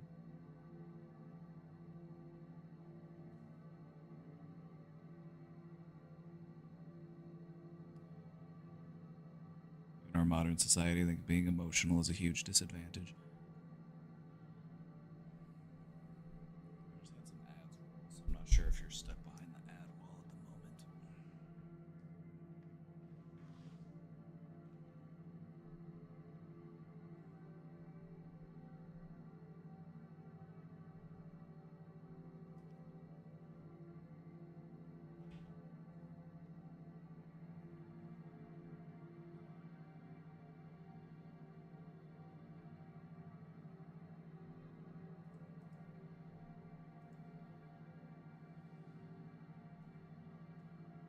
Having an understanding of your emotions is a strength. The people who try to make you believe that it's a weakness are just people who are afraid of their own emotions.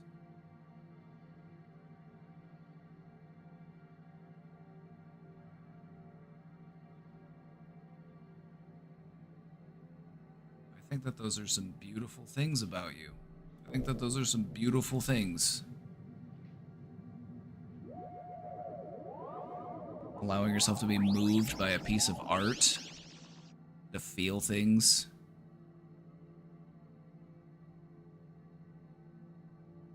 I think that's awesome.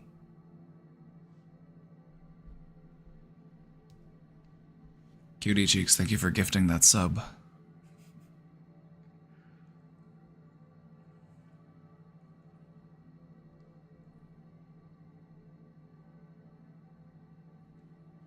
Embracing your emotions is a strength.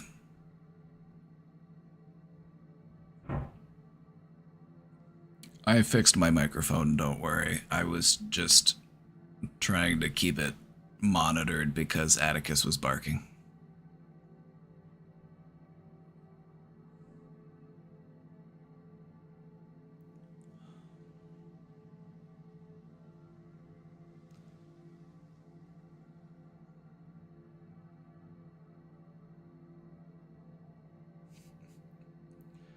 We're glad you found your way here, and we're happy to help you in any way that we can. And I just want to remind you that embracing your emotions and allowing yourself to feel however it is that you are feeling, that is a strength. Throughout history, people have been made to feel as if their emotions made them weak. And that's not true. If you're not willing to feel your emotions, then you're afraid of your emotions. And that is fear.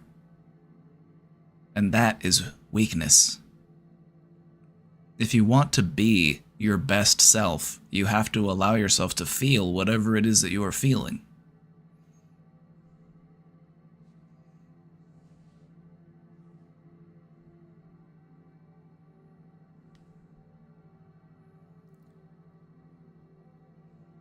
Just continue to be who you are, okay? Just promise me that. Just continue to be who you are and find other people who share that same virtue as you. Find people who aren't afraid of their emotions. You are a part of the change that is happening in your country. You are changing the pattern that has existed for hundreds of years.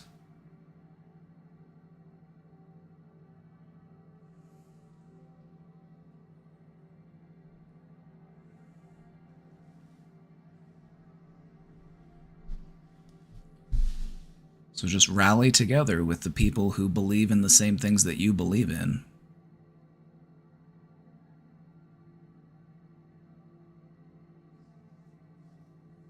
And together you can show other people that it's okay to feel your emotions.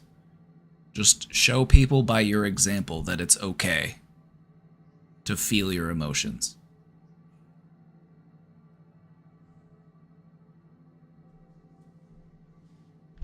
Like, whether or not people tell you, there will be people who will admire you for that.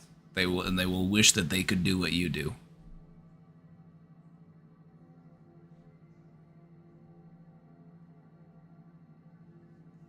You can't promise to find others because every time I leave my house, I have a chance to be caught and brought to the front lines. Oh. Then it might be best to lay low. Then it might be best to reach out to people in other ways. Such as you're doing right here. Right now you're in a room with a bunch of other people who agree with feeling your emotions. You're with people who agree with that.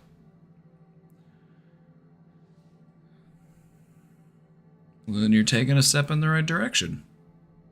And you're staying true to yourself. And I'm glad to hear that you like who you are.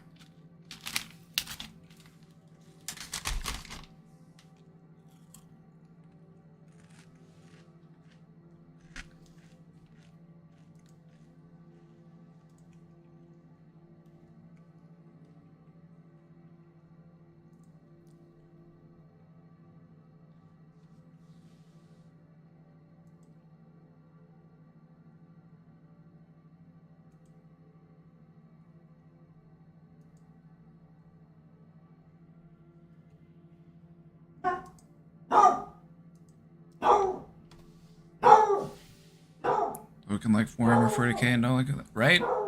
It's like 40k is awesome.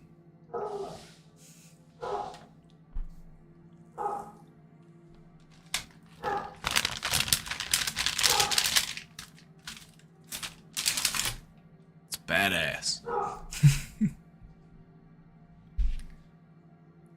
Ooh. Well, I'm starting to get sweaty.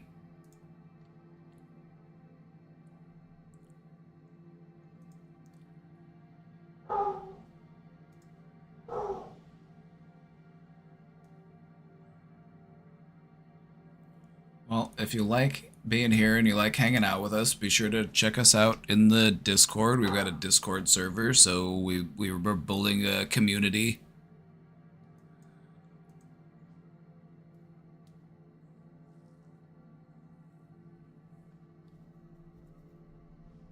Oh, you did already? Oh, nice. Nice. Well, then we'll see you around in there. We're happy you found your way here today. That's really cool.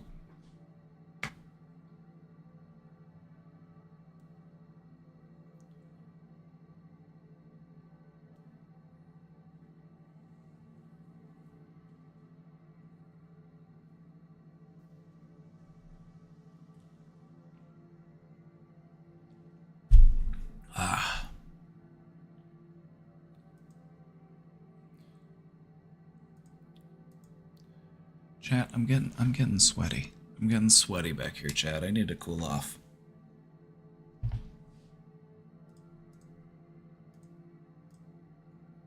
What do we say? What do we say? Saturday stream? Saturday stream tomorrow? Yes? No?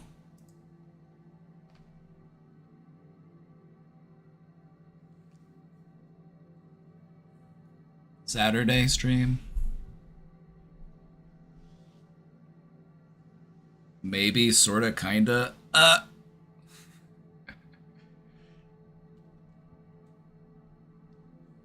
Should we see what's in the box after a break? Yeah, you know what? I'm gonna take a bathroom break real quick.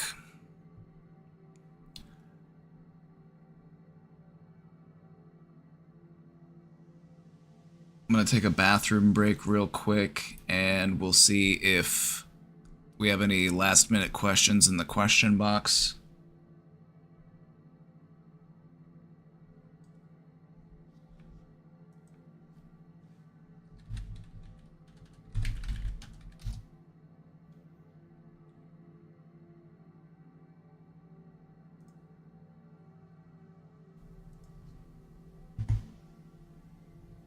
Here you go. Enjoy the cat cam. I will be right back.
Scatter!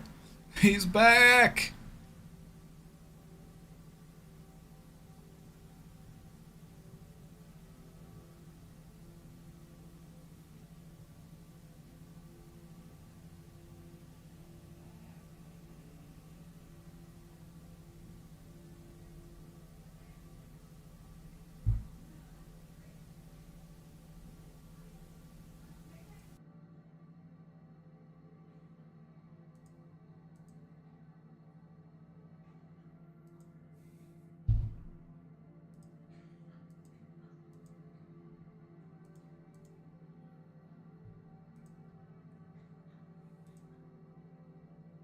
Hey.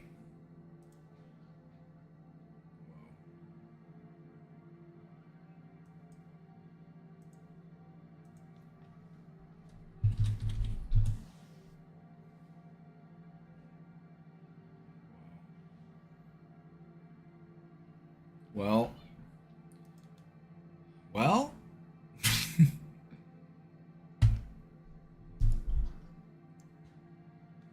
I think I might wrap it up a little early today. Might sneak out a little bit early on a Friday.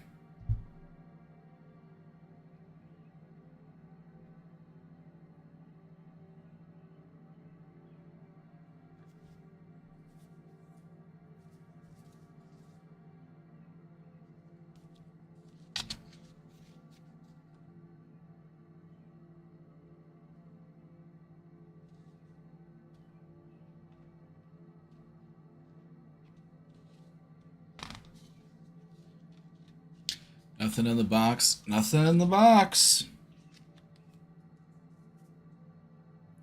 Who's my favorites in Warhammer? Oh.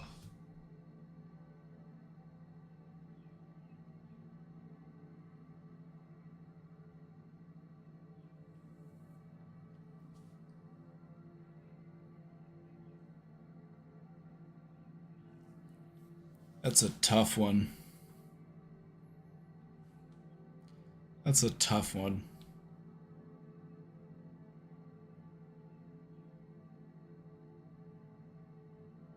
Favorite faction altogether or favorite faction of Space Marine?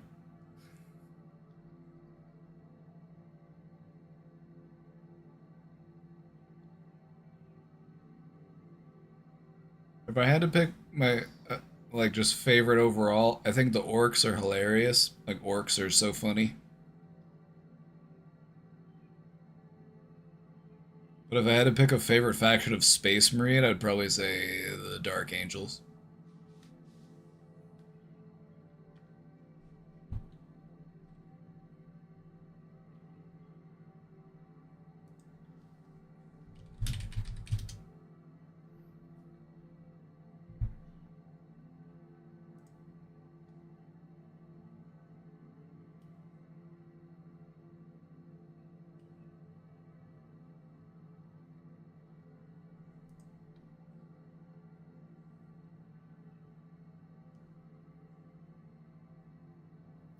Ah, yeah. Hmm. The Emperor's Children. Have you read any of the books? I've read a few books from the Horus Heresy series, and I read Fulgrim. And it's the book about the Emperor's children and their descent into chaos.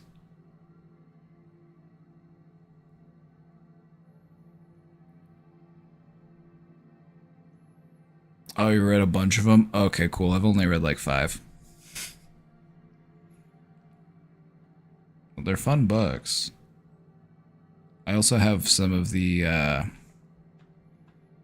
have a Grey Knights omnibus. I also Gaunt's Ghosts and Eisenhorn.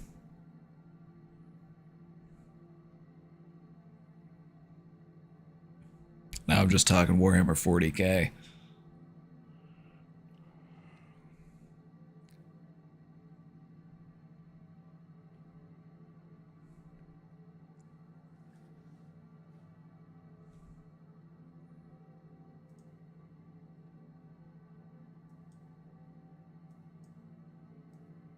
But yeah, the Necrons are cool.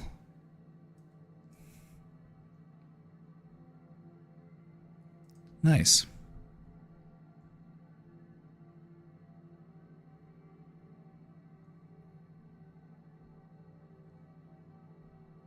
Very cool. Well,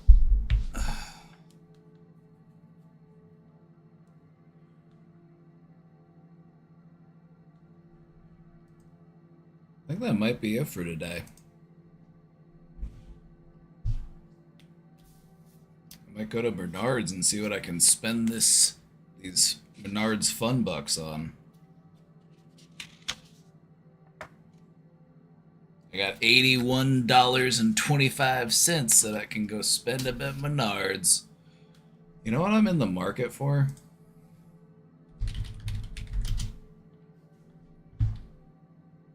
Hold on. Let me pull up their website.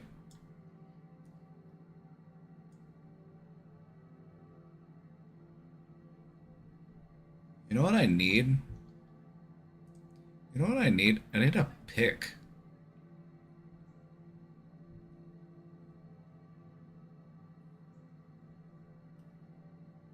I need to look at their tools.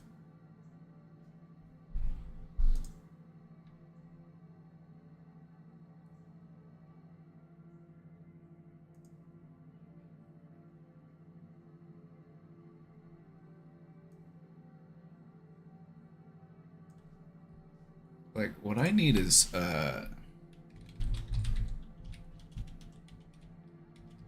because I want to do some more bush crafting, like down on the farm, and I need one of these things. I need like a little pickaxe, not a huge one, just like a small one.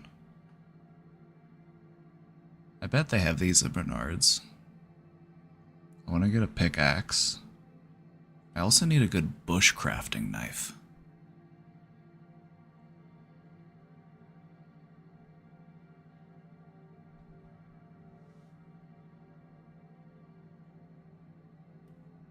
I've been watching a lot of bush crafting videos lately.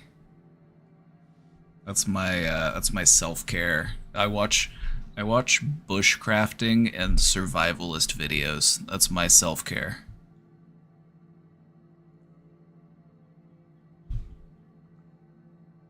Just craft one out of stone. Easy. I'll just punch the rocks.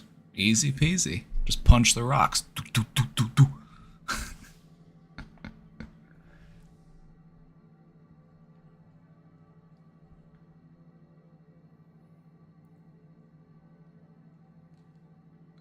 Like, I watched a video last night. It was a guy who was like, here's how you survive in the wild if you've got no tent, no tools, you can't make a fire, and it's gonna be cold.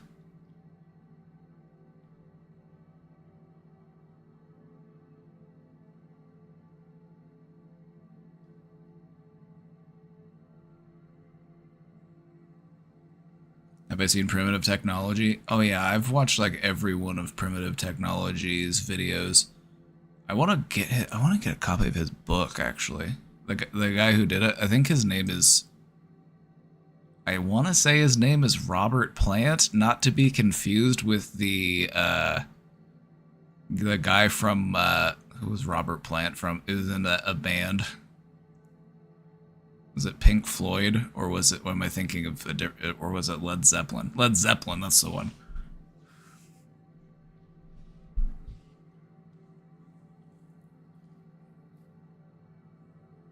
Oh yeah, those videos where it's like two guys and they're like making a mansion out of mud in the jungle. It's like, that's all fake. It's like they've got heavy machinery that they're using in between the takes.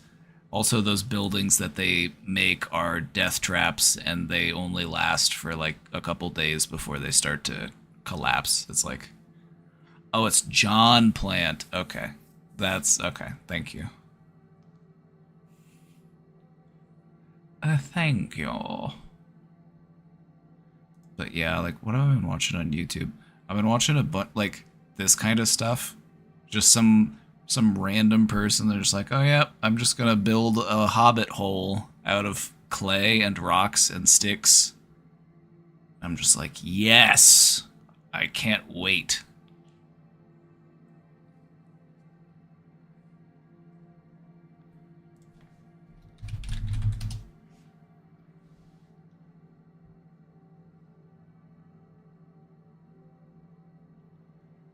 I can't wait. Oh my god, Badlands Chugs has a new video and he does all of the Starburst sparkling ice videos. Oh man. He does all the Starburst. Have you ever tried these Starburst sparkling ice drinks? They're disgusting. They're so gross. They're like way too sweet. It's nasty. But they're also like 0 sugar, so it's like way too sweet, but it's also fake sweetness. It's disgusting. Badlands Chugs? He chugs 8 bottles of them? Oh my god. I love Badlands Chugs. Badlands Chugs has the best attitude of like anybody on the internet. He's like, hey everybody, welcome back. It's Badlands Chugs, and you already know that we got something extra special for you today. Today, we're doing a challenge out of the big boot. We're gonna be chugging not 1, not 2, but 8 bottles of the Starburst sparkling ice flavored drink. He's so cool. I love him.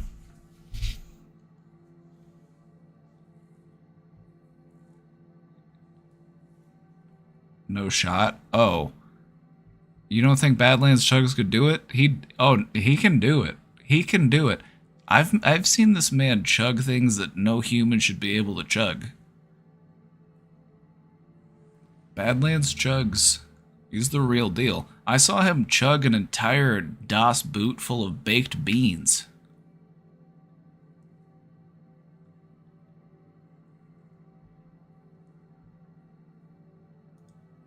Oh, we did get a couple more questions. Ooh.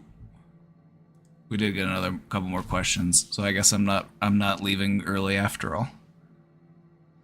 I should check out Ordinary Sausage. Oh, yeah, that one's wild. Some things should not be sausagified.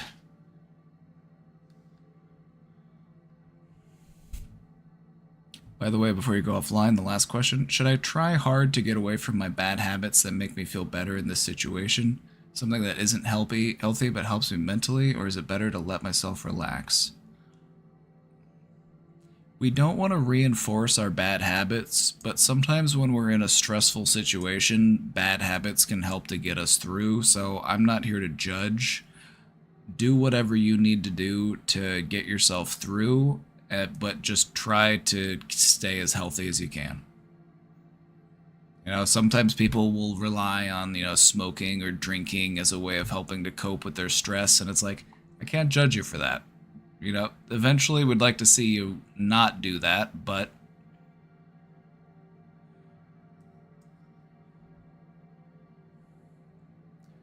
we don't want to beat ourselves up too much for doing what we need to do when we're in survival mode. And whenever we're in a really stressful situation, especially a situation that's long-lasting like the one that you're in, we don't want to beat ourselves up for the things that we do to get through that situation. You're in survival mode, so do what you need to do to survive. We did have we had a couple more questions come through, so let's take a look at these. I have an online session with my psych to update my meds. I haven't taken them consistently. I'm gonna have so many stockpiled, lol, I just feel depressed and sad on or off them. I hate being told I'm such a positive energy, it's so fake and put on.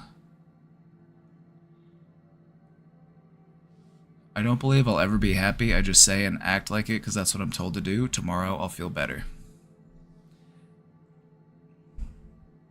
Sometimes you gotta just take a look at which one is the act.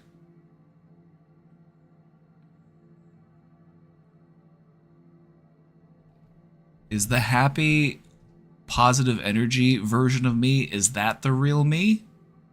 And maybe the depressed version of me isn't the real me. Maybe the depressed version is the act. That's the way that I started to approach myself. And I was like, well, you know what? Maybe this is me. Maybe I am that person. And maybe the depression is the mask.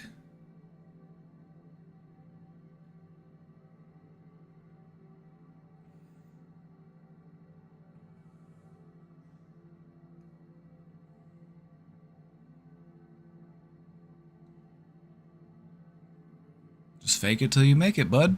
Just fake it till you make it.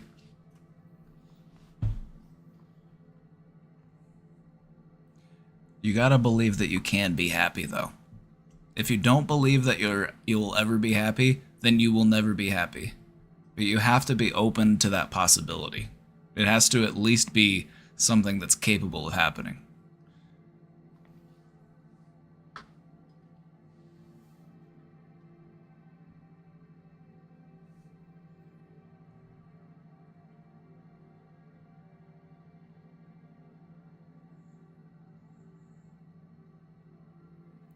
Like, if you're feeling depressed on and off your meds,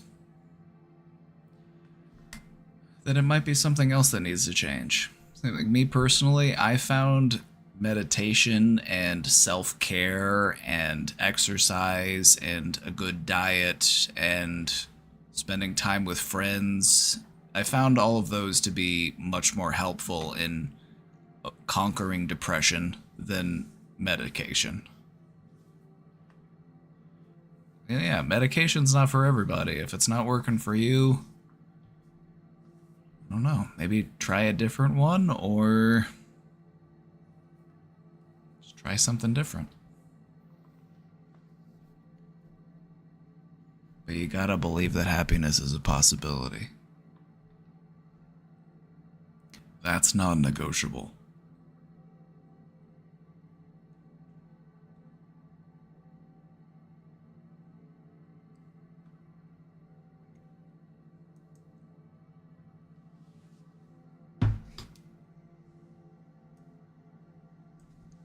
Hey, former questioner here. I was going through some really tough times recently when one of my friends passed away unexpectedly at 31 years old. This is not a question, but I just wanted to say thank you. Thank you for listening. Thank you for taking the time to respond. You're great at what you do, and I wanted to show appreciation. Your advice about remembering what it felt like to be in the same room as them really helped and brought back some good memories. Thanks. You're welcome. Thank you. I've had so many nice messages today. Thank you. You guys are gonna make me blush. You guys are gonna make me blush. Uh-oh.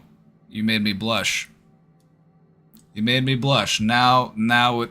Nope. See? Now look what happened.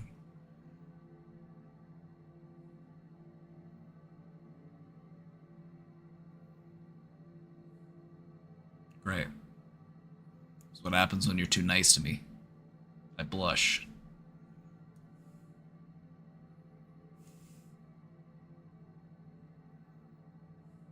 Let me just...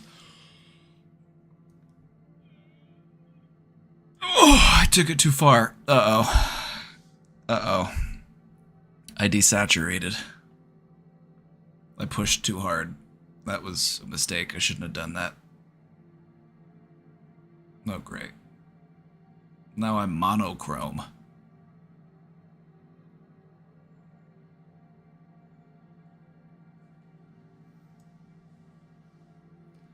Let me try to... Oh. I have the window open and it's breezy.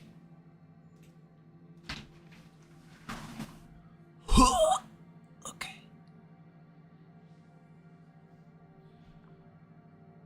Let me try to...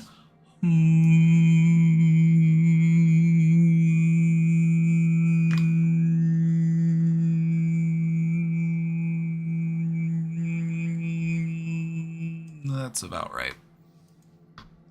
That's about right. There we go. That's better.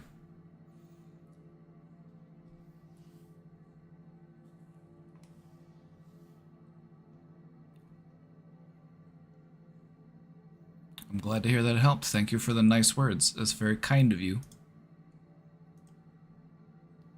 Very kind of you. Thank you.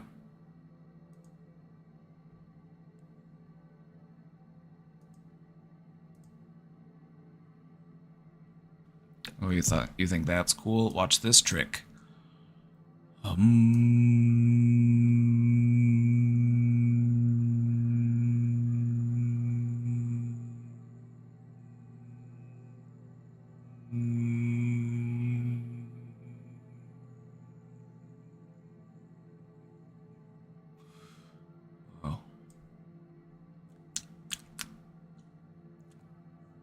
That always leaves a weird taste in my mouth.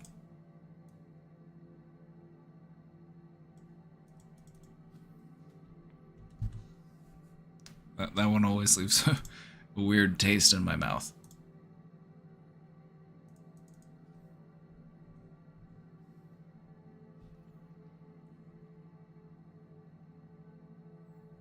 Thank you for the nice words. Appreciate it.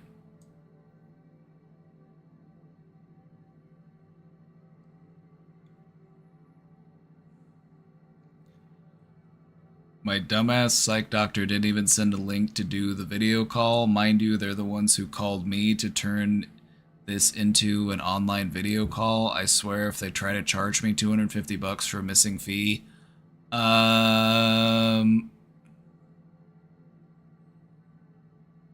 they better not. They better not.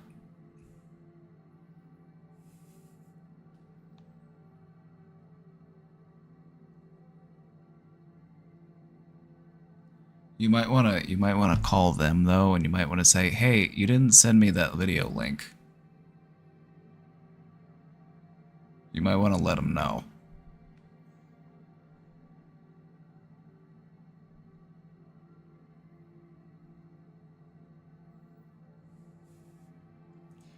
You might want to call them and let them know that they didn't send you the video link.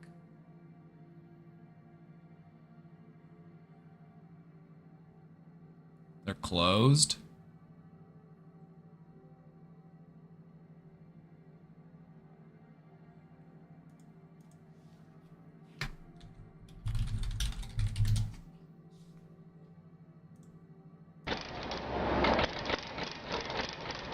Why are you closed? Tell us why you're closed. Tell us why you're closed. Why are you closed? I want.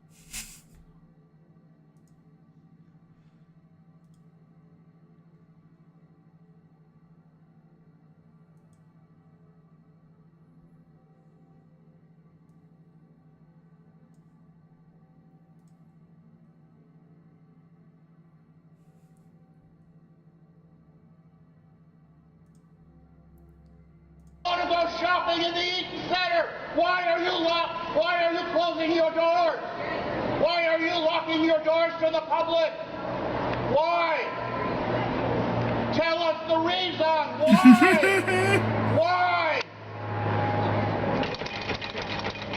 Tell us the reason. Tell us the reason why. Why are you putting people through this? Why? Why?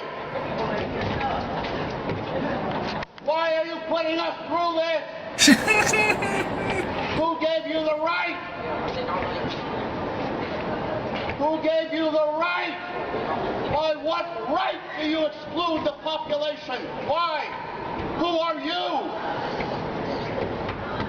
How dare you do this to us? We are the Toronto public. We want to shop. We want to get into the Eaton Center. It is a public place. It says it's open till 7 o'clock. Why are you closed? Why? Why? Tell us why. Tell us why.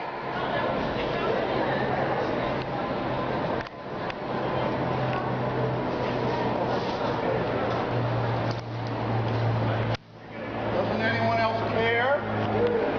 It's just a spectacle to you? It's just a spectacle to you? It's just funny? Let the police cut off my balls. I don't mind because it's the cops and they're always right. Right? You want to go shopping? You don't give a shit, do you? Not really. Not really. Then why don't you go fuck off with your camera and stop film? I'm saying I'm not giving you permission to film me. All right? You're in a you don't public have place. permission. Huh? But you're in a public. No, it's closed. It's No, closed. this is actually a privately held. Oh, really? company. You're going to explain it to me? Well, tell me why they're closed. I don't know. Cadillac Fairview doesn't want you in. Oh, Cadillac Fairview doesn't want me in? That's why they closed the whole place? Well, apparently. Are you nuts? Are you crazy? I just walked over here, for Christ's sake.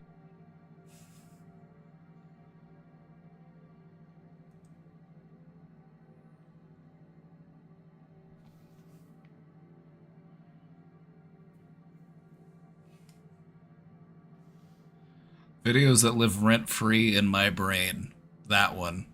Anytime anything is closed, I hear that guy's voice in the back of my mind. Why are you closed?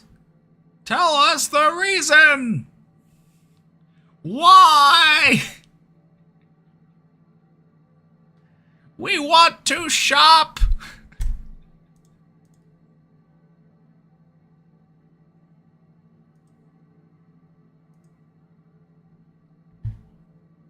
All right. This is a YouTube link. Okay. When I saw a dog obsessed with sword fighting, I was like, what am I watching? But then I couldn't stop. What? Oh no! Pinto, I'm sorry, but a great sadness has happened. Her sword could not take her might. I want to help. I grew up playing a lot of video games, so when I came across Lady Pinto Bean on Instagram, I was a little intrigued. Her parents would make skits on RPGs using fake swords, and I thought that was cool.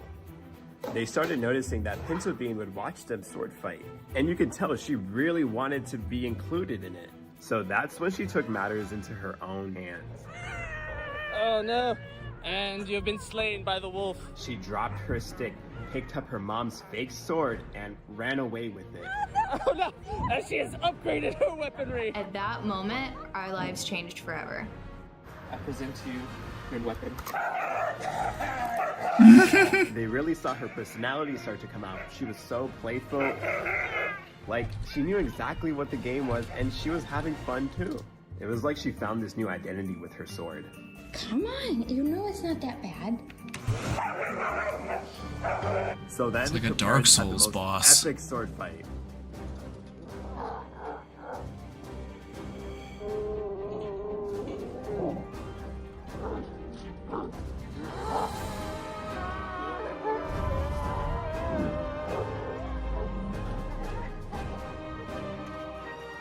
But then, it all came crashing down. Oh no!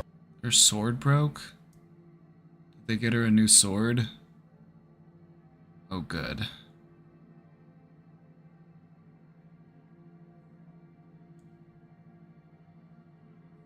Oh, good. She got a new sword. You love cats, but they could never... Well, cats are specialists in unarmed combat, so why would a cat ever need a sword? They've already got their weapons.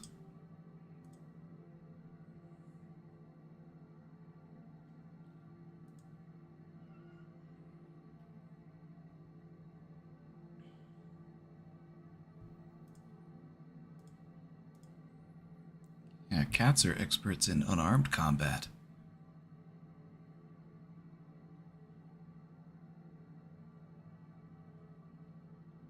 Besides, we don't need the cats armed. They're already controlling us enough as it is. I don't think they need weapons.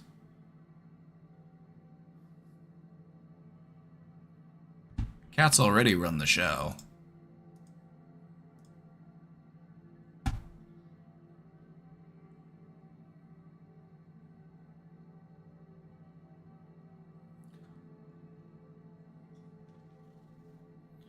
Alrighty.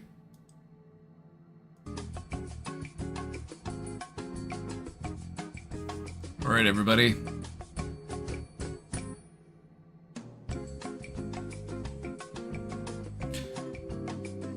Alright, everybody. Have a great rest of your night. We'll be back again tomorrow. We'll do a Saturday stream.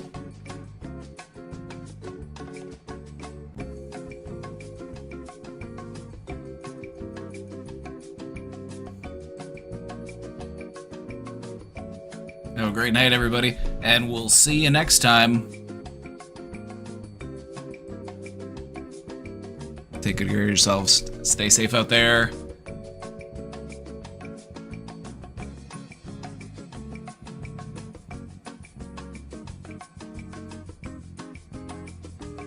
Bye-bye.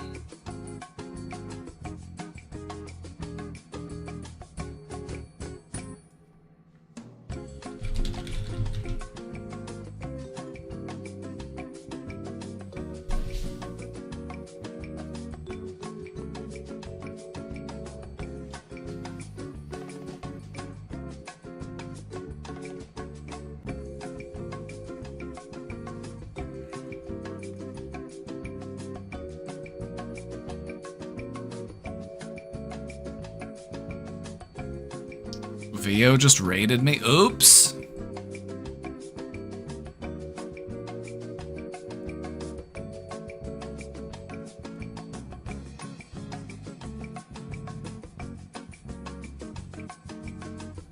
Ooh.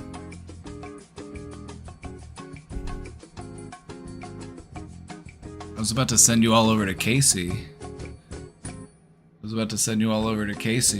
I'm cooked. Ding, ding, ding. Thank you so much for the raid, but you caught me at the worst possible time.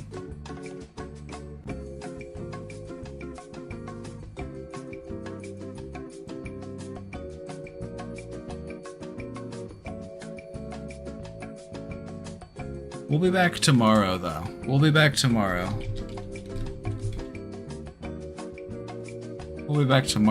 Thank you for the raid, but I'm gonna send you on to Casey because it's a double raid. It's a double raid. We're just ganging up together. It's just us joining forces. That's a better way to look at it.